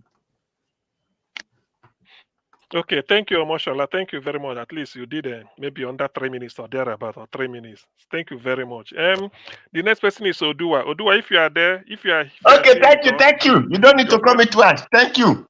Let me say something about my Edo people. You see, the other day when we were talking about roads, they said, no, nobody can do road. This. I told them, because my Edo people has money, but they don't think. Hello? Can you hear me? Yes, continue. Okay. My Edo people, the money they have is to drink pepper soup, to carry woman. They don't think, what will they use it to do for the land? They will shout, it is government, they don't want to do it. Who is the government? Is it not our mindset? Is the government, are we not the one using the property? But for we to bring money together and do for better thing, we will begin to shout, no, it is government, because we don't want to do it. Akpoti, who left Ekogi to come and do the one we have in Edo State, is not Edo person. Despite blood lineage might be there, but it's not a Edo person. So, but because we refuse to do our own, we'll be shouting it's the government. If you want to do it, government will not allow you to do it too. That is the failure of our mindset. And that is why a person will say, what Bermudia did, it doesn't concern him, whoever they are now is now operating. What matters to him is just the task he will give to him. So because we lack visions for ourselves, and that is why when I hear our people are shouting their this, their that, I look at them and I laugh. Because they don't see visions of other people, the way they grow, the way they do things, the way they move forward. But our own, no, it's not like that. So that is why let us begin to see visions for ourselves and bring our money to do things in our land so that our land will develop the way it's supposed to be. And that is for me, I will say, because that day now, what you want to do the road, people came and say, come and pay us. The people of the land said no. That is why I said, if anybody want to do something in the Edo State, the community, you carry everybody along. No government. They said, no, it will bring soldier. I said, where is soldier? I think people were arguing to me that day. They will bring soldier. I said, nobody. But because of our lack of will or the zeal to do, so we will blame ours to the no. So that is for it. And that is why Obaseki was a total failure. Because that is the same mindset that I will not do for my people. That is why he did not do any road. And that is why he allowed our brothers and sisters to be doing by the herdsmen, driving our mother out of the bush, out of the farm. Today they are not crying, no food. And that is why our people, anybody who comes doesn't have vision for the land. Just like the way Bermudia was able to have vision and bring plan. No government of Edo State now, since they make it Edo State, nobody have ever entered that position. I have plan, a new design plan for the state. Look at the way they have sold all the land. If they want to bring development, the development cannot come because they have sold everywhere. So because of lack of visions, people that are occupying the position doesn't have visions. So thank you. Thank you, Dua. Thank you very much. I think the next person is Black Panther. According to the screen, then I go to Black Panther. Are you still with us? I do can't pay now. I'm going to ask that kind of question. I do can't pay. You know, you have to be very careful with me when you ask some question. I'll be very careful because I'm a blown man. Sorry, I'm just joking. I know you. Okay, you give us your 5 minutes round up. Okay, I want to thank everybody for speaking. I want to thank my last brother that is from Canada that spoke. I just want to thank you because you almost make me so you know, I almost started feeling the kind of feeling you're feeling when you're flying out of Nigeria, and that kind of feeling, you know, when we go out to take suya on the street of Allen Avenue, we go to the suya, University of Suya, we buy suya there. We have what we call Allen Carnival. We go all out with our jeans carnival, you know, we go all out and start playing, you know, having fun. Allen Carnival. Yeah, celebrating it, man. That is fun, but we cannot see that fun again. When we go to Benin to celebrate our Oba, the fun is not, the cloud is no longer there anymore. We need to really do something. That is why we are converging here. I want to say one thing again. Uncle Sam, you know, you make one statement that you are obedient, but I want to tell you that you are not obedient. I want to prove it here. You see, that is why I say the Nigerian politicians will never change. Now, I want to ask you, answer this question later, or maybe when you give it a chance. Why are you still in PDP? One, if you are obedient and you believe in the ideal of that man that encompasses the entire country, that has a dream for the entire country, you would have stepped aside as Buhari did. I stepped aside and watched the people start eating their set on their head. You see, you made one mention of Barrister, the deputy, the one that is deputizing with the PDP aspirant, Osage something. And there was a time I heard you said he started distributing rice. You see, let me tell you, my people, why is it that Nigerian politicians, when Nigerians are hungry, That is why they will step in. They will never see a dream in one Nigeria and said, I want to pursue that your dream and make that your dream get to where you are supposed to be. But what they are thinking, if any Nigerians are hungry, they will step in and give them food. That is an interior motive.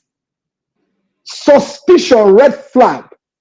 If you are obedient, you will clean all the debts, the thing that they've used to stain any of your ideal in you, and give it to them, because there's nothing. A man cannot make you rich. It is you that will make yourself rich.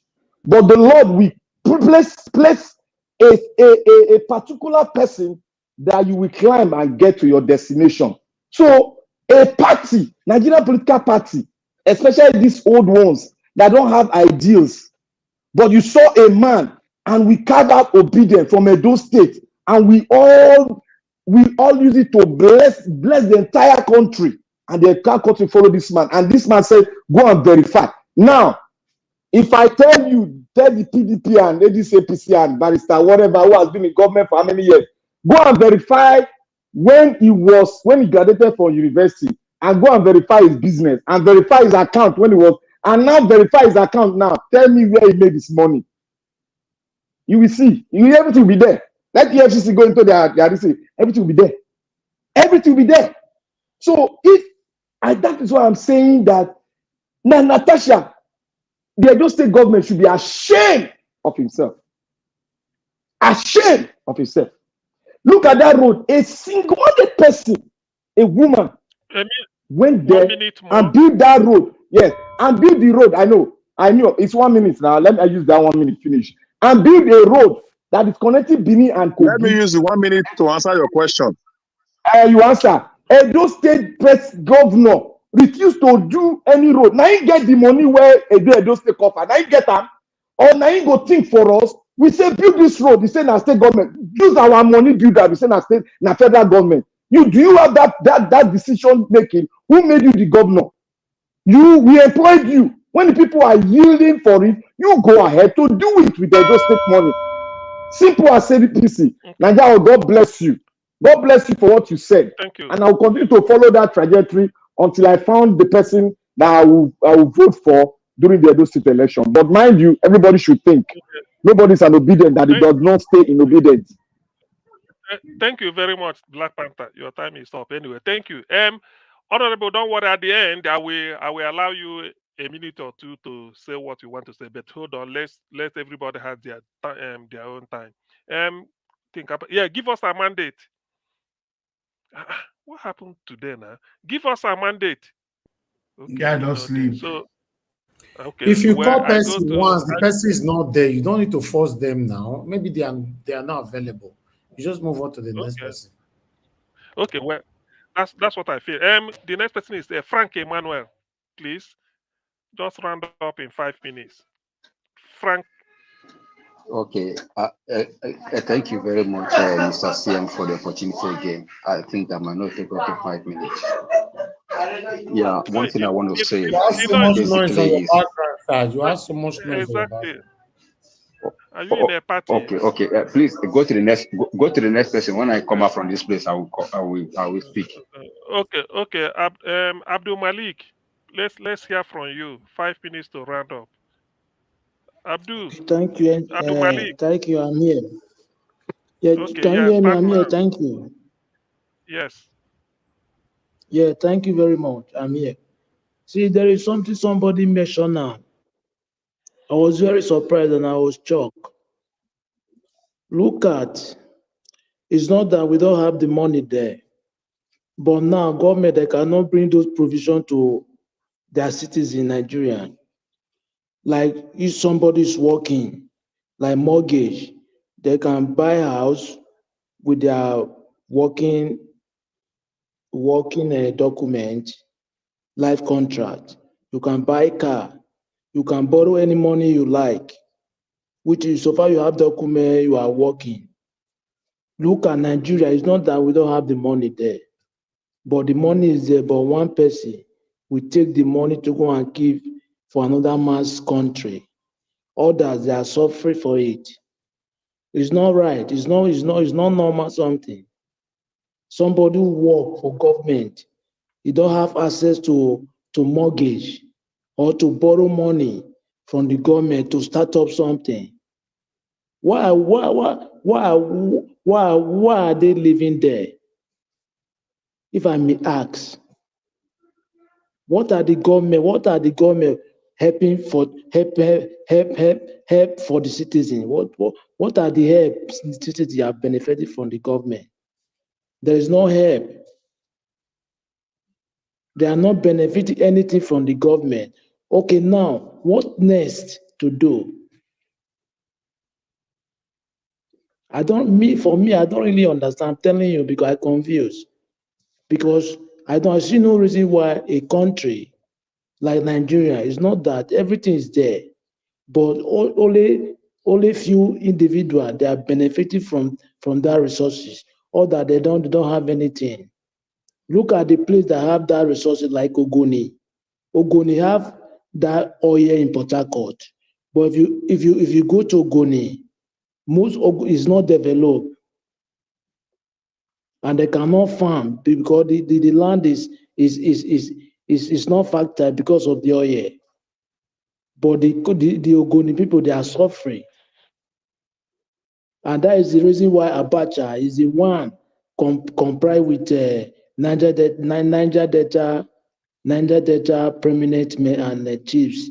They keep Kensarawiwa because Kensarawiwa was fighting for Ogoni.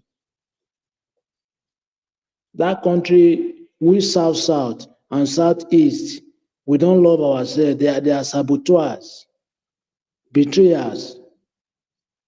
Betrayers are there. That's why you see south and southeast is not developed. If you go to the north, their road, they have good road. Despite any other insecurity, but their road is fine, it's good. But south there is no road, no water, no electricity. Even north, they have electricity more than southeast.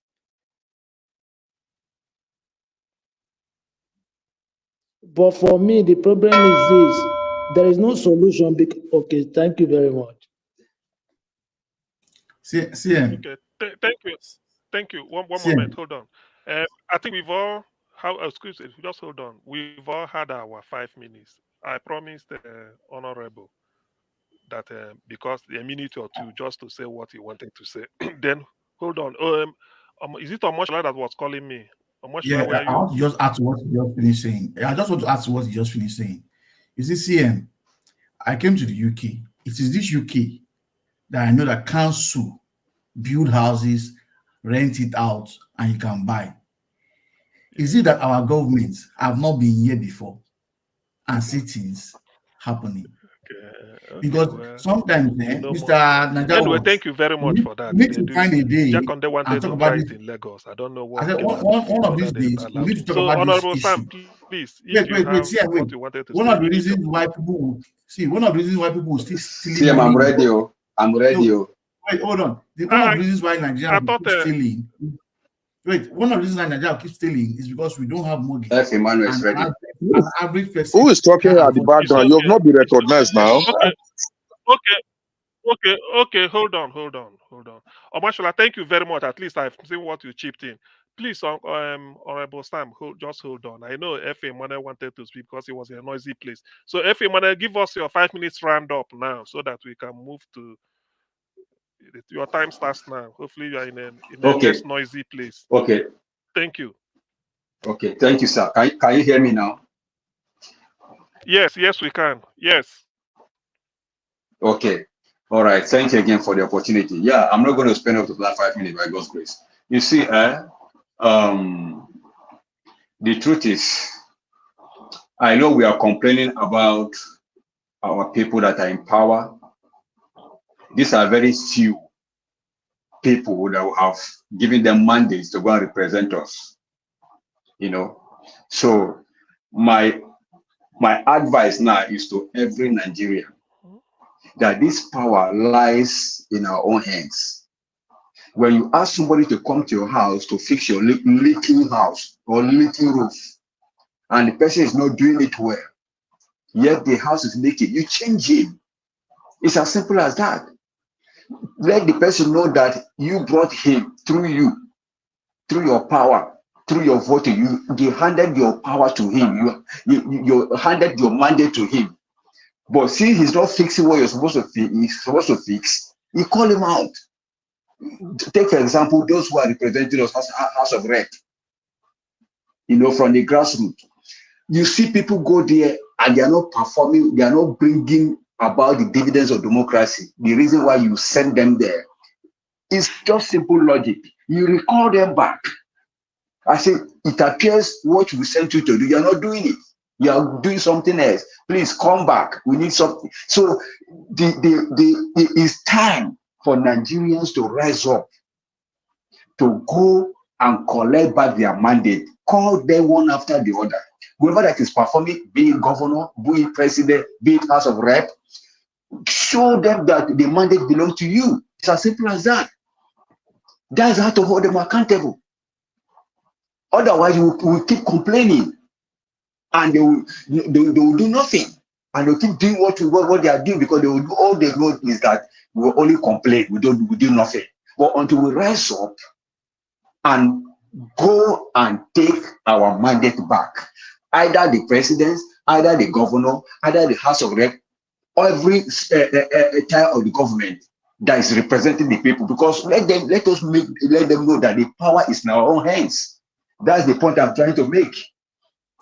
That is that. Then finally, Edo people, I beg on all road and all vote lead to Olumide Akpata. If you want your problem in the Edo state to be solved, Olumide Akpata will clear all this problem in the Edo state. Every problem has been in many donkey years in Edo state. Olumide will Akpata it. Please all vote to Olumide so that we will clear all the problems in Edo state. Thank you, sir. Okay, thank you very much, Frank Emmanuel. Thank you. At least you were quite direct and very brief. I appreciate that. So I appreciate that. So Honorable Sam, are you there? Just a minute or two for what I promised you before. Honorable Sam, please, everybody. Thank you very much. Please, everybody mute, please. Everybody mute. Okay. Thank you very much. I'm still laughing.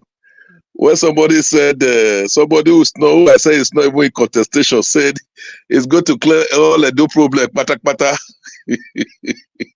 It's laughable. It's highly laughable. To say you clear all the no problem, pata is very, very laughable. This is the person, the only experience he has gathered is to be, the only thing I've heard all of you saying is that he's the chairman for MBA for just 2 years, 1 tenure. You understand? If he was as good, why did he go for the second tenure? You understand? Just 2 tenure. That's the only experience he had. He has said. And you, I don't know, was it Black Panther that asked me that question, or that where did Aswegoda get his money from? It's rather ridiculous if somebody asks such a question. Well, before now, I've given his profile. Where he has worked. I didn't ask a question about Aswe. It's you. I'm talking about you. Wait, No, you asked 3 questions. I heard you vividly. You are talked about Aswe Godaro. You talked about Osarojo Ogie, about this palliative. Then you talk about whether I'm obedient. Those are the 3 issues. So let me take them one after the other, please. So on the issue of, thank God you are already stopping me. Otherwise, I would have given you the profile of Aswe Godaro so that you know his capacity. So since you are stopping me, it's like you already know his capacity. So let me not go there. On the issue of whether I'm obedient or not, I wouldn't know your concept of obedience. Remaining 1 minute. Exactly. Are you the one? Who is that? So, okay, let me use my 1 minute. You people allow me now. I know. So, as I was saying, on the issue of whether I'm obedient or not, I wouldn't know your concept of obedience. If your concept is to find out whether obedient as a Labour Party man, no, 100% no. I'm not a member of the Labour Party. I'm a confirmed member of the People Democratic Party. You understand? Then if you are talking about as obedient as a good governance, yes, I've always advocated for good governance in Nigeria. You understand? I've always advocated for good governance, governance of transparency, and government of accountability. If that is your concept of obedient, I will say I'm 100% obedient. So that is on that. Then on the issue of Barrister Sarodi Oge distributing, all over the world, there are palliatives. If an individual decides to distribute palliative, which it should be commendable, you understand? It's not the only SSG we've had in the state. We've had a series of SSG. If in his old time, he decided to say, okay, the less privileged, those that cannot afford chicken or rice during Christmas, come to my house. It's been distributed. Over 10,000, between 5 to 10,000 persons benefited from it. It should be commendable. It's not something we begin to question why distributing palliative. Thank you very much, Honorable. Thank So, you. You see, thank you. Yes, one moment, Jonathan, one moment. You see, why I have to give this time is that sometimes I know we are here. Remember, it's still September. You're not going to explain the tire. Remember, you never enter June, July, August. When I go explain all this basketball tire. No, it's true now because how do they distribute chicken and rice? They go explain that. Very soon they will join me. They will join me to promote Aswe Godalo. Just leave them alone. I already know. Give off my mandate, Alex and Black Panther. They will join me very soon. See, chicken and rice. Wait, no, chicken and rice. They will do for during Awolowo time. I see you do. It's not in the race. Like what somebody said in the comment section. Excuse me. It's only here you hear about Abiodun Akpata. See, third May. Today is 3rd May. We still have a good 20, maybe 28 days. Then add it to June, July, August. See, no need all these things because it should be repetition. I know because every day something will crop up. And chicken and rice. Be that as it may, so far it's done in a very friendly, convivial atmosphere. That's what I want. In the end, everybody wants the best. What were what is the highest common factor, the lowest common multiple among all this is that PDP said they want to give Edo the best through their party. This man saying that Labour. So it's the best. So that is the most important thing. Nobody wants an eyesore anymore. So that's why I'm saying they still very far away. So you have to put a lot of fuel in your tank. The journey is far, and then be coming every day to be rebutting. But it's okay anyway, no problem. So today, I'm really happy the way it went. So insofar as we organize ourselves, the essence of what we're doing here, because you are not campaigning for me or you are not trying to convince your fellow panelists. It's the people that are listening. They are the most important because they are listening to say, I had this on Niger Watch, and because of that, I never know this type of things is like this. So it's for the people listening. They are the most important because they are listening. You could change their mind. You don't know where they are. Some may phone one day and say, okay, look at the chap who came today. Say he's been listening to us. And he's in promised, time permitting, he will be joining us. So you can see, you never know what he had and all the things we've been debating. Some people say what they hear. Somebody said yesterday on the chat, he said when he's listening to Niger Watch, he feels as if he's among Nigerians or in Nigeria. So it's like bringing him home or her home. I don't know whether it's a he or she. But be that as it may, I thank everybody. This is the type of discussion. I want something intellectually stimulating. That is what I want. If you want to disagree on principle, on point, enlighten people, bring what we didn't know, or interpret it another way so that we can have a look at it and they help us. Who knows? All the candidates are listening to us. You never know who they will give a phone call one day, say, Niger Watch, please, can you link me to so and so person? Might give you an appointment or pick your brain and ask you, oh, I do listen to what you said. What do you think about this? Or what is this? So it's a good thing that we have this to discuss. And from the testimony we've had so far, we are not doing badly because the people, we are a repository of their knowledge. They like listening to us. So it's quite good. Today, I thank Black Panther. Before I hand over to Niger Watch, I thank Black Panther. I thank Give Us Our Mandate. Dr. CM, please let me say something before you round up, please. Yeah, okay. Please. I just want to say this, that I was listening to Honorable Sam. You see, for me, you are doing a much of the marketing. See, for Aswa Igodalo to even go that far to select the current secretary to Edo State government as his deputy is an indictment on him. And it says a lot that he's not ready to listen. And it says further that this you cannot, there is no way you can say it with your full face that this is not the third term of Obaseki in the process. It is. He cannot even pretend to deviate, pretend to dissociate himself. He's saying it with his full chest that yes, this is the third term of Obaseki. It is as big as Edo State is. It is the secretary to Obaseki's government that is nominated as his deputy. That's an indictment. Anyway. See, there's only one saving face. There's only one saving that is face. in your own personal opinion. Till date, the candidate of Labour, the deputy governorship candidate is not known. Till date, nobody has mentioned this, even in Edo State. Make you the explorer now. The research on that. The research on that. They indict himself. Go bring a secretary of state for Edo State. Make him become deputy. September is still far. September is far away. I know so many things will crop up.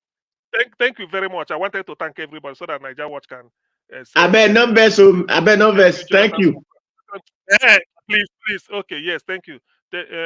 Thank you, Dua. Thank you, Omoshola. Thank you, Honorable, for showing up today. Thank you. Please keep it up, Jonathan, Frank Emmanuel. Give us a mandate, Black Panther. I thank everybody. At least my job today wasn't that difficult because people cooperated.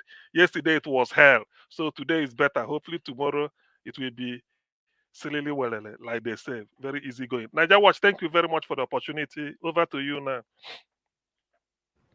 All right. Thank you very much, my people. Please, everybody stay mute. Thank you. I appreciate every one of you. Now, God bless you. Now, I've been listening to everybody here, doing my underground job here as well. Yes, we agree with Augustine. We are not sure who's listening to us. Some of you that come here to pass your information or rather submission, on this panel, you might think, okay, you are talking to Niger Watch. You don't know who will be in the next, you don't know the next government that might choose you, listening to you, or say, I want this person to be part of my government tomorrow. I really like that part from Augustine. You are not sure. I'll be listening to you and say, if I need somebody in diaspora to work with me, or I want to put somebody as a commissioner or any position that will be beneficial to his government, he will come here, call me or whatever. I want this person to work with me. Yeah, because these people that you are looking like gold, they don't know it all. They are also learning, they are doing a trial and lock to give you a better country, so with your voice, they can do better. I appreciate you all, Augustine. Thank you very much, sir, for all you do. I really do appreciate this. To be honest, from my heart, I appreciate this. It's a big relief. Listening, being on the background listening is a great thing. And we all are learning from each other on this platform. So thank you very much, everyone on the panel. I want to appreciate you, Augustine, once more, Mr. Jonathan, God Black Panther, Mr. Oduwa, Amashola, give us a mandate, Mr. Frank Emmanuel, Honorable Sam, many others that came in that already left. I appreciate every one of you. Thank you very much. I'd like to also appreciate Mr. J. Olisa, all the way from Canada. Is a wonderful thing to have you on our panel today. We are looking forward to having you more because it's a collective effort here. All our voices needs to be put together to call out this government to do the right thing. We cannot continue to pretend over what is affecting us in Nigeria anymore. Let's just say it how it is because it's not working. You are getting old. I'm getting old. We all are getting old. We can't continue to be pretending and pretentiously ignoring the things that's affecting us just because you don't want to talk or step on people's toes. No, we got to say it how it is. So I appreciate every one of you that's coming here to put your voice out there. Thank you very much. Now, God bless you now. Edo State, election is around the corner. You know, everybody on this platform have the right to campaign or speak about their candidates. So I will, like I've said before, for anybody to be attacking anybody that is speaking about their candidate, I believe you that use your minutes given to you to talk about your own candidate. Yes, talk about your own candidate.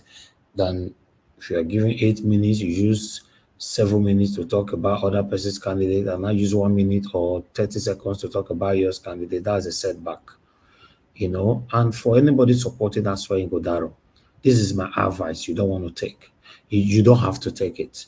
If you're supporting Aswa in Godaro, and at the same time you are trying to defend Obaseki while you're supporting Aswa in Godaro, you are demarketing about Aswa in Godaro in that aspect. You know, it might not make sense to any of you, but I'm telling you, you know, so if I were you, you put your energy, promote your candidate, defending the indefensible is like a waste of time. 8 years is a long years, so I don't know what anybody want to defend. Somebody that spent almost 8 years in office, you are defending him. I don't know. All of us were not, none of us were blind. We saw what happened from the year one to this particular moment. So for me, it's a waste of energy, waste of time, you know, and it might also affect and tarnish your own reputation, you know, whoever, you know, but as well in Wodaro, unfortunately, you know. Please, Naija Wash, please, there are some statements you make. I don't really, I take exception to some of those statements. This is that defending will affect someone's reputation. It means you are telling us not to be truthful to facts, but we'll see what is real. No, I'm a realist by nature. If Obaseki if it's not working well, I will say it. That does not make me to stop. If I feel the area is good, I will not say it. Honorable Sam, I told you he's a member of my party. He's the state governor. Hold on now. So, please. Honorable Sam, please mute yourself. I said it just now, you don't have to take. So nobody's telling you how to talk. Nobody's telling you what to do.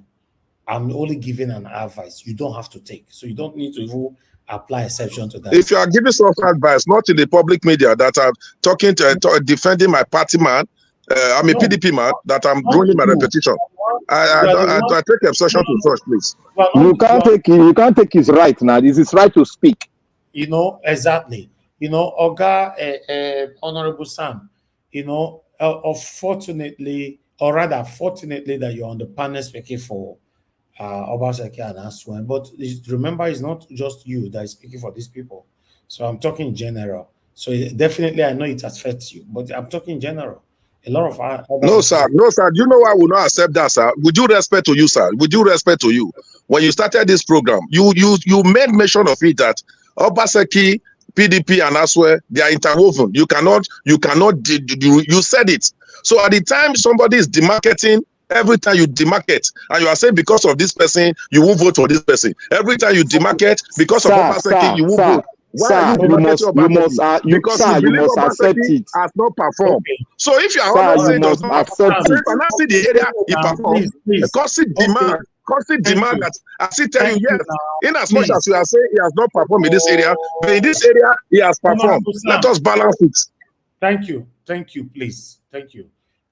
You see, like I said before, I'm only passing advice, like the same way I pass advice to the people who always spending their meanings talking about Aswe, and they don't want to promote their candidates. So you don't have to take it. You know, it's my own advice. If you want to promote Aswe, our advice, spend 99.9% of your time promoting Aswe. But if you want to be giving 50 to Obaseki that have failed woefully on so many areas, and you want to give 50% to somebody that is coming that might even probably be the best person that Edo State can have, then at the end of the day, indirectly, you are demarketing the incoming. So that's it. For me, is my advice. But if nobody want to take that, do your thing. This platform, where at this moment, we give everybody the right to speak how you want. For me, I'm not here to hinder anybody's opportunity to promote their candidates. But for me, Defending Obaseki, you must be ready to take bruises, man. Bruises.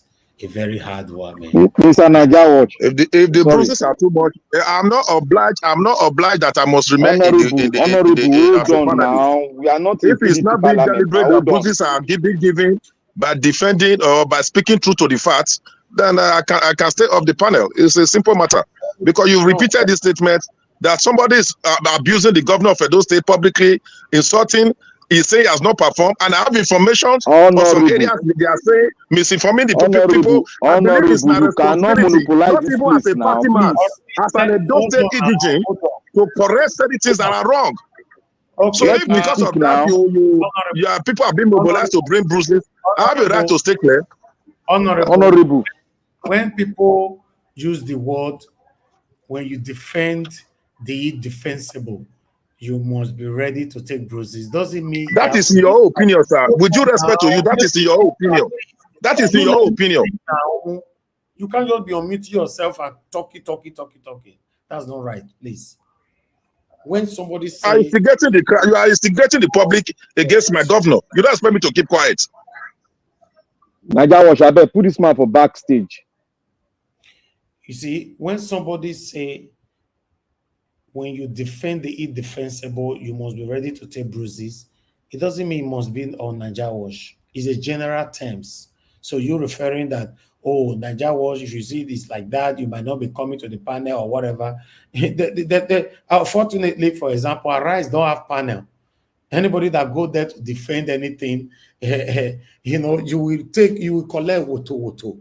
You don't have panel. You can only watch from your TV and argue, or rather debate with your colleagues that is sitting there with you. That's all. So it's not about Naija Watch. It's general.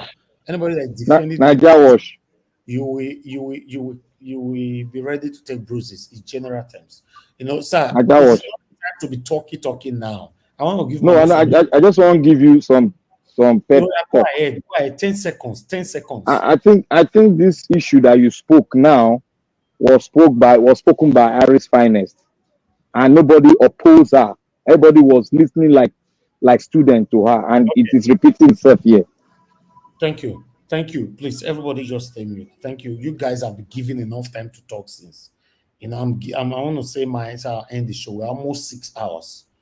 You know, it's an advice. I'm not telling people how you want to defend your satanic. Naija Watch, they never give us enough time. We know they go work tomorrow. Sir, please. Everybody stay mute now, please. You know, it's not a joking time or any kind of thing. Just stay mute. You guys don't. Augustine gave everybody a lot of time that I will not even give. Moko, just understand, please. You know, if you are defending the satanic government that have impoverished every one of us to the situation that we are today, you must be ready to take bruises. That's it. It doesn't have to be on Naija Watch. Anywhere you go to defend them. You know, Onakpasa went to Arise to defend Tinubu. Rufai deal with a woto. You know, he said Rufai was not brought up well. That is a spoiled child. Is this and all that. Rufai give him again woto. So it's a normal thing. It's not when you defend all this satanic set of people. Don't worry, Nigerians will deal with you. That's it. Doesn't have to be here. You know, you don't even need to be here to defend them. Anywhere you go to defend them, people will answer you from there. That's how it works. You know, so the truth of the matter is, you know, you can't talk now. God give us a man. We don't finish. We don't close. Tomorrow we talk, sir. Please. You can't talk now. But if you allow me now. No. But they've been calling you since now. We are not here. This thing you guys are doing, putting people on. I don't like it. No, please. It's not nice. They called you more than 50 times here. You did not answer. Now, I want to end the show. You say we should allow you. Please, keep all you want to say for tomorrow, please. Let's just respect that. It wasn't intentional. I know you were busy. That's fine. It's acceptable. But just as you cannot finish from what you were doing and not decide to talk whenever you want to talk. We have a time limit. Go ahead, sir. Exactly. Thank you. Please, let's understand. Thank you, sir. Well, Akpata for the governor, sir. Akpata for governor. All right. You know, so like I was saying, Any platform you go, in fact, sometimes even on your own streets, you know, you want to defend the indefensible. Sometimes stone will come from corner and go hit you for hair. You don't know where the stone they come from. That's how it works. So it doesn't have to be here. So nobody should reference to if you were here, if you see he's not allowed to talk, I might go somewhere else. But don't truncate people's rights to speak here. But we'll let you know the facts. We only speak facts here, facts. So you're trying to convince us that somebody that we know is satanic, that he did well. It's just like you are defending the indefensible. That's what I'm saying. So for me, Aswan Ighodaro he looks like he doesn't have any stain to his name anyway.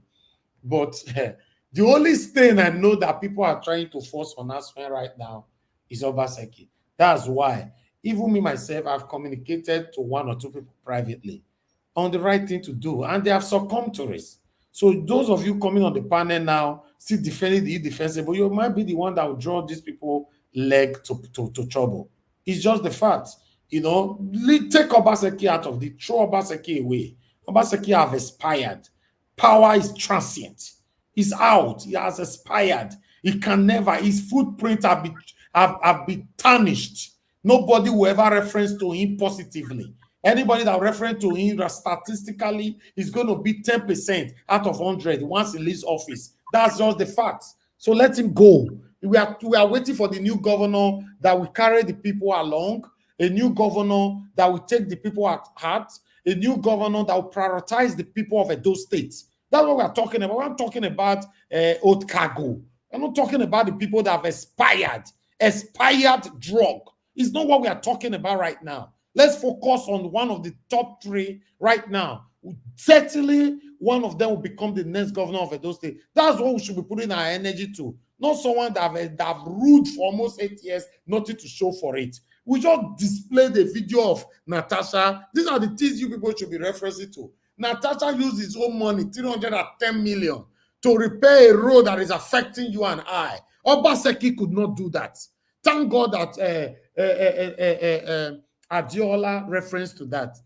Not be me talking. They was say, oh, Nigeria don't like Obaseki. Adiola say, Abba, Obaseki, regardless of what. And this is how life's supposed to be. So if you failed, accept you failed woefully. That's it. So it's unfortunately that this is where we find ourselves. One of these top three we are still talking about now, God forbid, one of them has still emerged as a governor, they will still fail. Because we have this youth or anybody that back them when they fail, that promotes their little effort to supersede the majority effort things that they're supposed to do. So it's crazy. So please, let's focus. It's so painful. If you ask me na person where I like Aswen, and me na person where I like Olumide. In fact, make I say I like APC person before I go see Cheja, because that one they come on the road, but I don't go Cheja for my mouth, I know now. But the truth of the matter, I don't challenge one or two persons on this platform. Please don't use the sins of Obaseki to rob Aswan Ighodaro. Many of you will testify to that. No, you cannot. Don't use the sins of Obaseki to rob. Some of the people already campaigning now and all that. If I time, when I not push me, might join this campaign, or if I join this campaign, it go be woto. If me myself join this campaign, una know the work we do for Peter Obi. Una know the work where I do for Obaseki. Where show more like they raise the shoulder, like say, now you get the whole world for this same platform. Not be today. Nigeria will not be today. So if we decide to choose somebody and support the person, you just know I be. Except say they ring am. If you don't ring am, person who support must win. Now say they be.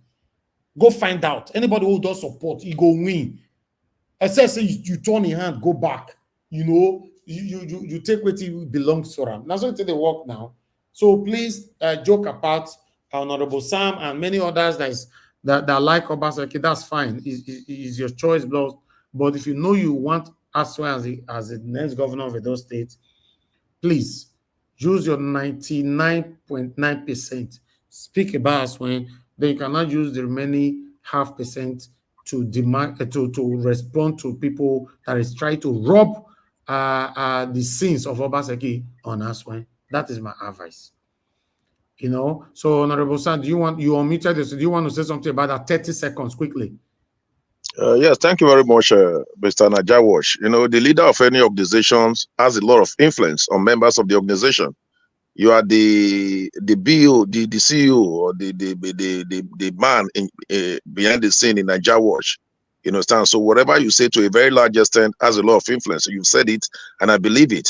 I remember vividly when I was speaking at the beginning of this program, I said a lot of things, and I made mention of the deplorable state of Benin-Aoshi Road and other federal roads, not only in Edo State. I used that to say how painful the pain Nigerians are passing through. That was the only thing I said. I never mentioned any other person's name. You were the one that brought the issue of Obaseki. You spent over. Excuse me, sir. You would have said that was the only sin you committed. It wasn't a sin, sir. It wasn't a sin. It wasn't a sin.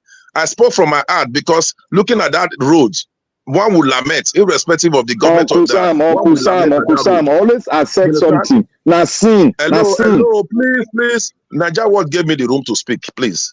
So but you were interjecting people, so we can interject you too. Okay. Go ahead. Start interjecting. Go ahead. When you are done, you stop yourself. So you are the one that brought in the issue of Obaseki. You spent over 15-20 minutes to talk about Obaseki, and you set up that template. With that template, every other person that was speaking was building on that template. When they are through with Obaseki, they used to attack my candidate. Through with Obaseki, you used to attack my candidate. As if Obaseki didn't even perform, didn't even do anything in Edo State. Let's be factual. In as much as some of you have a hatred or bitterness against Obaseki, it's not enough reason. I don't wear so when I war be. I will tag my me up and my me no Obaseki will do.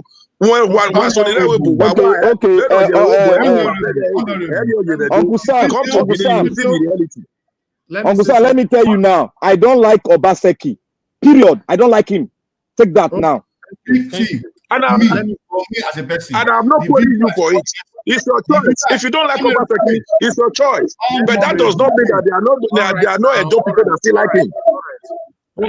It's your choice. The video we saw yesterday of that road is a shame for anybody as a governor. So me as a person, I can't come. I've said it repeatedly. I said for us to have a healthy discussion here, let's look at the three candidates on their merits. Not trying to, even if Obaseki, even if you feel Obaseki is the devil of Edo State, why are you always bringing you cannot stereotype us, Mr. Uncle Sam. You cannot stereotype us. Okay. Why is Najawash trying to stereotype us from talking about him? So it's both ways. It's both ways. Honorable Sam, we put people on backstage here, and most people that we put on the backstage always pick offense. Some of them don't come back anymore. Some of them we even block them. So, and I don't use that button. When we say stop, please, anybody just stop. You cannot just be talking. When we put you on backstage, you won't like it. You know, we have all the power to mute you or to just stop you for not to talk for the next one. We'll have this, but I'm the only person that doesn't use this power, you know, because I don't come here to exercise my power. I come here for all of us to learn. We cannot just be talking. It's only advice that I gave.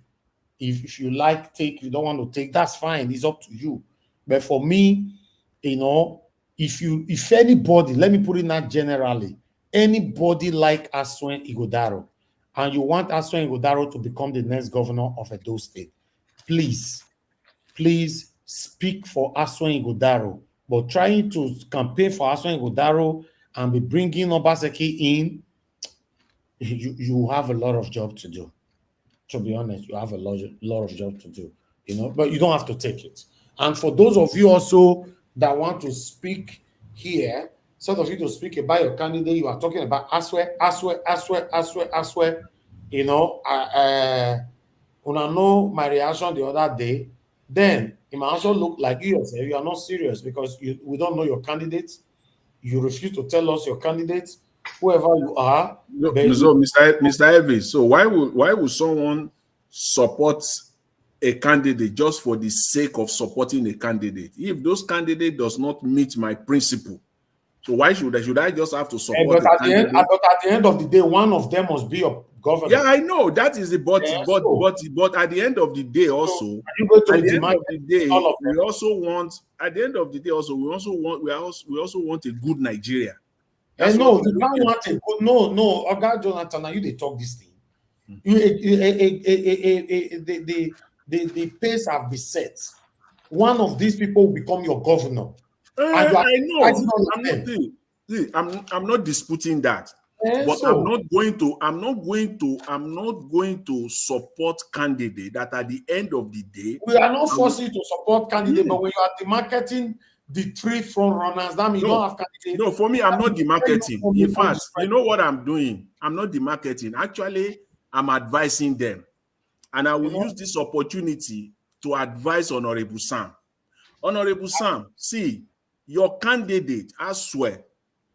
Please, and please, sir, please keep that advice, please. With due respect to you, please. Thank you. Okay, please. Now. But at the same time, too. Let me close now, please. Okay. Please. Thank you, everybody. Thank you. You people leave Aswe Godaro alone. You are not supporting Aswe. Why do you want to give advice to Aswe? Aswe don't need your advice. No, Mr. Elvis, see, at the end of the day, I might end up supporting him if you first support him first. No, he has to align with my principle now. He was here the other day. You'd have give him the advice. You know, you give me sending the honorable. I did now. Mr. Naija Watch, no stereotype anybody. Now they are right. Let them exercise it. If they want to do stupidly, let them do it stupidly. So one person ain't going to win now. See, my brother, no, I will not support that. I'm sorry. I'm talking about my state here. Nobody can be coming here every day and criticize the top three. You are not supporting anybody. The guy where go reach just now, you can't speak here anymore. I'm sorry. Anybody that will pick offense, you no, the thing is that, Mr. Elvis, you see, what happens is this. Yes, what you just said now is a fact. It will get to a point. In fact, we are almost getting there where when it comes to the issue of the governorship election in Edo State, I keep mute. I'm not going to say anything with respect to that. But when it comes to other national issues, then let me put this clear. Let me put it, please, everybody stay mute. Thank you. Let me put this clear quickly before I round up now. A guy where I go reach, when I hear my voice, will read them, write them for paper. If you don't have your candidate, you are not allowed to come here to criticize any of the top three. Criticize them for your living room. Enough is enough now. Yeah, let people talk. You just come in, criticize. Aswe is devil. Olumide is devil. Abode Akpaolo is devil. Who are you supporting? One of these people will still be our governor, for Christ's sake. Promote one. Tell people why you are promoting this person so that everybody will stand behind you to promote the person. Now some people, they talk. Mr. Elvis, politics is not done that way. Politics is not done that way. So politics is not done that way. It is not done that way. The way you are going to, it's not done that way. We cannot rush into something that we don't know. That's what I'm saying. Now make me talk and say, get time where go reach. So that means, okay, let me ask you, Black Panther, are you do you support the people that are saying that, no, me, I'm not the photo, I don't like to see, before you, Mr. Naija, before you go make that statement, if you don't want to bring the third candidate, talk on so that we'll go decide. Mr. Elvis, why do countries abstain in the United Nations when it comes to a matter of vote? These are issues of international consequences. You have the right to abstain. Yes, you will make your comment, but you will abstain. I have right to abstain. I say, okay, I'm not yes, I'm not no, but I abstain. That is the case here. All right. Okay, that's fine. Anyway, for me, anybody who want to insulting all the candidates, if you think that makes you happy, want to continue. Whether I like it or not, one of them will become the next governor of those things. Please say something. Mr. Naija, you bring the last one. Everybody will decide. Please, I'm not listening to you. Please. What I want to say is this: this will guide. I want this principle, not by force. So I'm just suggesting to guide Edo elections. If it is not Panadol, it can never be Panadol. What this is, people should go and reason with. Secondly, a thief, person where you know send a thief, in the live for a Kenwa road. He decide to pack and go to live for Akpakpava area. When he go Akpakpava, he say he no be thief again. But the person where there Akpakpava come a Kenwa, he say na thief. It doesn't work that way. This is a principle. So when people just they talk, if the thing not be Panadol, it can never be Panadol. If the person no be thief, it can never be thief. If the person na clean person, is a clean person. So when people no go overreach themselves, that is my principle in this EDO election. All right. By the time the APC candidate comes and they interact with us or converse after the conversation, I will come out and make my own candidate known, and I will give reasons because I'm still compiling reasons on Okay. each one. Thank you. If anyone why I choose, I go do them. Thank you. Thank you. Thank you. You know, by next week, latest Friday, I will let you guys know when or if Okpewolo is coming and when next week. You know, it might be next week he's coming. So, but in case, next by Friday, I'll make my final decision here and I'll tell you guys why and my efforts. All right. So then you guys can make effort. But I'm just saying though, I can't stop anybody from coming to this platform because you are criticizing anybody. But I'm only advising. We can't criticize the top three. It doesn't make no sense to me. You know, let's choose one. You know, I like the fact that someone like give us a mandate of choosing Olumide. I like that. Even when I not let him talk, he see quick and talk, say, now Olumide, now go be the next governor. Yes, spend more of your time, can pay for your principal, rather than you want to, you know, even the give us a mandate we are talking about before was all about Aswe, give him 8 minutes, we use 7 minutes to talk about. Now he's now spending more of the time of his principal, use the remaining 1 minute to destroy Aswe and Godaro. That's what it's supposed to be. But I'm not telling you how to talk. No, say for me, I'm only giving my own advice. It's now up to you, you know. I'm going to say, Ghana Jawas, I not can understand you. I beg, leave Obaseki make he sell his candidates. You know, no, to be honest, I don't understand. For me, I'm not protecting Obaseki. I'm not here to protect anybody. But people are like basting on Obaseki, you know, when they want to talk about us, where, hey, God, we try election work us. So, hey, when we say we could live good life, It's a political propaganda. We are used to it. It's not a campaign has started very soon. The narrative will It's not change. the propaganda. That's the old adage, old politicking. It's a political propaganda. Talk about your own. You people will never leave Your Nigeria. candidate All this old just 2 years experience in association. old Let's campaign politicking. start. Old politicking. Old politicking. They don't establish Nigeria. Only 2 years experience as Nigeria Bar Association. Tell us all that experience. I'll challenge you separately. Tell us about your candidates. Let me, Honorable Sam. Oh, you have big stuff. You have big stuff, bro. Let's talk about issues. Let's talk about issues. Issue-based politics. Nigeria Watch, our vote on the panel. We voted on the panel. What's the vote like? That's what I want to bring in. I just hold on. Thank you. Bring the vote, Musiam.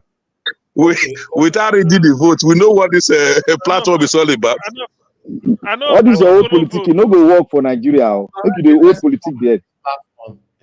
The thing on a region, I know vote to which time when I do the voting. Okay, we're gonna hold on now. Everybody just sit now. All right. At this moment now, we have 411 people that voted. Let me quickly bring it to your screen. You know, 1 moment. Although I already got one, but more people have voted. So let me get a new one out so that I can put on screen for you guys to see. You know, you say you know what the platform is all about. So Hold on now, I'm talking. Now, so Arise carry opinion poll come at that time. So people say Arise, we know Arise is supporting Peter Obi. Channels constantly carry opinion poll come out. They say Channels is supporting Peter Obi. That's all of them they talk. No matter how you take bring and come out, people must talk. Say we know what the platform is all about. That's what we're always hearing. You know. Meanwhile, this is the poll right here. These are the people that voted. Can anybody still hear me at all? Yeah, we do hear you clear.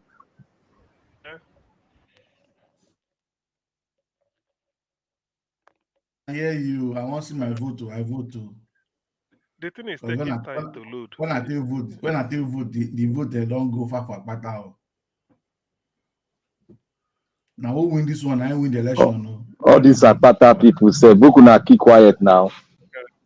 How can it be? How can you say person will win this win the election? Now for online you go vote. Na juju. They never know what they call election. I don't tell you now, yeah. I use that word. I say, mark my word. I use that word, mark my word. Right. The next governor of Edo State is Aswe Godalo. Mark my word.